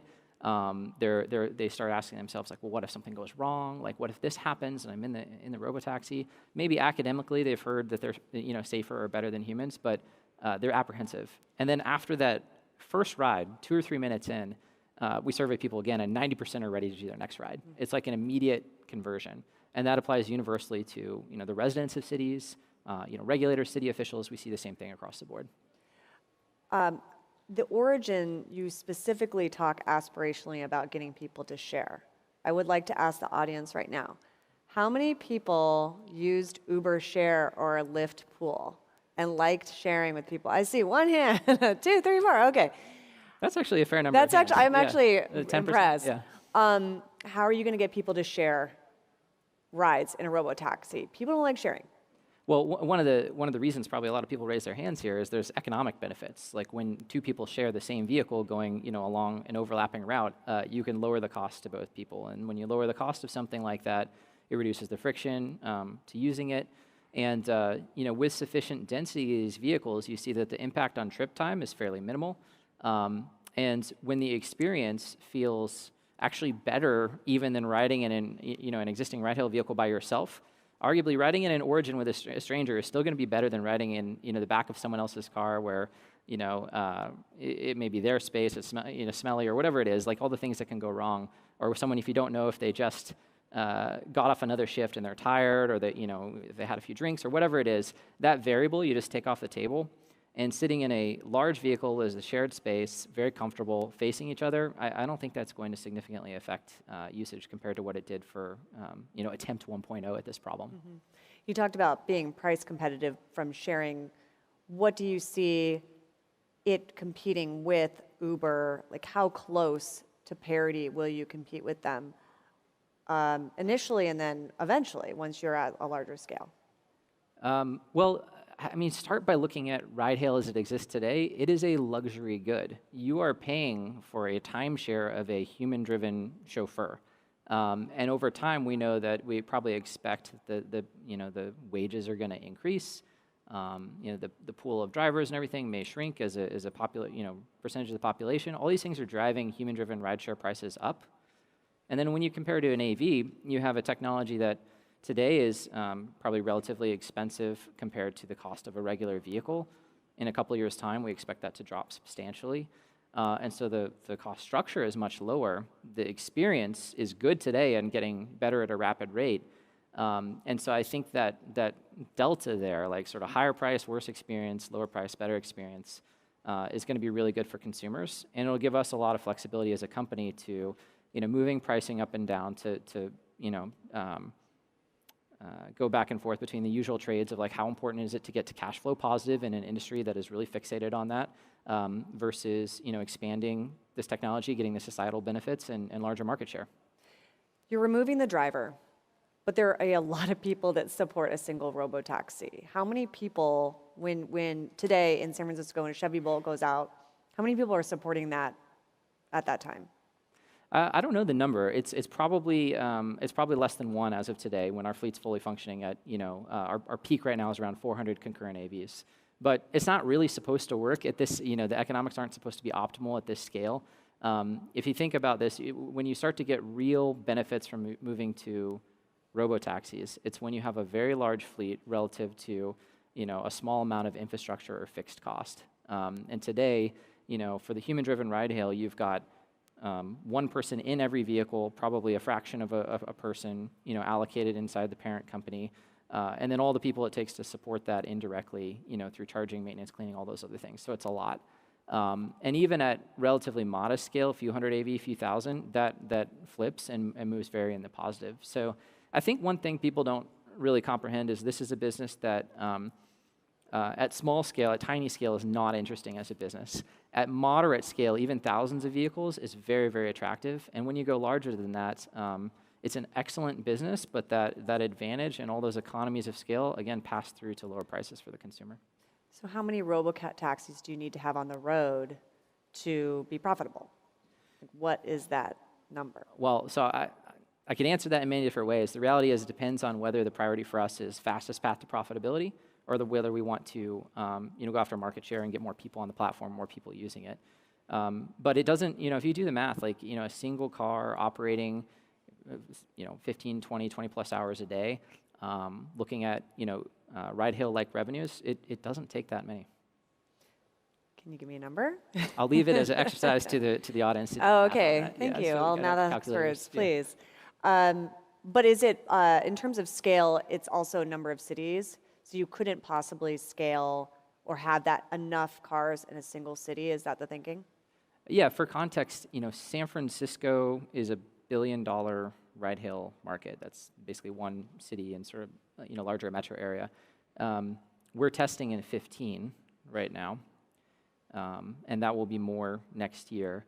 And so, as we ramp up production factory, you've got a continuous flow of vehicles coming out of a factory.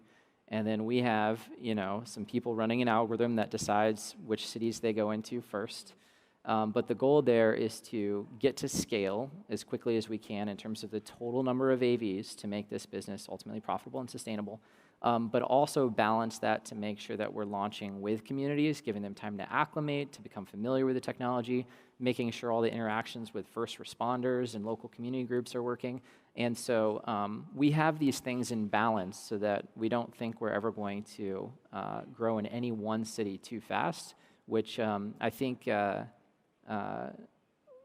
is just not a good thing for anyone. Is there a certain number of vehicles that a city the size of San Francisco, not specifically San Francisco, that won this population base can handle at any given time? You said you have about 400 now. And what can it actually sustain? I don't know the number there. I mean, it would depend on the adoption rate and how much people still prefer to use their own vehicle and park it on roads versus using robotaxis. I mean, ultimately, if you extrapolate forward and you see that these cars decrease in cost, they continue to prove their safety performance. They get much better on adapting in ways that cities find agreeable and preferable, and the cost goes down. I think that, and you see more pooled rides, the question will be, do we want as many human-driven cars on our road? Like, at what point does it still make sense? If I told you, 5 years from now, AVs are going to be 100 times safer, and you have regions of your city that have high pedestrian and cyclist traffic, it would almost seem reckless as a city planner to allow, one version of transportation that's 100 times less safe than the other to coexist in that space. So we're looking forward to these conversations. They're going to be awkward. They're going to be really uncomfortable when we come to terms with the fact that humans are not the ultimate and best form of vehicle drivers. And even if you believe cities should have more forms of other transportation, which I'm totally on board with, as long as there is a need for vehicle-driven transportation, I think we're going to want them to be AVs.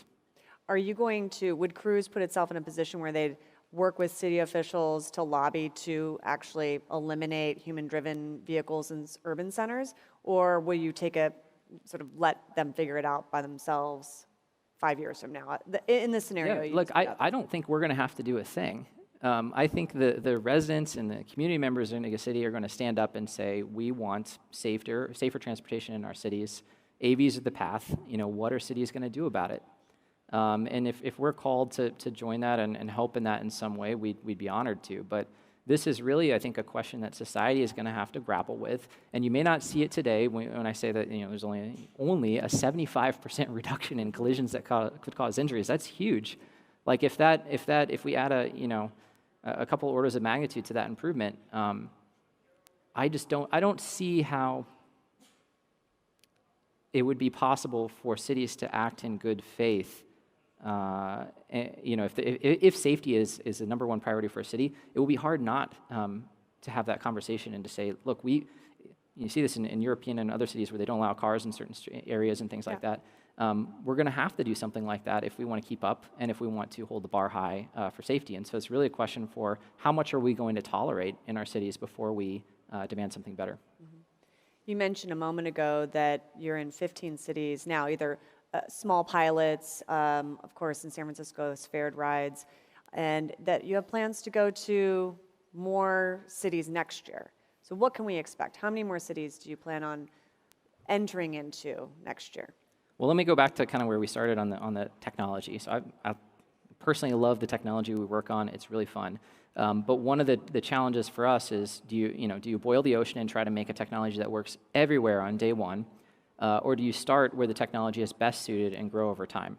We obviously chose the latter. We started in San Francisco, where we have fog and occasionally smoke in the air like we do right now, but there's very rarely ice or snow or that kind of weather. So if you look at the cities we've announced and kind of plot them on a map, you'll see they're kind of in the Sun Belt. And so a couple of years from now, we have a new version of our vehicles coming out that is adapted for cold weather. And so there's a whole bunch of fun engineering details behind that. But a simple example is the sensor pods, where all the cameras and radars and LiDARs are. They have heating elements built in, so they can melt ice and snow that would accumulate on them. You can't really operate in a city with tough weather unless you do that. So you'll see us start in the lower half of the US and then move up vertically as the vehicles come online to handle more challenging weather. You said in a couple of years, these more winterized versions, is this going to be the Chevy Bolt or the new Chevy Bolt that we're going to see in a little bit from GM, or is this going to be the Cruise Origin? The Origin is the first version we'll see. And so, something that may not be familiar to a lot of people who work on, software-based companies or mobile companies is the development cycle in the automotive world is very long. It can take, 4 years to go from when the technology is ready to when you see it in a mass-produced vehicle. And part of that is because when you have the technology working, that's not the level of reliability you need to have that operate, for years potentially without any replacement. You can't have every part on your vehicle randomly failing once a month and need to swap it out. So the bar is very high. When you put a vehicle out on the road, it's subject to corrosion. It's like salt in the air, water spray, mud, all these other things. And so the thermal extremes, like basically 120 degrees in Arizona, plus it's been sitting out in the sun getting hot, or really cold weather where basically it has to, your computer has to boot up when it's freezing outside, quite literally. And then on top of that, not only the reliability, but then the supply chain has to be spun up, which is often global in nature, to have all these components feeding into a factory where you cannot skip a beat and have that factory line, shut down. So 4 years from start to finish. So you can imagine if a couple years from now, we want that cold weather stuff. This is something that we've been actively developing for years already. Oh, that's interesting. You talk a lot about factories and scaling up, and of course, right now, there's a strike. What are your thoughts on the United Auto Workers strike happening right now? I'm not going to comment on that. What I will say is, I think General Motors is working in good faith to try to find the best outcome they can for everyone. But that's all I can really say about that. Can you talk at all about whether it will affect Cruise? Because it could, as you just mentioned, a global supply chain needing workers on a line to bring, something you've been working on for years to public roads, this winterized version, which sounds pretty cool. Could this strike threaten Cruise's plans? Yeah, I appreciate the relevance of that, but it's still not my place to comment on that. And I'm going to resist the temptation to want to speculate. Are you sure? Okay. Talking about winterizing, so can we expect? You said in 2 years. Will you sort of ahead of that go into some Midwestern cities potentially next year? Start, looking around, maybe testing a little bit in anticipation of this winterized version of the Origin? That's likely. I mean, one of our strategies, as I mentioned, is, we started in San Francisco, pretty complex city. We see a lot of things here that we see in other places. But each time we go to a new city, we usually see at least one thing that's new.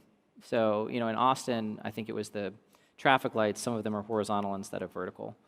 And so we have a scouting process now where we do either send AVs or other data collection vehicles to kind of seek out these, whatever might be unique about a new city, well before we intend to operate there, just to decrease, the probability that we have a delay because something blindsided us, something new. But what we're finding is as we go, we learned a lot going from San Francisco to Austin and Phoenix. Those are the two cities that we did just over a year ago. By the time we got to Houston, it worked almost completely out of the box. Like each time, I think there's going to be a smaller and smaller number of new things or changes we need to make to adapt to cities. So we'll still scout, and you may see AVs on the ground in some of these cities, but from an engineering standpoint, we're at the point where we build a system or a capability or improvement once, and it gets picked up in all the cities we operate in. Okay. I'm going to try and ask this question in a different way. Sure. You mentioned that the cities that if we plot it on the map, they're all in the Sun Belt. So next year, will we see cities that are beyond the scouting, where actually you're piloting and maybe looking to scale outside of that Sun Belt? Less likely, because if we did that, we'd have a service that we'd have to flip on when it's sunny and turn off if it starts to snow. And while that is possible, it's something we'd explore. It's not ideal from a customer standpoint. Yeah, we saw it didn't really work out well for scooter companies, right? So sure. And we actually had that in the early days of Cruise in San Francisco. We started very conservatively on fog, for example. And so if an AV would go towards the sunset region of the city, and then there's a sudden onset of fog, that vehicle would have to return back to home base. But after we collected enough data and improved some of our perception models, at this point we can handle 99% of all the foggy situations in San Francisco. And so this is another example of how you see these weather capabilities. It's not necessarily like a light switch you turn on and off. We have a great deal of control on setting safe thresholds for operation and having all sorts of mitigations, like the AV is just deciding to go back to home base and park until the storm clears, as we take on more and more challenging weather conditions. 5 years ago, you said our Cruise's master plan, and you said actually Cruise's master plan 2.0, because originally it was a slightly different company. You said the plan was to go into dense urban areas, and then you said something that was surprising to me, which you said, and then rural.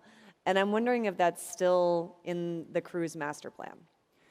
Taking a step back, I mean, our mission is not just about improving transportation in the subset of the population that uses rideshare. I look forward to the day when any of us can get this on the vehicle we own, a vehicle, maybe there's a new ownership model where you lease a vehicle or you share it with a community or a group of friends. There's all sorts of opportunities that exist beyond ride-hail. And at the moment we saw evidence that this technology is reducing collisions, reducing collisions overall and the ones that result in injury. We felt even more of a pull and this need to get this into every form of transportation that we have. And so, there are some technical hurdles. We have to drop the cost of the technology so that it works in these new models, or different business models than ride-hail. And we have to adapt the technology to work, rely less on things like HD maps, which we use some version of today. But just like, we started a few years ago on this cold weather capability, reducing our reliance on maps or getting to the point where you don't really need an HD map as it exists today is something that's in active development, and I think going to unlock not just better operation in suburban and urban environments, but will lead to rural environments. So this stuff is going to work everywhere. Okay. So it's fair to say that you're working on it. Are you working on it closely with GM as a parent company? Because Mary Barra, CEO of the company, has talked about the likelihood of personal robo-taxis. So is this something where the two companies are working together? Yeah, it's inevitable. The question is exactly when and in what forms, but it's not only an unprecedented business opportunity, as we've seen with companies dabbling in cars with various forms of autonomy today, but one of the most fundamental shifts we'll see, I think, in our society in a long time. Not just safety, but if you think about the value proposition of you go to a car dealer and there's one car on the lot that you have to get in and drive yourself 100% of the time. Maybe there are moments when you can take your hands off the wheel, but you have to be in it wherever you go, and you can't be doing anything other than driving. And then maybe there's another car in the lot that you sit in the back seat and you can sleep or do work or talk to your family, or even send it completely empty to go pick up your groceries or take your kids to school. Like, that is going to be very profound, and I think that's within reach for this kind of technology. Where's delivery on the roadmap? Because you do have a pilot, I believe, with Walmart right now. Yeah, so we're working closely with Walmart, which people know that brand, but they often don't realize it's the largest retail company in the world. And we've done driverless deliveries with them, so experimenting with different uses there. And one of the things we've done with the Origin is make it so that there's a way that it can very quickly convert from moving people to moving things. And the benefit there, when you do both things using the same fleet of vehicles, is you get a higher utilization of that fleet and then a lower cost per trip. So delivery and movement of people are not just two very good businesses, but when you put them together on the same fleet, it makes both of them better. You have 3,900 employees right now, so right? it's a lot. But you've been talking a lot about scale. How many more people do you need to hire based on all these cities that you've been in? And are they mostly engineers or in operations? Well, so yeah, that's one of the things we look at as we went from an R&D company to one that thinks more about operating large fleets is reducing the ratio of engineers to vehicles, and we expect that to grow. It's already growing, I guess, sublinearly, meaning we're adding cars faster than we're adding engineers, but we expect that gap to increase dramatically. I think we've got an incredibly talented engineering team, and we will not need to significantly grow it to handle fleets 10 times, 100 times, or even 1,000 times larger than what we have today. A big part of scaling a company and hiring people is culture. And we've talked about this before. This is your third company, Justin TV, Twitch. Did you get it right this time? I'm a believer that every company founder or executive is on a continuum of personal growth. And so I would say the culture of Cruise and the sincerity with which we treat our values and behaviors is much higher than I've ever had in my career. We try to live them every day. Little details like people, you could probably all use Slack for communication and things like that, but random employees across the company will insert little hashtags of our behaviors like in mid-sentence in like half of the community or the company communications that we have. So little details like that where there's constant reminders of why we do things and people acting in accordance with those behaviors has been super compelling. And to have a mission that is so, we're lucky. We have a mission that almost everyone has someone in their family who's been hurt in a car accident or knows someone who died in a car accident. I have high school friends who did. And so just to know that you're doing something with the talents you have or the talents you've developed that actually matters, and it's not building toys or fun things to play with on the internet. These are real, visceral problems that we can solve. It makes it, maybe it's unfair, because it makes it a little bit easier to build a really strong culture around that and strong dedication to what we're doing. So you mostly answered my question, but have you learned anything recently? Do you have it perfectly dialed, or is there still more work to go? Well, I guess I don't believe that's possible, perfection. I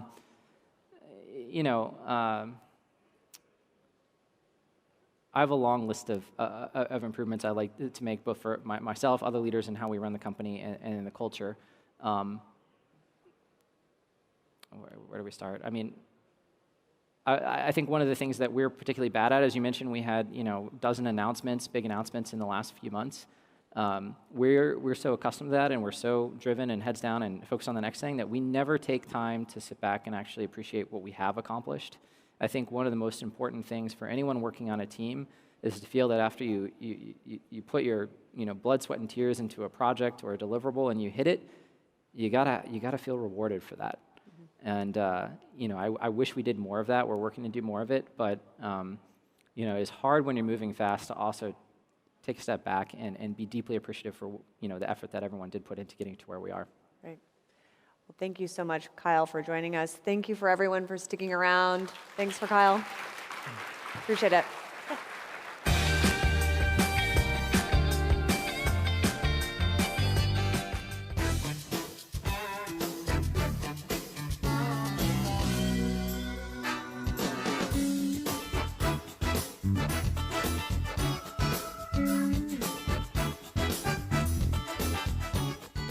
Hi, welcome. It's great to be here today. My name is Brendan Kim. I'm with Samsung Next. I'm one of the managing directors there. Samsung Next is an investment arm for Samsung Electronics, and we invest in founders in areas that Samsung cares about. And of course, AI is all the rage, and within Samsung, we're very much interested in what's happening there. So we're making a lot of early investments in AI. And we have today 2 companies in our portfolio, some of the most promising companies in our portfolio. I want to introduce them and give them a chance to talk about themselves a little bit and maybe introduce the company. I'll start with Vike, as in Viking, right? So Viking, yeah. Vike, go ahead. Hi all, I'm Vike, CEO of DynamoFL. Background about myself, I got my master's and PhD from MIT's Computer Science Department in Privacy-Preserving Machine Learning, and basically converted my thesis to my startup, DynamoFL. So what do we do at DynamoFL? We offer the end-to-end infrastructure for training privacy-preserving and regulation-compliant generative AI models. So everything from like identifying all the privacy vulnerabilities in your large language models or computer vision models to making sure how do you train them in an optimized and in a regulation-compliant manner to effectively deploying them on like device or like servers. We provide the end-to-end infrastructure. And then also with us is Jana. So that's like Anna, but with a Y. So Jana. That's right. Yeah, I'm Jana Wellinger, CEO and founder of Craftful. Craftful is a co-pilot for product managers and other product builders. My background before starting Craftful is that I was a product manager and ultimately led product teams at various tech companies. And we always struggled with all the user feedback we were getting from channels like App Store reviews, support tickets, various sales calls, even Twitter. And so as I started experimenting with large language models, this was obviously a use case that I tried out. We ended up pivoting to this current solution at the beginning of the year, have now over 20,000 users use Craftful every day to analyze all of their user feedback and incorporate it into their product development process. We've now saved over 100,000 hours, which means that they can use that time for strategic work, which is really, really exciting. That's what I would have wanted to do as a PM. Fantastic, thanks. I think this is really interesting to talk about, like when the first public launch of ChatGPT came out, there's this huge enthusiasm for Gen AI, and it seemed like you could disrupt anything and everything. Like you could start a startup in Gen AI and everything was up for grabs. I think we're coming into the realization that maybe that's not really the case, that yes, AI has lowered the costs of innovation and it can be very disruptive, but like any other space, it's not like you can just pick a spot and just do it. You have to really like figure out where you want to focus, right? And so, Vike, I wonder if you can tell us a little bit about like why DynamoFL, how it's found its spot, and you know what it took to get there. Yeah, definitely. So our focus from day one has always been in privacy. So when like ChatGPT came, it was actually to our advantage because one drawback of ChatGPT, as we all know. Because you guys had started before ChatGPT? Yeah, we started like way before, like a year before ChatGPT. So before that, it was called like more like natural language processing, and when ChatGPT came, the word LLMs became famous. Right. Right. But like what I see is like. Obviously, as people started using ChatGPT, big financial companies or insurance companies, they were obviously facing an obvious challenge, which is like you just can't send like, say, sensitive data or like sensitive documents to a third-party provider because it has a lot of sensitive information. So basically, it was just like a blessing in disguise for us, where like our like entire privacy infrastructure, we just had to like make sure that we rebranded our company as like more of a privacy-preserving LLM company because it was much easier for us to like sell to our big Fortune 500 enterprises for whom this was actually a big challenge. Yeah. So yeah, I think like it was disruptive, but in a good way. Yeah, it was for you. You guys were sort of well positioned when this all came about.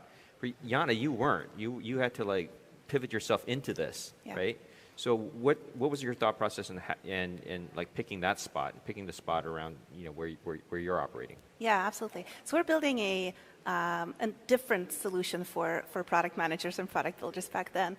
And we did have, actually way before ChatGPT came out, we had a GPT-3 feature, powered feature in our product. And at some point, we realized that actually this feature is taking over our product. We're getting much more interest for that feature specifically. We're getting it outside of the specific subset of product managers that we were targeting. And so that was sort of like my first clue.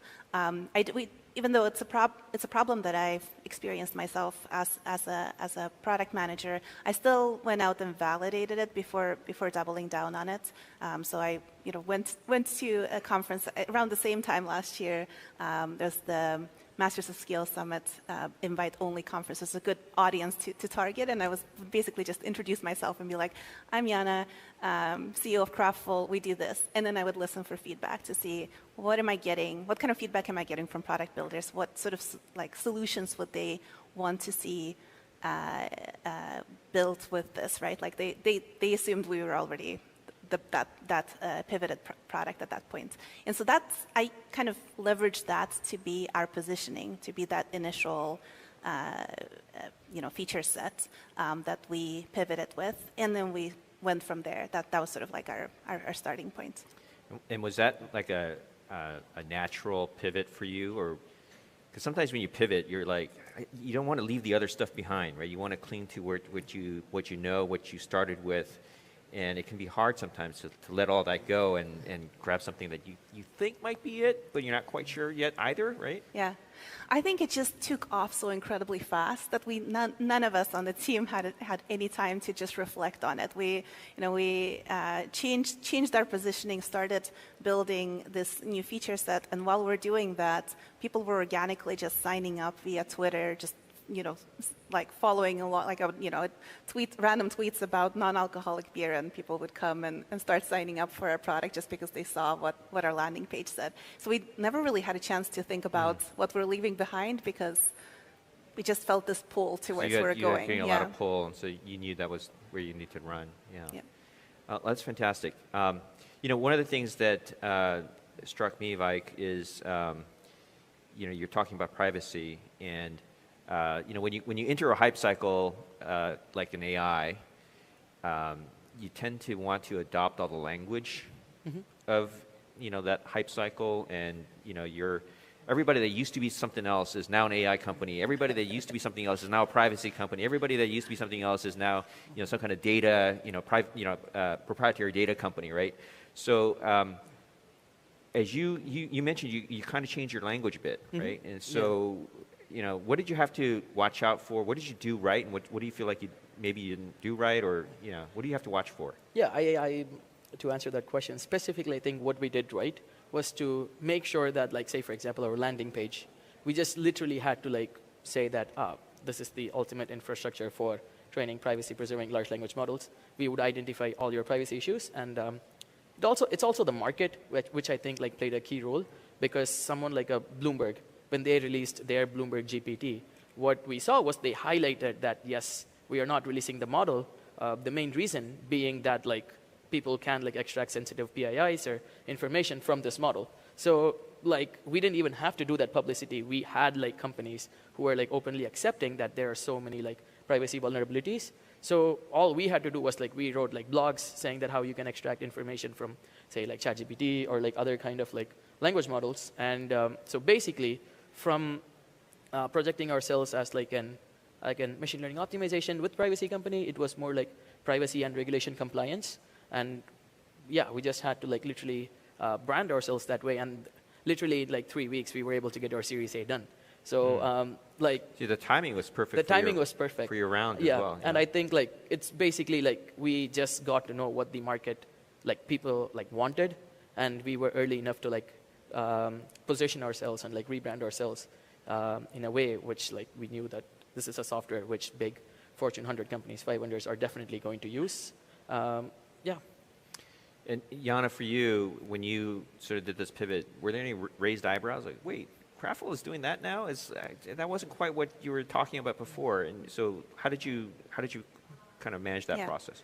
I think we went from something where we didn't have as much usage to something where we had a bunch of usage quickly. So I think we were just known for, very quickly became known for for the pivoted version of us. So that wasn't necessarily as big of a question mark. I think we did, we did time things right in terms of we always kind of tried to build to begin with a very limited feature set so that we could ride the wave of everything that was happening. So we launched our kind of very first MVP right before the ChatGPT API launched, which was right before the GPT-4 launched. And so I think we could ride out this wave where product managers and product builders wanted to use this new technology for their workflow, and we were there and we had a solution for them. So I think just having that and being able to talk, we were ChatGPT for product builders, and then over time evolved to our current positioning as Copilot. But I think just being there, having a very specific solution for the specific audience while leveraging everything else that was sort of going on, I think it was a helpful use of hype wave. Yeah, yeah.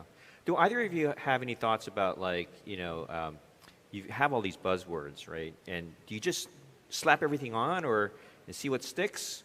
Or do you have to be more careful?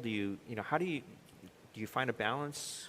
I think it's more less so from a positioning perspective, but more on the like, are people constantly using our products? When I talk with users, are they telling me, here's how your solution solves my problem, and here's how I used to do, like I would get on, in the beginning I would get on calls with like VPs of product, and they would screen share and show me how they manually were doing the same thing that our product did, but it took them it took them hours to do it over the weekend, but now they can just do it in minutes. So it's just like the sense of like, am I actually solving a problem? I think in Hype Wave, if the feedback you're getting is something like, oh, this is a really cool solution, then I've used the hype terminology and everyone's hype excited about it, but there's nothing there, right? That's what you want to avoid. Yeah, yeah. Both of you, I think, are talking a lot about like that product market fit that you're finding, and I'm wondering if there are any particular metrics that the two of you look at. How do you know when you've started to find that product market fit? Like, what scale are we talking about? How do you get that sense? Yeah, for us it was mainly like we haven't hired any salespeople in our team till date.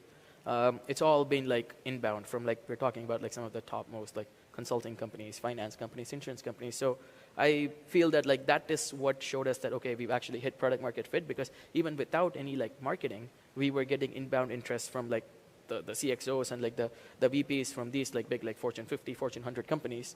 And one thing we were seeing were that like the rate at which, say for example, onboarding an enterprise customer, we were doing it like, say for example, like back in the days if it was like one big customer every month. Now we are talking about like one customer every 2 weeks, and now it's at a place where like we literally have like some of the largest companies we're like onboarding once every week.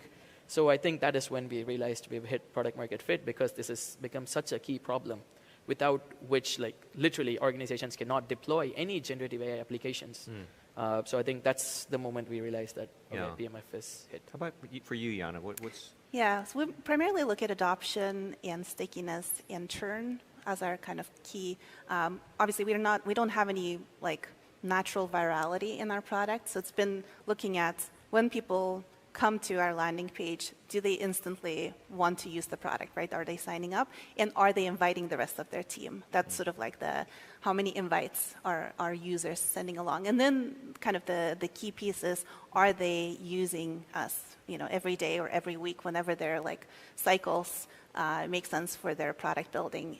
Are we seeing that stickiness for the folks who have done the right kind, who have connected their feedback and actually should be getting value out of the product? We are also looking at churn just to get a sense for like, if folks churn, why are they churning? Is there something that isn't, that we can optimize? But that's less around product market fit and more just around product optimization. You mentioned earlier that there was a lot of pull, right? Yep. And you're talking about, hey, you're getting a lot of inbound. It's not much outbound. Is that what you're looking for? Is that sense of pull? Yeah, absolutely. All of our usage at this point is 100% organic inbound. Which originally came mostly from Twitter. After some point, we started getting featured by product managers in various product blogs and newsletters, podcasts, and so it's sort of like went snowballed from there. But it's been 100% organic at this point. And like you're doing the same thing. It sounds like it's not really active marketing or pushing sales. It's responding. Yeah, exactly. We just write like blogs, put out stuff there, and then like organic inbound. Yeah. Okay. But it is getting your message out in some way, right? Whether it's through blogs or through some kind of newsletters and things like that. I think that this area that both of you are in this whole AI space is like changing so quickly and moving so fast. And how do you keep up? Like, what do you guys do to keep on top of the latest stuff, right? Yeah, for us, like being like a deep tech company, we have to like make sure like we constantly like hire the best people and like make sure like, because a lot of like the stuff which we do is like research, right? Like hardcore like LLM optimizations or like privacy research. So I think like in order to be top, it's really important to be like up to date in all the technology, not only thinking about what is needed, say like right now for the customers, but also like kind of like anticipating what is needed like in a year. Yeah.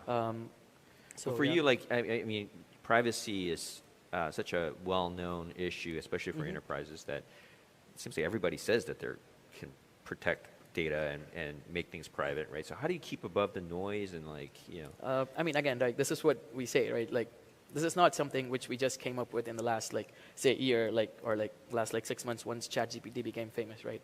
Like a lot of us in our team, we all have like our PhDs, like experience in like developing like privacy preserving machine learning protocols for like 6-7 years. Yeah. So kind of like this gets reflected whenever we talk to a customer, because the customers are also like very well educated when you're talking about big enterprise companies, so they exactly know what they want. So I think that's how you differentiate from the noise, is like you actually show that like not only your product is easy to use, but you are also an expert in the space and can actually help the customer like navigate all the problems and issues which they're facing. Yeah. Jana, for you, how does Craftful stay on top of things, respond quickly? I mean, because it is a constantly changing space, and now you're hearing co-pilots, right? Co-pilot for everything, right? So that's right.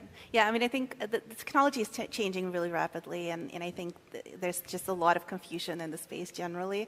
I did earlier this year, I did start a community for Gen AI founders, and it's now a few hundred founders where we exchange advice on kind of how to build in this space and pitch in this space and position in this space.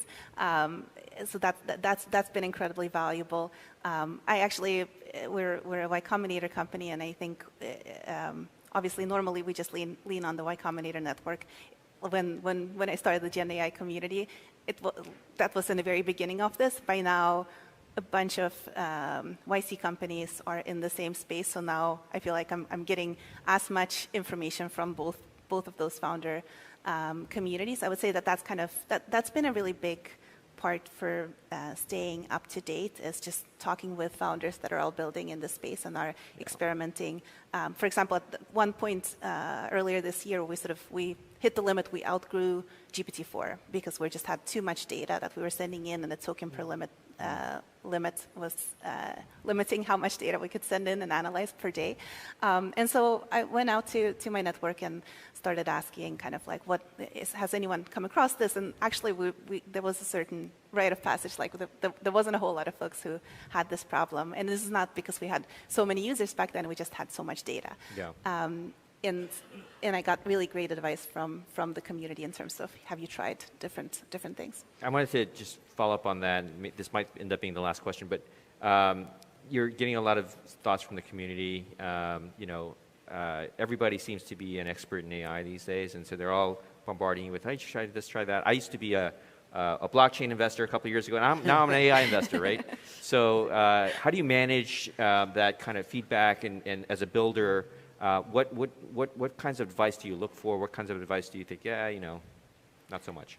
I mean, I think like that's really, really critical question, because as a founder, your time is so limited.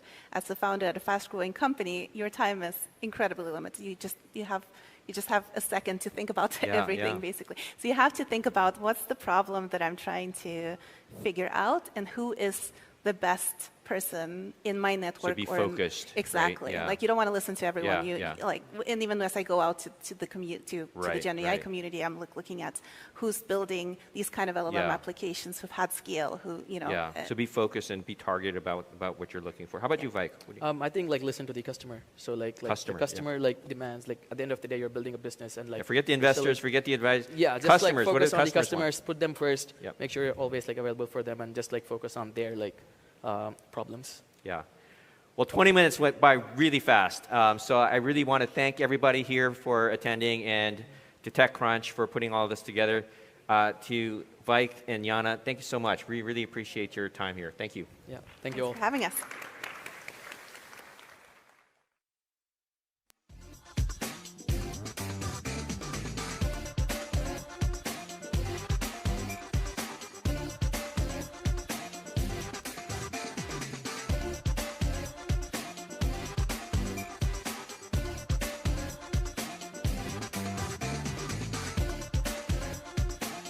great second day. So much good stuff here on the Disrupt stage. And if you missed any of it, you can check it out in the live stream on the app. All of that is available, video on demand. And tomorrow, we have even more coming up. We have Kevin Systrom, the co-founder of Instagram, of course. We also have the godfather of AI, Gary Marcus. We have the president of Signal, Meredith Whitaker, and the top investor in crypto, Katie Hahn.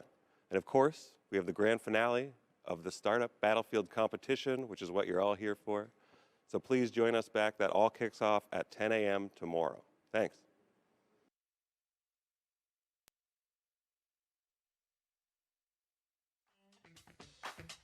Thank you.